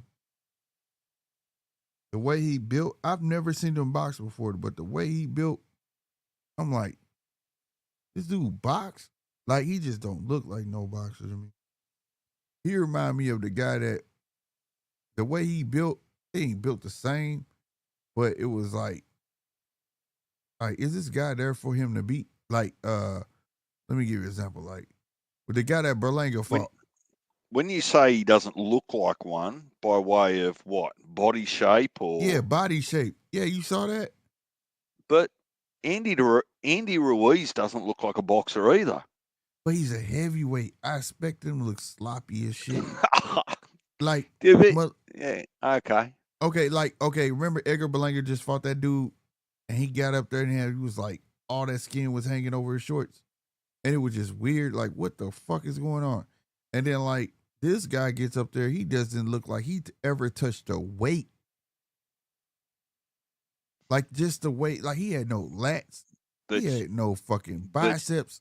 He had nothing. It just looked like he's at the weight, the fight at that weight, but it looks like he has nothing to offer. Listen, Slick. See, look, Zappaccini he said his body looked weird, his ribs looked out of place. Swear to God, he looked like. Yeah, but it's not a title shot. What you're doing is you're giving a tomato can to Jamal Charlo to come out and dust the cobwebs off just for a chicken flick under PBC to make the Caleb Plant and Charlo fight for bigger dollars. Yep, because they're gonna put that. You know, they're gonna put that in a pay-per-view if they do happen to fight. Don't kid yourself that every fight is supposed to be contestable. That's not how boxing works. No, I know that's not how it works. I'm just saying though, like, I'm getting disgusted by that. Like, damn, he could have had some abs. He could have had something to make me say, okay, this might be a good fight. When I saw that, I was like, Jamel Charlo finna beat the fuck out of this kid. Like, instantly. I expect it. I expect more bro. With the name even after a big break to come out and just wash him. Like, just absolutely wash him. Yeah, like, so, that's how I'm feeling, That's bro. what I'm saying. But look, Munguia got knocked out by a guy he was supposed to wash that had a hands of croissants. Like, this guy got hands of cornflakes. We don't know how. Yeah, Jamal, man, he better not lose, man. But then Jamal. That's you know a good what? point, bro. I seen that shit too, because Jamal over here, he over here saying fuck the Haney, but he over here like, oh, Tio, man, he cool. Tio, man, Jamal, you like you, Jamal. You's a weirdo. Look, I can't get mad. That's a good analogy right there. I can't even get mad at that. You're right. Maul Charlo wins tomorrow unless he trips over and knocks himself out. Maul Charlo wins that fight, no matter what. Facts. What if he does win? But then heavy. Heavy. What up? Oh, heavy back in the building. What up, fellas? What up with it, man? What you think of this shit with Fulghum, bro? Have you ever seen a 1-2 so slow in your fucking life, bro? Yeah, that shit was literally making me mad, bro. You was saying it, man. Yeah, man. Listen, both of these guys, in my opinion, I don't. It was a fun fight. Oh, it was fun to watch, man. But such a lack of fundamentals. It was frustrating, bro. Like, what the fuck, bro? Yeah, because it's almost like you got two guys at the bar fighting, bro. Like, you know what I'm saying? I just felt like it was an extreme lack of. That was me and DJ. That was me and DJ. Yeah, y'all done got drunk. You and DJ got drunk. Coming slow and shit. There you go. Arguing over fucking rugby, and you just started a bar fight. Yeah, that shit was weird, bro. I'm like, I've never, like, literally, this is the first time in history I've seen a boxer without a 1-2.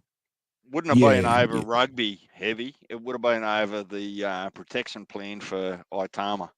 Oh damn. Y'all gonna That's drag my Moses guy, into bro. this, man? That's my guy. Yeah.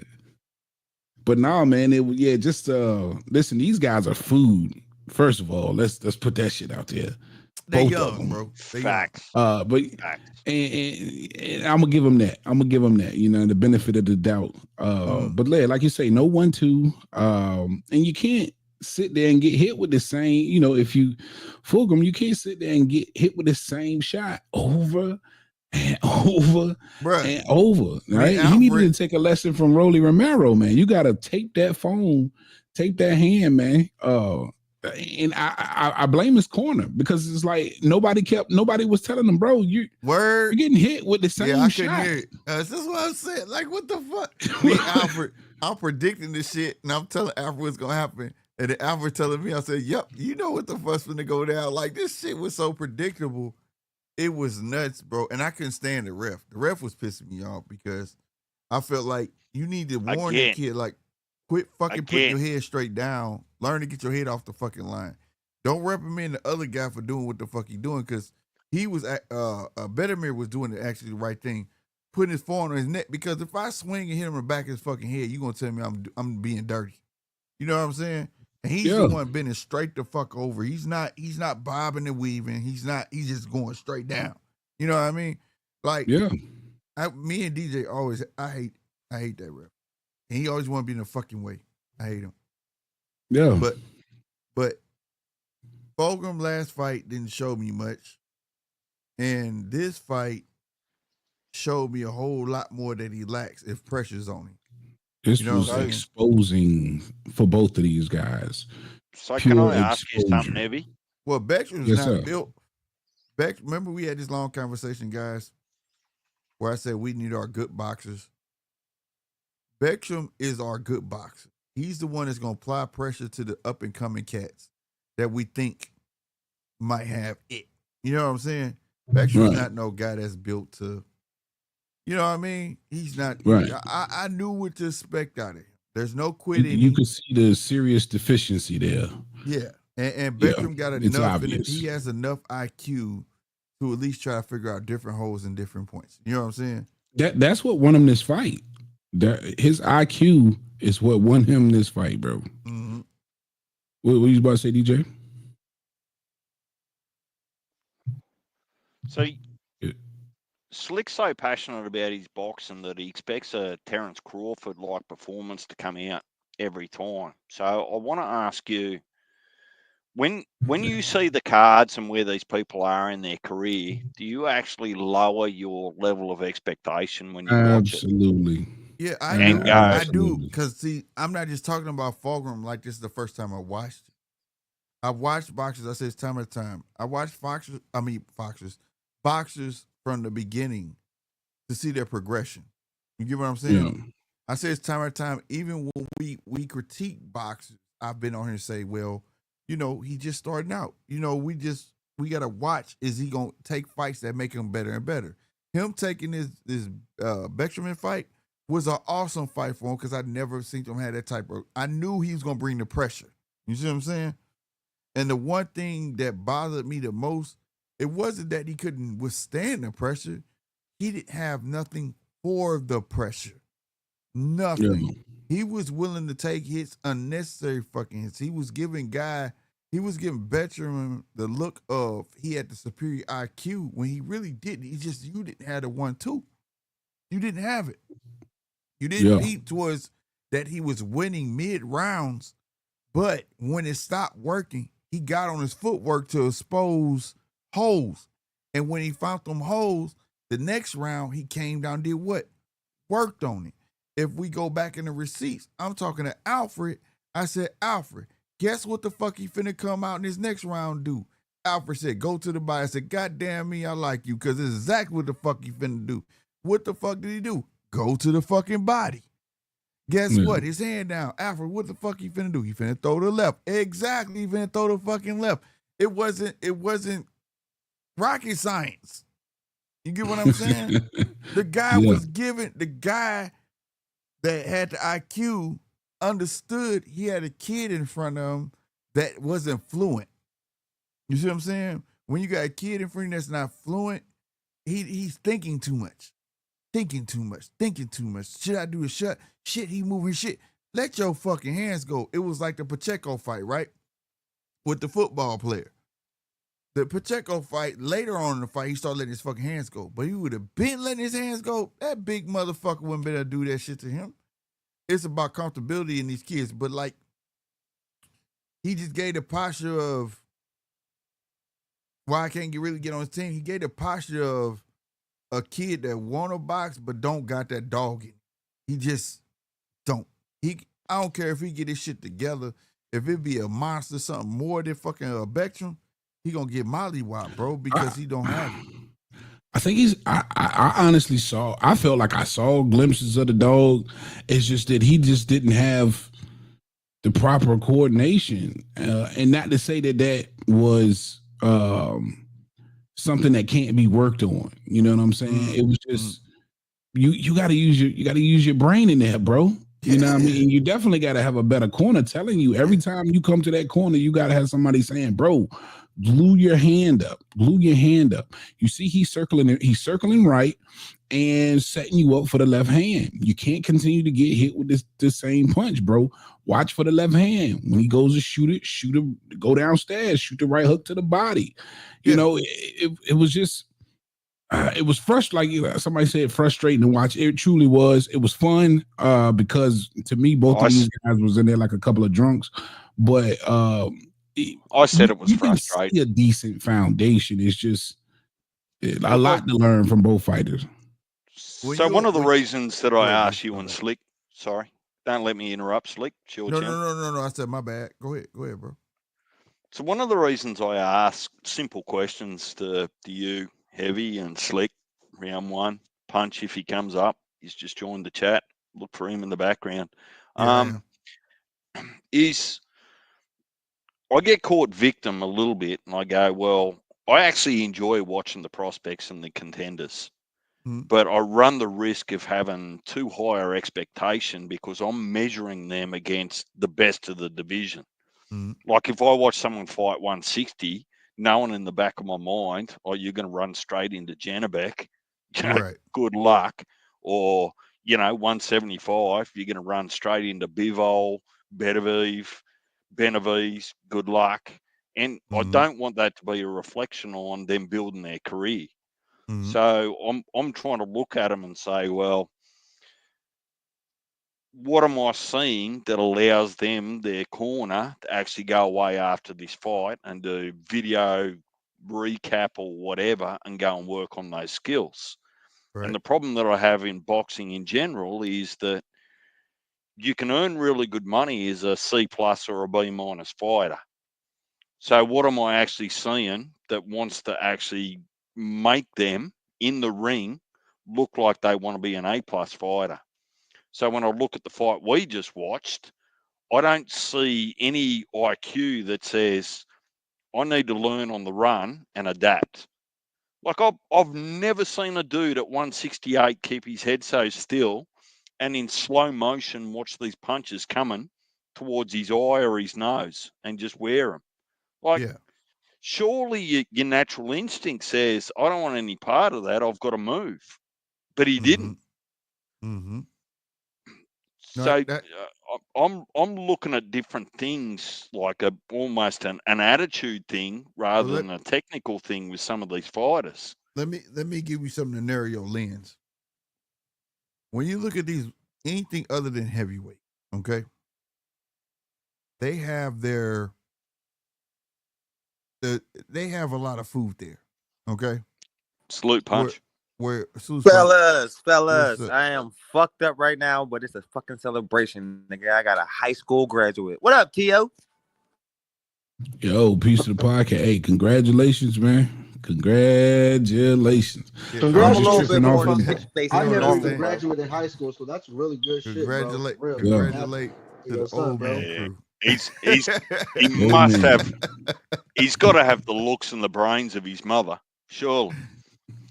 Oh, man.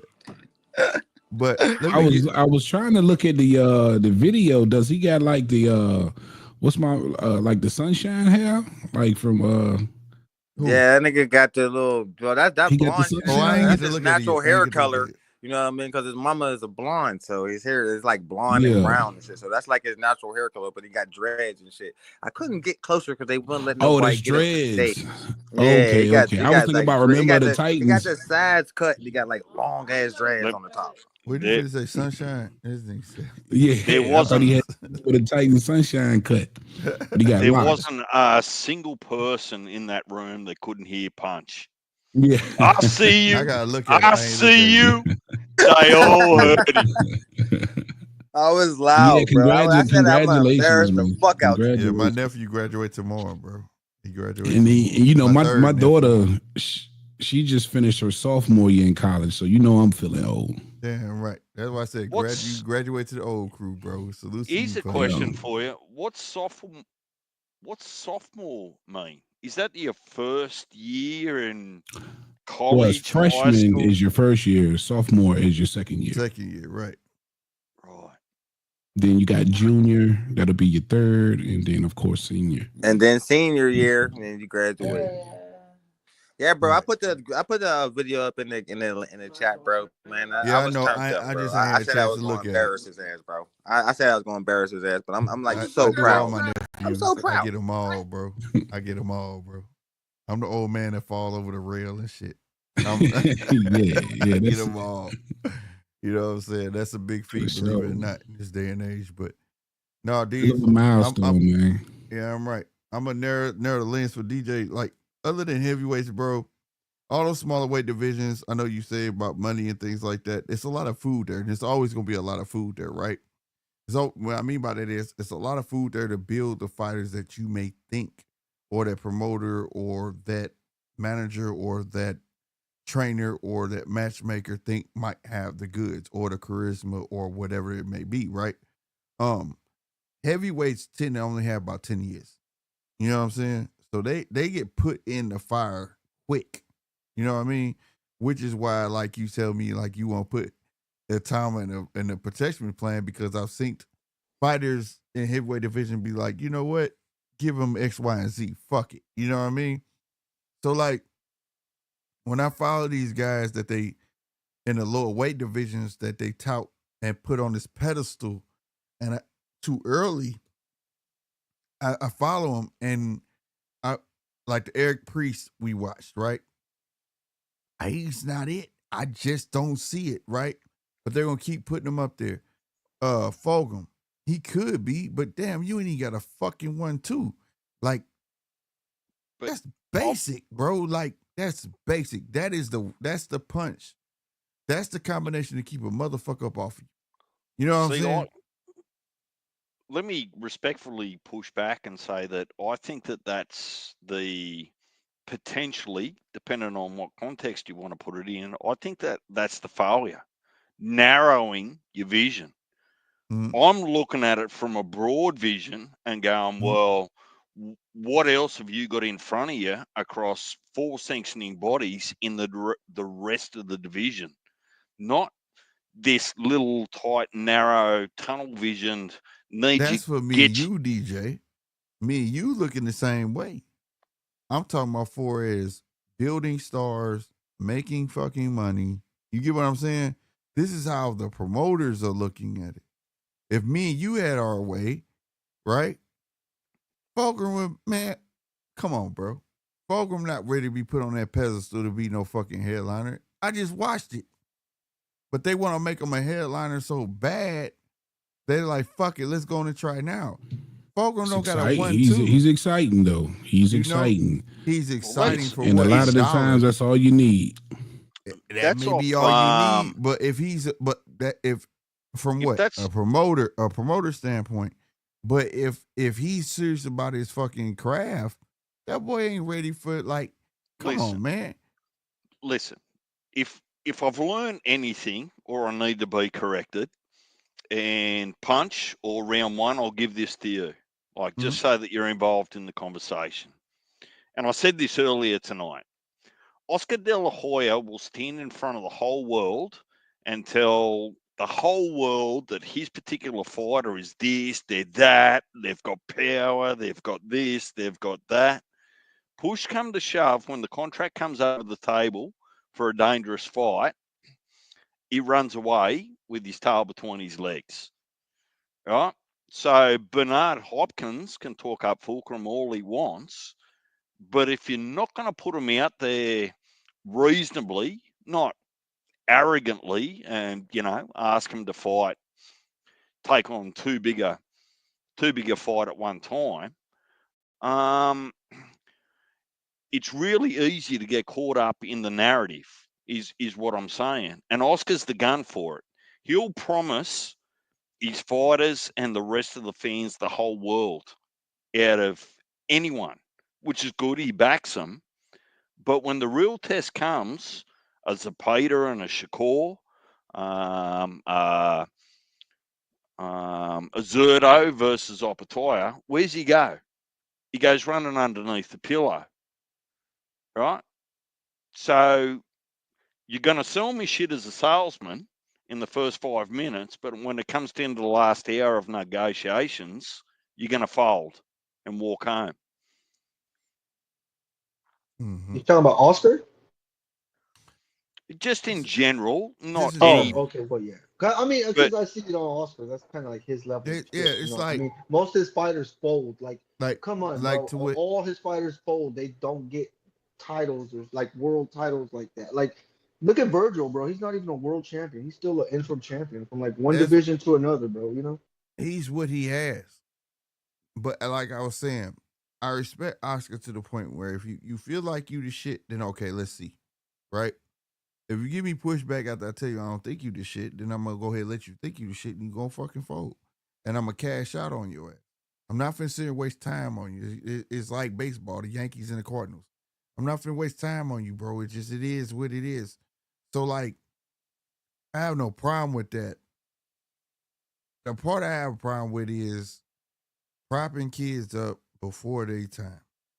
That's where I'm at. Like Fulghum, I'm not talking about Fulghum like he garbage. I'm saying that could you take Fulghum from this performance, even if he not Bektemir out, and put him in there with the top 5 at 160? I don't think so. Not Exactly. Not yet. Exactly, bro. And just think, hold on. And just think if he had not Bektemir the fuck out within like 5 fucking rounds, everybody in their mama would have been talking about, oh, he's ready for this. No, he's not. He's not. He's just not. And that doesn't say he's a bad talent. He's right where he's supposed to be. Right. Exactly. He's not a bad talent. He just got some shit to fucking work on. Period. 100%. Like, and that's fine. I mean? There's some fighters at 168. I feel like they're not even ready for. I haven't really felt the extreme hype behind Fulghum. Maybe I'm. Well, they've been pumping. Like his name's buzzed, but I haven't. Like I haven't heard anybody saying he's this, he's that outside of the promoter whose job it is. But I'm talking about no. fans. I'm not saying that. I'm saying other pugilists, the experts. Nobody's been. No. Yeah. What I'm saying is that for him, the headline is you trying to put him there. You understand what I'm saying? I think he's a headliner type of exciting fighter, though. Against who though? Right, that's what I'm saying. Anybody, because of his style. It's almost like a pit bull, bro. But are you speaking from a boxer's perspective or a promoter's perspective? A promoter. All right, then. I agree. You're trying to put out the product that the fans like and that's gonna sell. I agree. If I got a Fulghum, if I got 2 or 3 Fulghums in the stable, I'm gonna make sure one of these motherfuckers headlining. I agree. I agree on that. That's why I said from a promoter standpoint, it makes sense.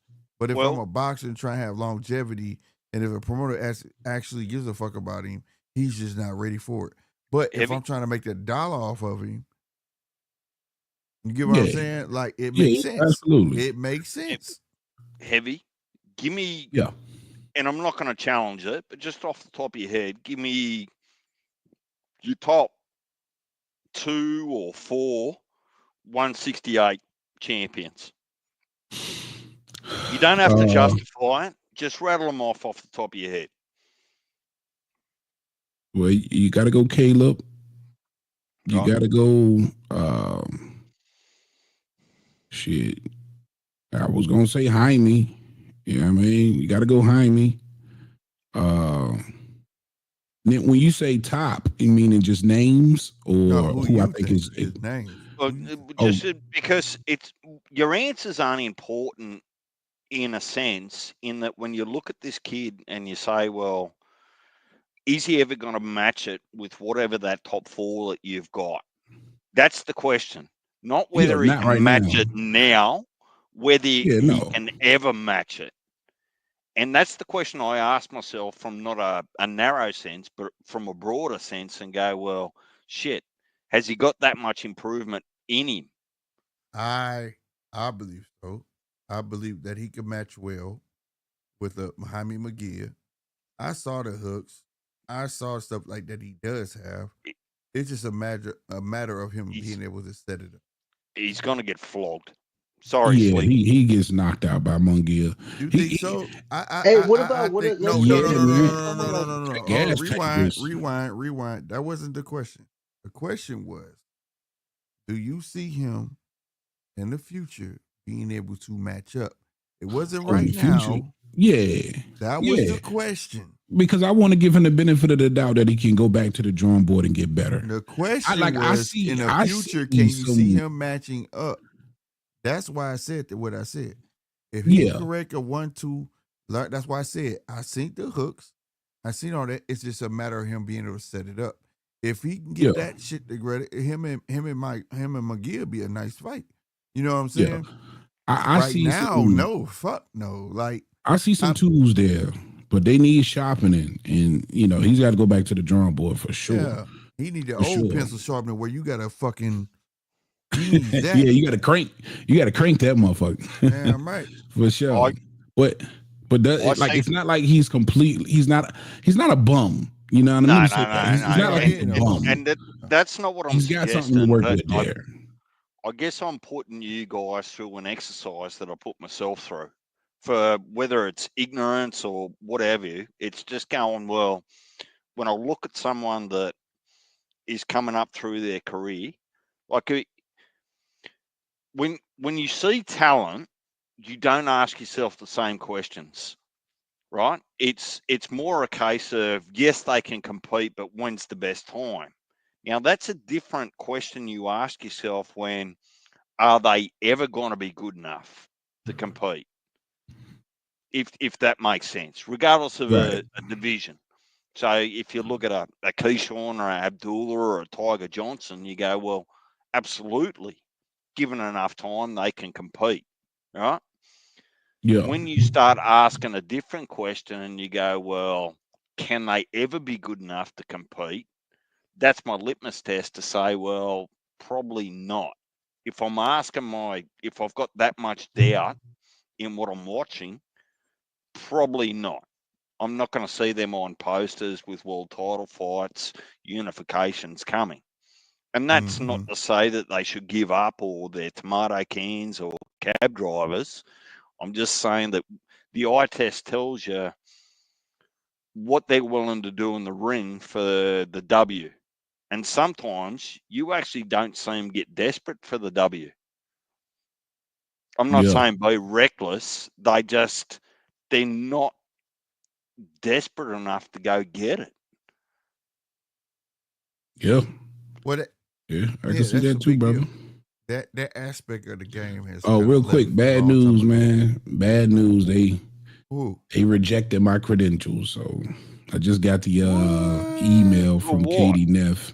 Oh, you ain't rejected. Thank you for your submission. It covered Keyshawn versus De Los Santos. Unfortunately, when they're unable to fulfill your credential request. Bruh, you got the front door, though. You going. So you got the front door anyway. Yeah.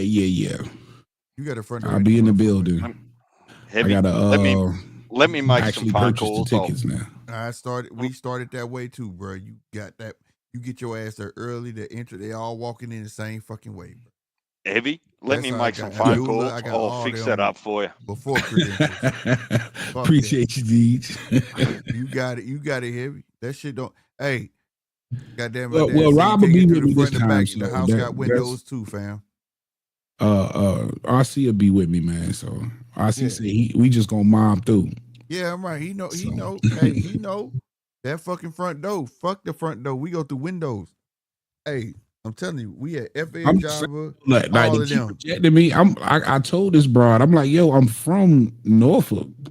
It's because you knew you got to keep applying. But even though you get rejected, no, just bro, keep I got approved twice before to fights that I didn't want to go to. Did you go though? Yeah, no. See, that's the thing. You gotta go. When you go, they put your name on a list, bro. Like they literally write your name down and stuff. Like you showed up, and then they gonna give you this lanyard thing, and then like next time you apply, they be like, okay, we know you gonna come. Here's the thing. So they approved it. I told they tell you if you can't make it, just let them know that you can't make it. I did. Yeah. Then the Keyshawn fight comes. I want to go there. No, you can't go there. But then the what was the other top rank fight? I forget which one it was, but they approved it. But now it's back here. I'm denied. I'm like, yo, why can't I get? It's just a matter of showing up. They be on it. They be on it. Heavy. Did they see the photos from your But you got 70s like I say, weekend? it don't matter, bro. It don't matter, bro. Heavy. Did they see the photos from your 70s weekend? Oh, I put them in the chat. No. But did the promoters and that see those photos? I mean, if that was untidy, I don't know. I'm not letting you in either. Nah, I doubt it. I doubt it, man. But yeah, that's disappointing, man. That's disappointing, bro. Y'all keep approving me to go to shit that I really don't want to go to. I'm just trying to see if you approve it. And the shit I want to go to, you're not approving. Yeah. But I think it's just because Keyshawn has become a little bit more high profile, man. Because now I'm thinking about it, the ones that I wanted to go to, they won't. They wouldn't be name, and he's a big name in a big division. Yeah, that's. I want to say that's what the problem is. Heavy. Can Moralde but keep on though. get beat tomorrow if he doesn't trip fam. over and knock himself out? Say what now? Can Moralde get beat tomorrow if he doesn't trip over and knock himself out? Man, if this motherfucker lose the cornflake. But I ain't gonna lie, Lamont got a nice jab, man. He's got a decent jab. It's a done deal. Moralde wins that fight no matter what. Yeah. But yeah, man. They both getting put in front of people they supposed to beat. I like Rescindi's game though. To be honest, I think that's the one that got me. Like at least he looked like that's a stiffer contest. Hey, did you guys see Jamal yesterday? It shouldn't be no problem, man, with old Cornflake, man. Even though I like the kid, I really, really like Cornflake. I do. Cornflake just don't look like no boxer to me. I was like, what is this? No. Yeah. His physique. If you looking at his like straight physique, you wouldn't think he was a boxer. Yeah, I was gonna say that, bro. I saw him in the. He don't look like he ever touched the weight. He looks skinnier. He looks like he just I don't didn't know. look He like just built awkward.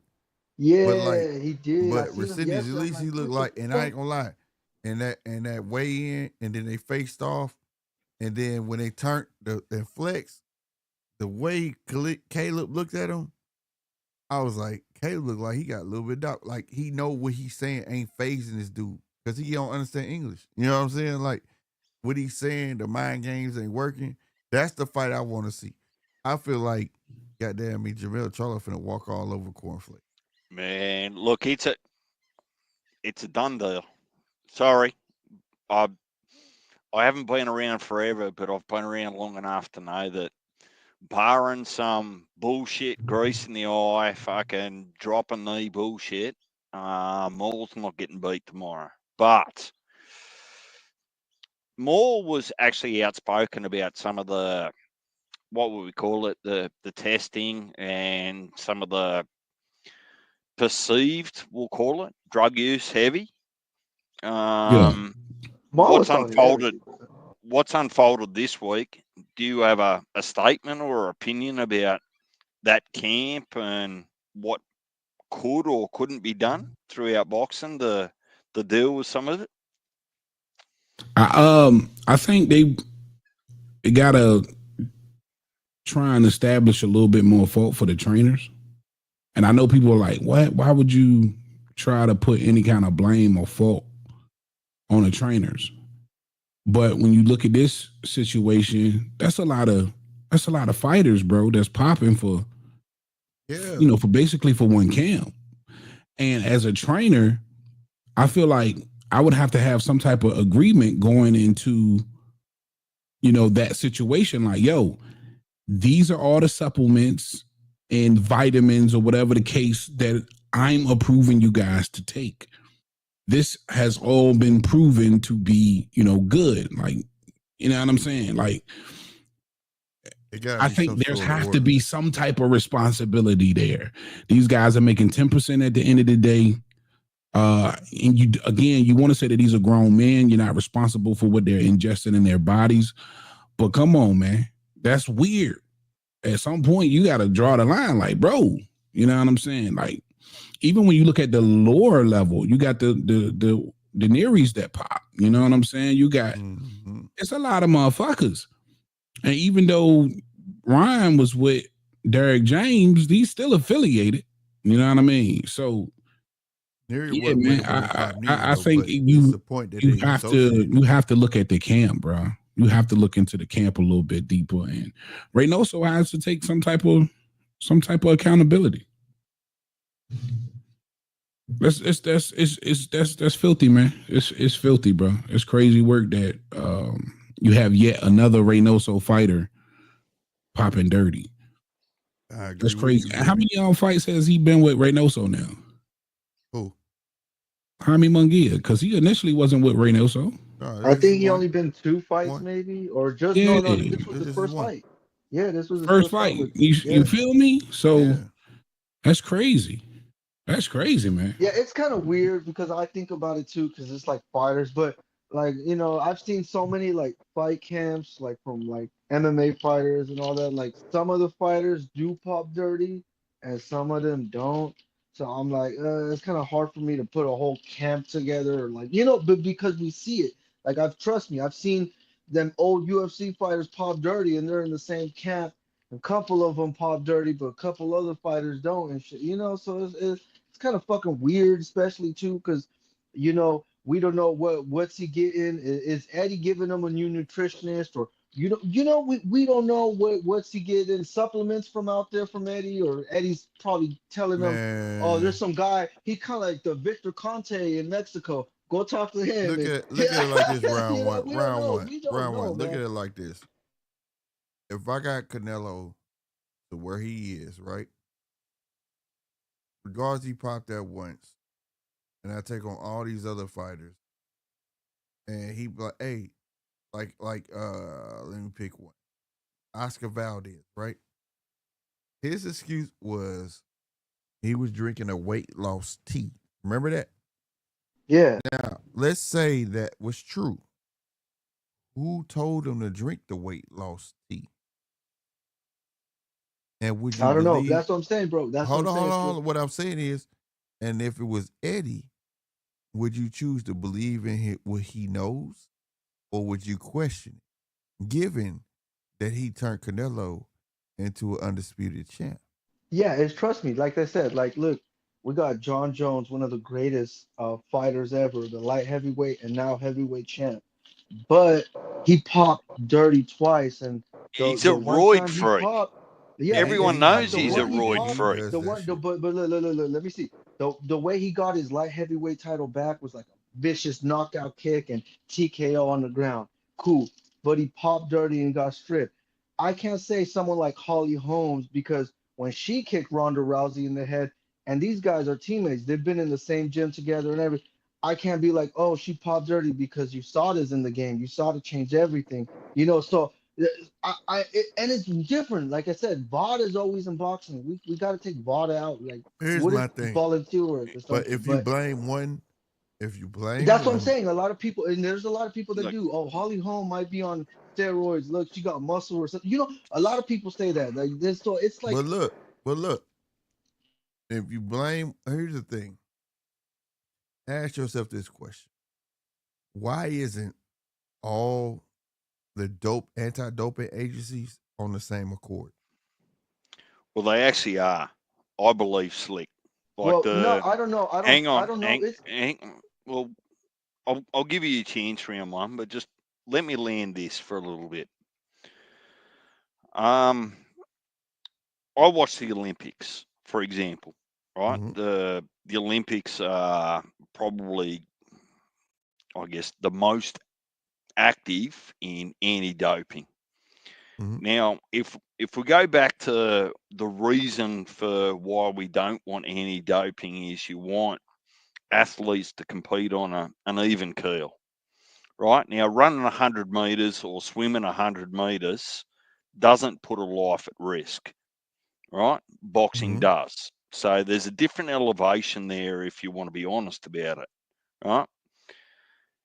The difference is that athletes in the Olympics perform for sponsorship and accolades, gold medals, those sorts of things, where Mhm. boxers at the moment are performing for money, right? That's their bread and butter. Mhm. Promoters want money. Mhm. The trainers want money. The boxers want money. So that's their, I guess, their currency. Right. So in a perfect world, you go, well, heavy. If I blow an A sample or a B sample, you cannot profit from it.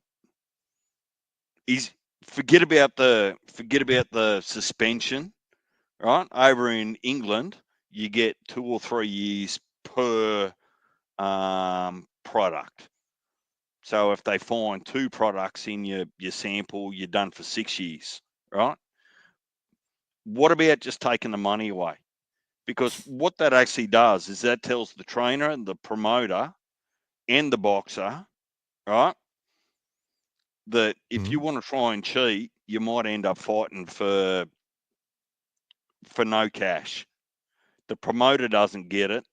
No one gets to actually pay for the fees, the promotion fees. The trainer doesn't get it. So all of the actual influence is back on being clean rather than trying to cheat the system.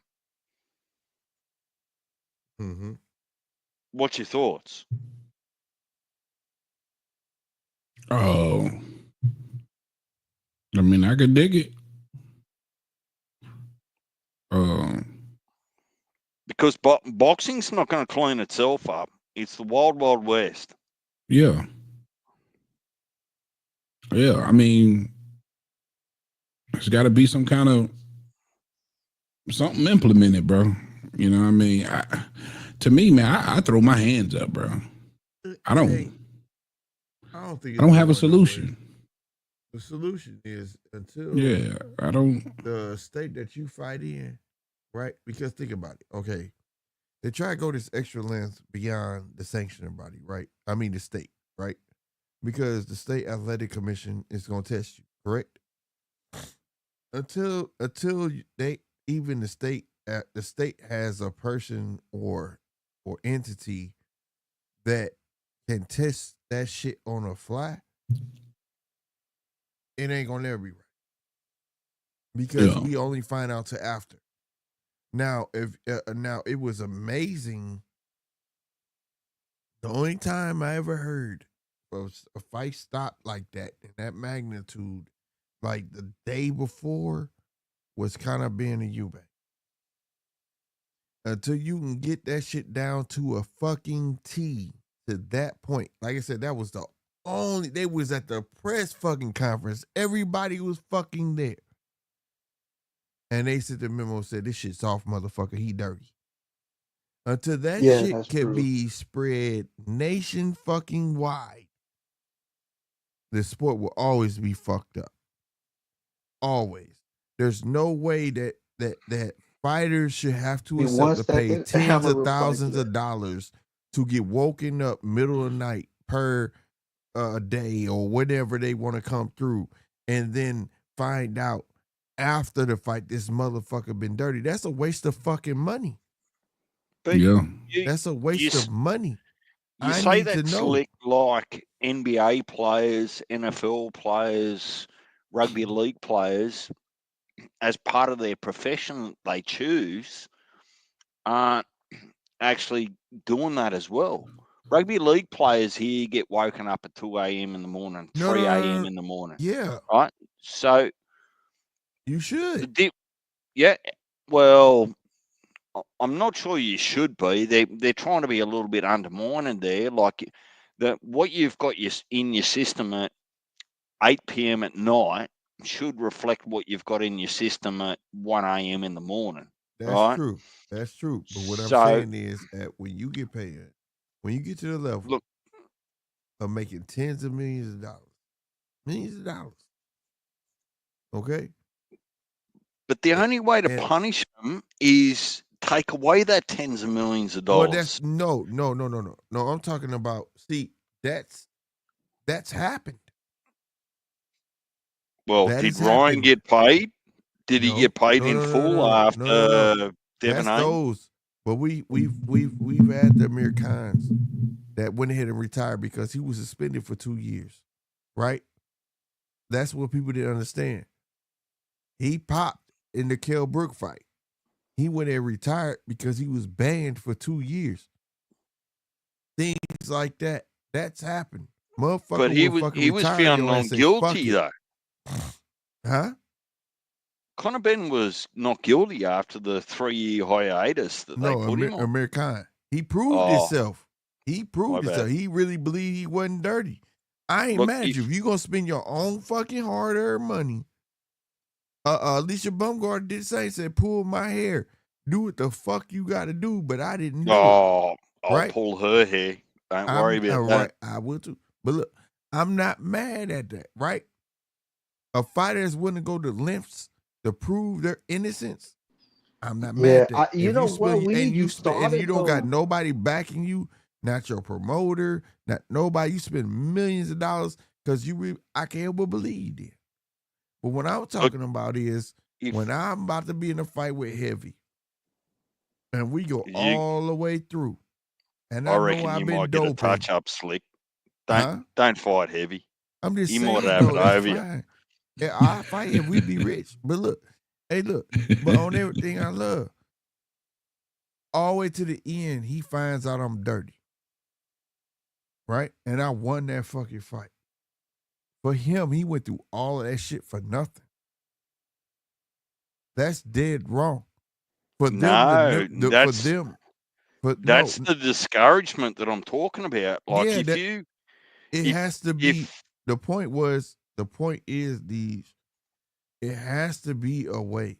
And I think there is a way to know beforehand. Because like I said, I seen it with the kind of Ben and you ain't. If there is a way, it need to be across the board. I don't think they want it to be. Because once people buy tickets, once people get hotels, I think they know. And guess what they say?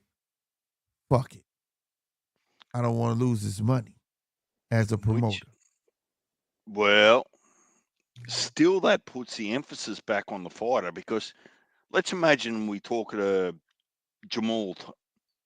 Jamal says that fighters get advice outside of their camp, whether it be a nutritionist or a doctor or what have you. Right? So let's not go down a rabbit hole and say that Snack or Eddie Reynoso, like, let's not do that.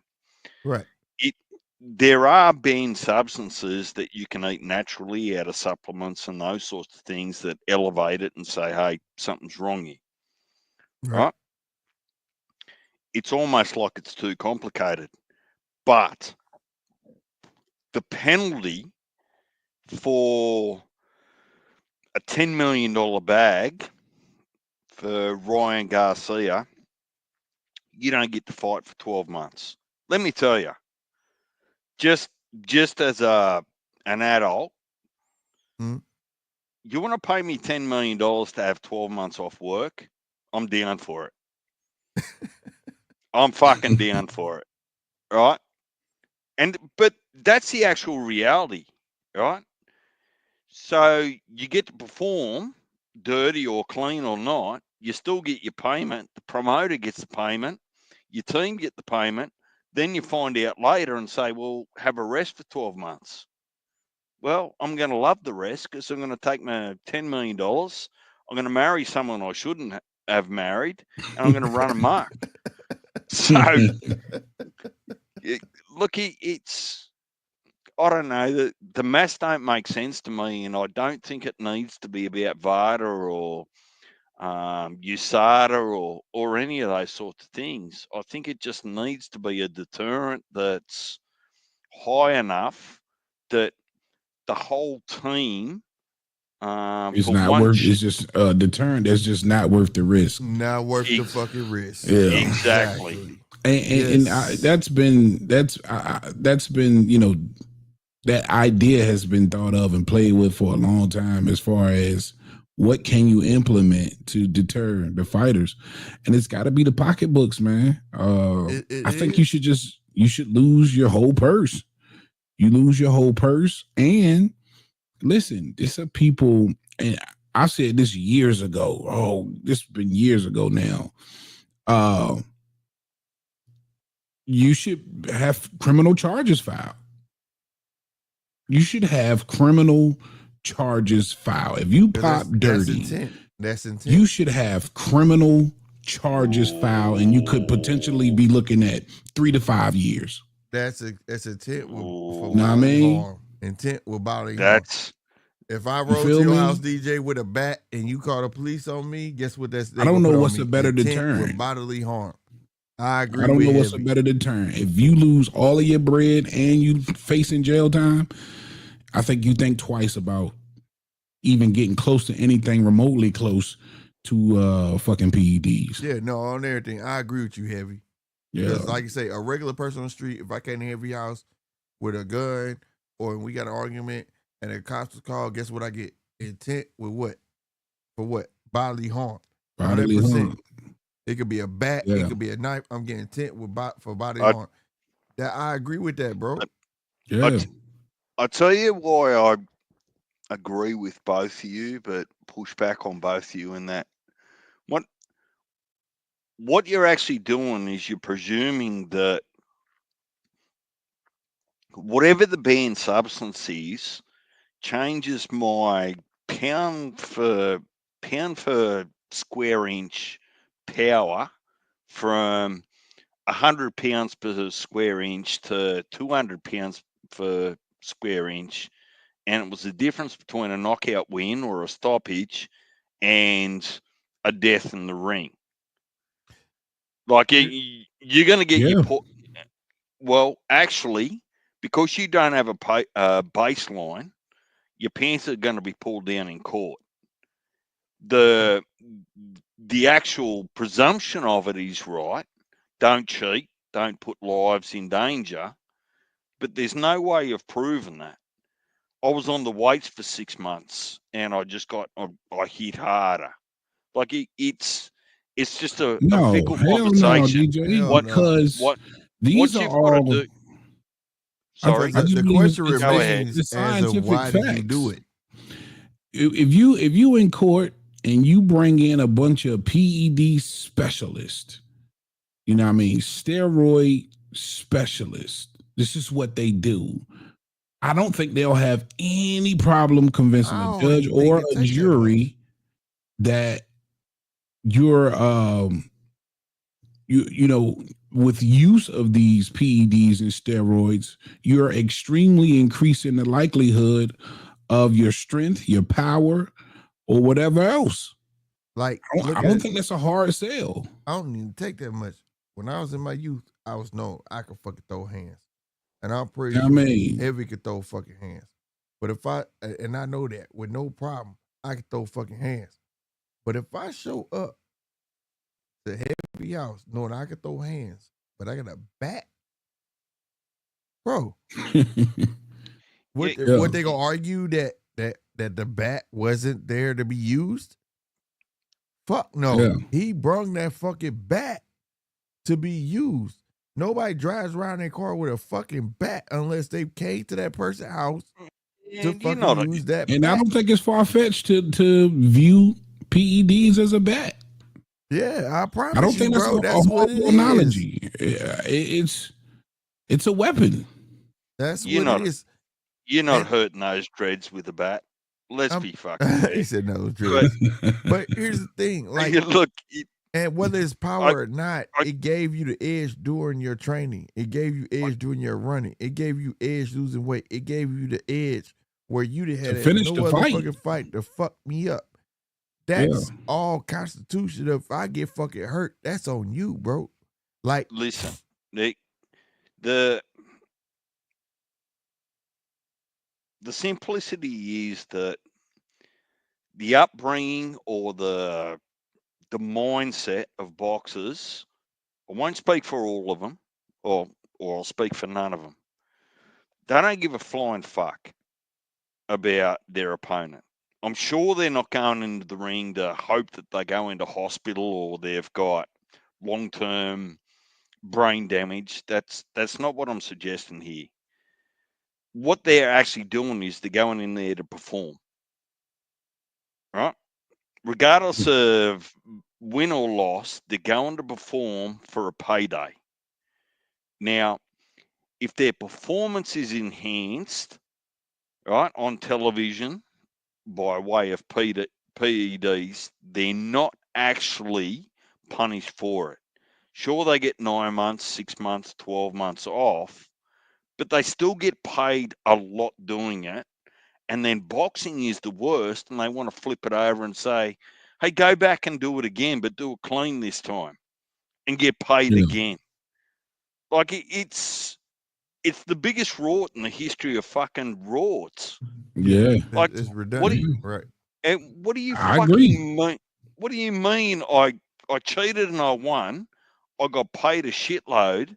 Now everyone wants me to go back and do it clean to get paid again? Like, what sort of fucking dumbass planet are you on? I mean, that's the only way he's going to do it again. Well, Right? I think, Yeah, I think man, It's he- not but like that's you what can I'm saying, say, bro. I well, think you're what not he going to said get is it paid should for the be out. rematch. And you just, willingly go ahead and do it, knowing you're not going to get a purse. So, Yeah, and that's I that's just the look. promoter agree. standpoint This of it, this is because what I need at the though. end of the day, that's the promoter standpoint of it, and it's why the shit continues on, because it's all to make $1. But if this shit had a collar around it, where like NFL, NBA, them guys would be gone. You know what I'm saying? Like it'd be instant. Like, bro, you tripping? We gotta let you go, bro. Yeah, you was the man that was running the sport, but you gotta go, bro. Like you're the man of the sport, but you're ruining the sport. You gotta go. And now you're starting to tap into the sort of mindset that I represent, not represent everyone, and just say, well, look, if you're in our stable and you cost us millions of dollars to the promoter, the trainer, the team, yourself, we want no part of you after that because you pop dirty. Go fucking find someone That's the else. thing, though, dude. But that's what that's what I'm saying. Because when UFC was on, yeah, some of the champions they used to get tested. Some of them, the other fighters didn't. Because back in the day, the Pride days, none of them got tested. You could have been fine without getting tested. They wouldn't care. Right. But once like USADA came into the picture, that's when we seen a lot of people, motherfuckers looking different. They looking like they off that horse meat. They looking off that sauce. Like it looks different. So USADA changed the game for UFC. But it's like boxing. They do have WADA, they do have USADA and VADA, but everybody's going through VADA. And the thing is about VADA, it's like what is the V in VADA stand for? You know, that right there tells you a lot too, because it's like sometimes they have to send it to WADA or USADA to get, because they don't even have money or fundings probably, or to certain things to do all them testings. They don't even have shit like that, you know, because this is a volunteer work over here. These guys are just like letting shit slide through. It can let shit slide through the cracks, man. That's what I'm It saying. needs to Like be a VADA united is front amongst sanctioning bodies. Say we use this Start one locking motherfucker. motherfuckers up, bro. Yeah. I bet you we'll never hear about another PED case. look, bro. Like I Get said, that bro. first Is that it's too motherfucker. many loopholes. Yeah, bro, but that's what I'm saying. Because USADA, like the UFC would pay USADA a lot of money, and these people in USADA legit would test like if I'm having a fight, say I'm in the UFC, I'm gonna have a fight, and I'm not even I didn't even get I'm barely signing to the fight. I just signed a deal to the fight. I just got tested like a month ago without me fighting yet. Or wait, I'll get tested within a month before that or something, because they're always testing, especially you're starting in your fight camps. Motherfuckers are coming to you up in the more it don't matter if you're in Brazil, Japan, whatever. These motherfuckers are going, knocking at your door, getting what they need. And this is what we need in boxing. We need, but it's like money things, or we don't even know, because why are we going to volunteer work or some shit, right? That's like going to the Salvation Army and just getting some just dusty ass shit, like dirty ass shit, and all these people popping dirty because they're going through VADA and shit. We need that structure like the UFC did it. We need the structure like, because UFC had soft motherfuckers. Brock Lesnar, everybody, and once you started came, boom, boom, everybody, Round, no more IVs, no more shit. Like it changed the game, and I need that to happen in boxing, bro. But we ra- have to, round what one. I happened? feel you. Do you think it's a fair comparison because UFC's a monopoly, where boxing is a wild west? I mean, it's not a comparison, but if you're gonna have a fighter or you have promotions should just have their fighters. They have their fighters. All right, go ahead, pay you saw this. Don't go through VADA. Like, come on, man. That's like me going through like the thrift store and getting a dirty ass hat. I'm gonna capture everybody. No, this is clean. Nah, Did you, this is did brand you get a new. 7-Eleven girl along the way? Maybe shit, who knows? Fuck, but that's how it is, bro. That's how it is. The thrift store is Yeah. next to a 7-Eleven, so fuck it. Why not? Yeah, it was tongue in cheek. Yeah.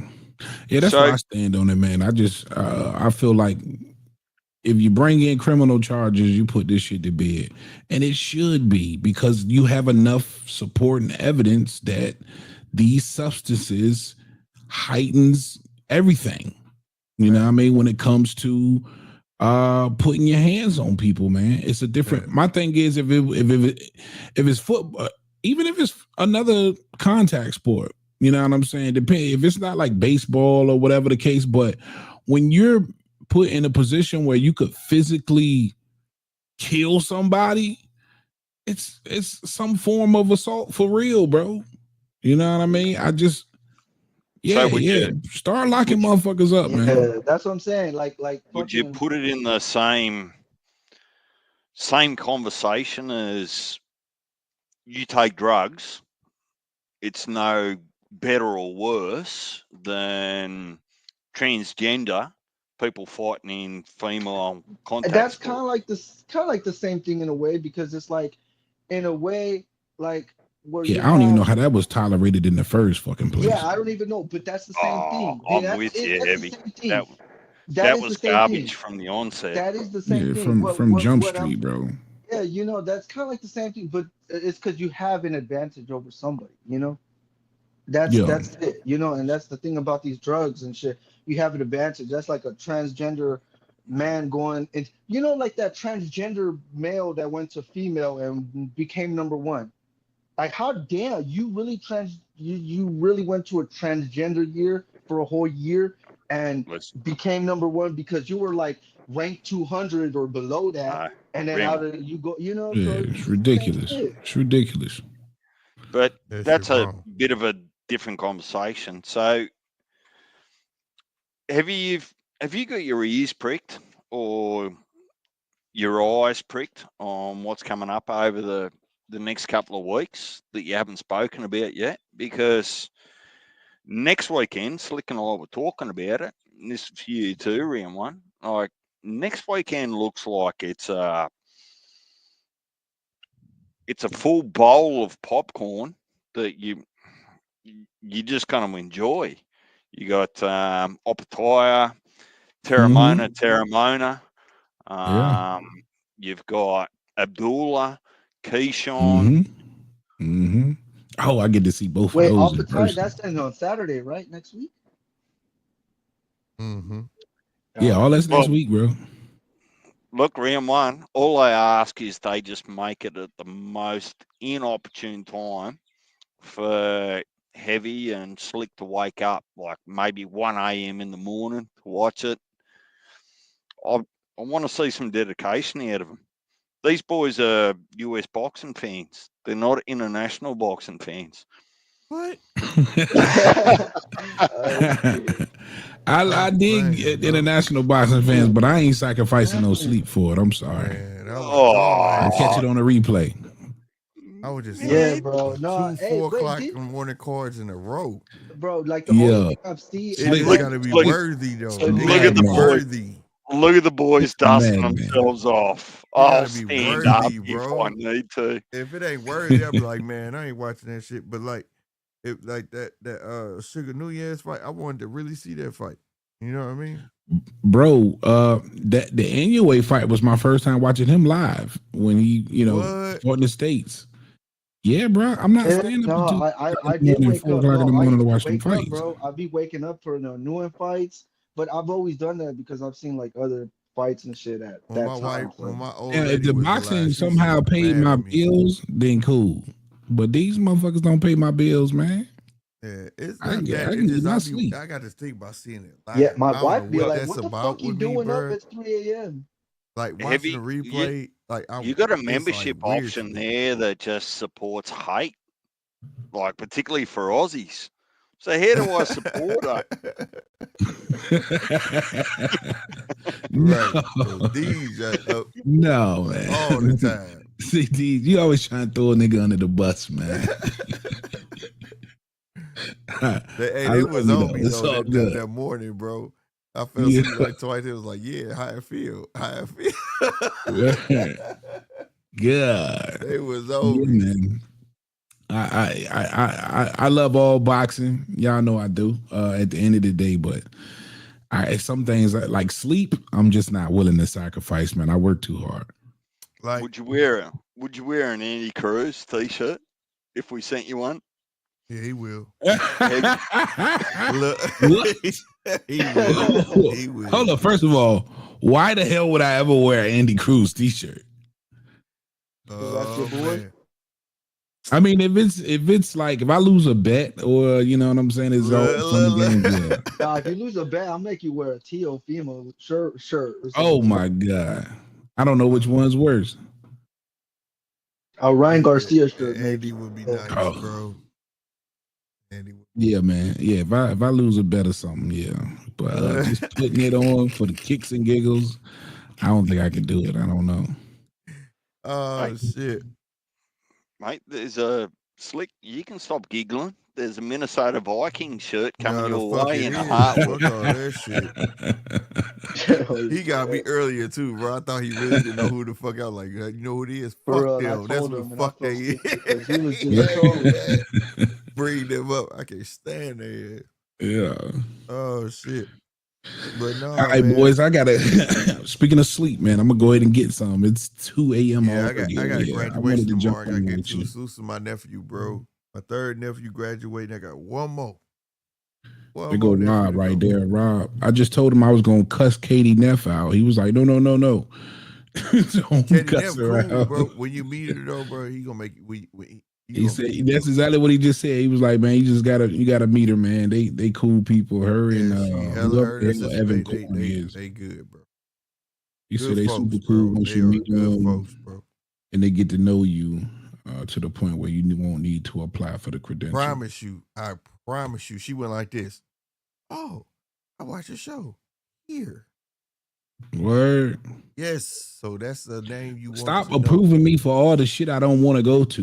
And that might approve not me be to the her, shit but I I'm want to go saying, to. but she's the No, that's her. I'm getting emails directly from Katie Neff. right. But I'm saying Katie what Neff. I'm saying is that she may not be the one that picked, but when you get to know her, it ain't gonna matter Yeah. after that. She's gonna be like, oh hey, Heavy, here. I might cuss her out.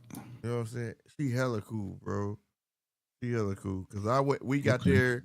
We was supposed to come to the first thing we missed. I was like, oh, we fucked. And then he was like, nah, fuck that. We went there. She was like, oh, man, I like your shirt. She showed my shirt. She was like, I thought you had my sister on your shirt. I watch your show. But hey, look, here. She just gave it to me like, bet. You know what I'm saying? So she ain't one, bro. We gonna see, man. I can't have nothing ever bad to say about her. RC said he gonna try and get in contact with somebody and get us some credentials. So hopefully that works, man. Yeah. Because I mean, it's I think it's just a little harder to try and without the credentials. Like the last fight I went to, the Limos fight. Man, you know, some of those security guards and some of that personnel, they take their job too fucking serious. You know what I'm saying? Yeah, that's so real. some That's parts you can kind of push past, but some parts, man, they ain't going for that shit without no credentials. That's how it was with Loma. But I'll tell you this though. Don't always even when we was at fucking Hall of Fame weekend, you know what I mean? Like it seemed like you can push past the desk, but as soon as you got past that desk, they was asking for your passes and shit. Yeah. So but I'll tell you this though. Don't ever give up on it because some of our best interviews came from without them. You know what I'm saying? Some like you be like, yo, whoa, they want to talk. You know what I'm saying? You know what I mean? Real talk, I bullshit you not. I have was y'all at actual fights though? Yeah. Okay. Like the Deontay Wilder, Tyson Fury too? Yeah. No credentials. Okay. So I mean, like, don't ever think you just need them. It's just apply, keep applying. It makes it a little bit easier for a lot of high profile fights. You know what I'm saying? But like, don't put the fighters on the big, like, for instance, Abdullah Mason. He's the co-main event. This is that and third. You fuck around, get there early than him and watch him walk right past your ass with no security and fuck around, get the best interview. You understand what I'm saying? That's the only thing. Like, man, the scope big. They got their own entrance. No bullshit, man. I swear to God, bro. All the low profile fighters that ain't nobody going crazy for. Oh yeah. You talking about the low profile fighters, and I can see that. Because like we had got Abdullah and his brothers before anybody knew who he was. I got a Keyshawn Davis interview before anybody knew who the fuck he was. Motherfucking F.A. Jabba before anybody knew who he was. Guess how? They walked through the front door. Right. So I mean, that's what I'm saying. But shit, I want the Abdullah Mason. I want them. But Abdullah's still not. He's still. I guarantee you, still going to the front door. He's still not. You understand what I'm saying? Like, yeah, you gonna get it. If he ain't no superstar yet. You gonna be good, bro. You gonna be good, bro. Real talk. Now you might not get Keyshawn, man. We a week out. You know what I mean? The mom makes a week out. Bro. So you got it, bro. Just map it out. Shit, go up there, ride around them up like, yep, right there. And you gonna bump into a bunch. I'm telling you, I did it last time, bro. I was all the little crevices of the building I was trying to sneak through, and man, shit, them niggas. Maybe it's just for some reason because we hadn't had any boxing events this big in my area. But man, that security was thick, bro. Them motherfuckers was not playing. I'm gonna be real with you. Zeus, the one we know, but if you know where she at, see, I already know what he on. I already know. Just follow what I'm saying, and no names. If I already know what he on. if he find out where she at, then you good. That's all you gotta do. Find where she at. Okay. Well, I don't know. Yeah, I'm gonna see what RC talking about. If not, I'm gonna cop these tickets. He gonna be mad because these tickets gonna be a little expensive. Yeah. So. But that's but you know, I'm gonna keep y'all in the loop, man. I'm going to bed, man. I appreciate the time, fellas. Yeah, right, fam. DJ appreciate Round you coming 1, on. of course. Appreciate you coming on, man. Slick 50, man. Salute my brothers, man. Yes, sir. Y'all make sure you go check out Heavy Bag TV. You understand me? For sure, my guys. Later, man. But yeah, man, I'm gonna go ahead and shut it down, man. All right, I'm guys. gonna be I'll back see you on guys tomorrow. Y'all tomorrow, make sure man. y'all Hey, show up and that should show be a out. good You one. feel me? I'll be ready, man. See you Yeah. guys. Yes, sir. Yes, sir. Steve, my co-host, the one that thinks he's only smart twice a year. You getting pretty good at this shit. I must say. Yeah, so You get pretty good. We rubbing up, boy. We beyond rubbed off of your ass. You got it. You got it and going with it.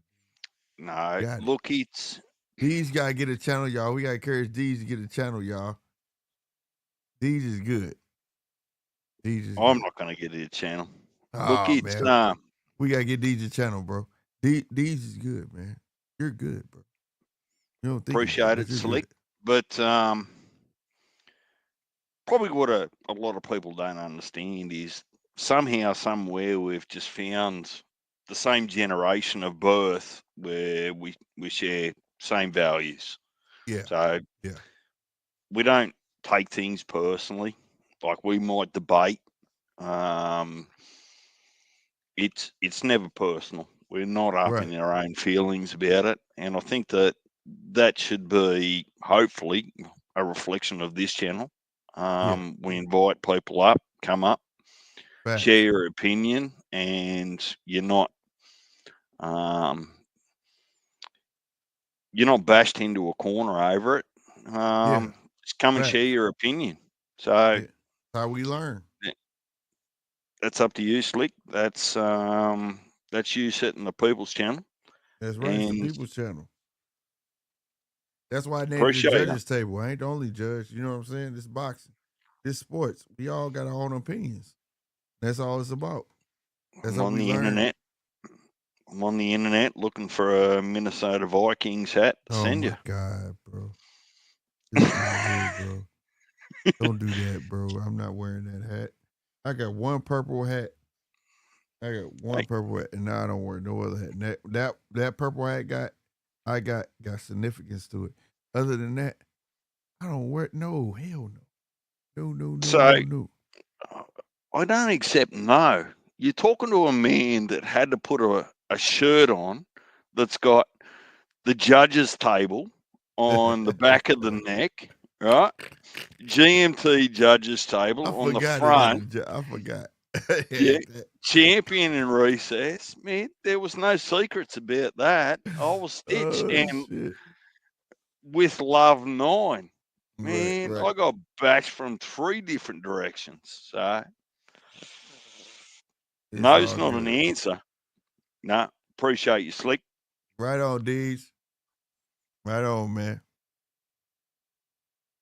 All right, everybody. I hope y'all enjoyed tonight's show, man. I had a lot of fun tonight. I really, really did. No lie.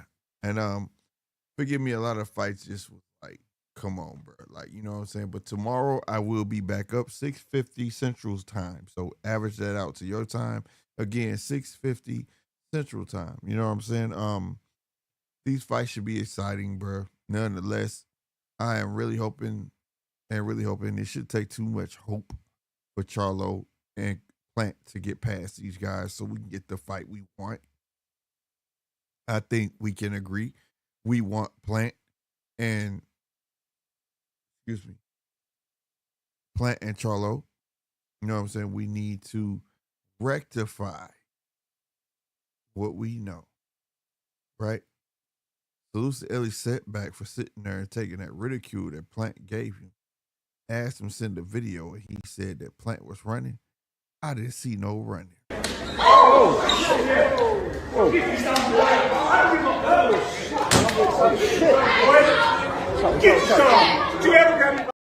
That shit don't look like running.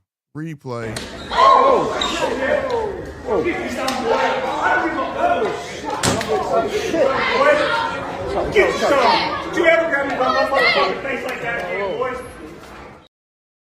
I've been playing this for I don't know how long because I feel like this fight needs to be rectified.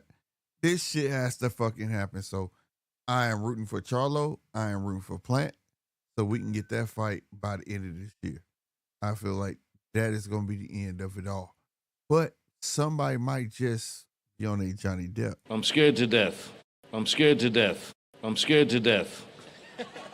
I'm frightened and I don't know what to do. I'm confused and I want to go home.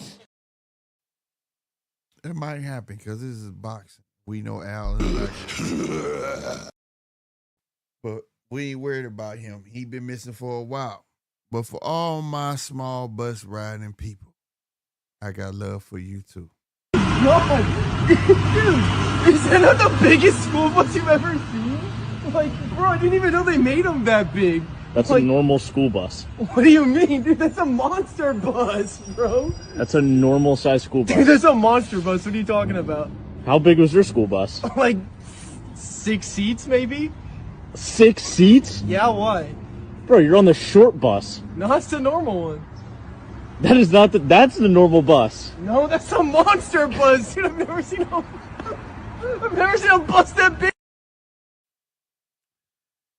Y'all know how it go. What about Cole versus Craig Richards? Ooh, hey, I like Ezra Teller too, bro. We'll talk about that tomorrow, Captain 007. Make sure you show up. You understand me? And to all my haters.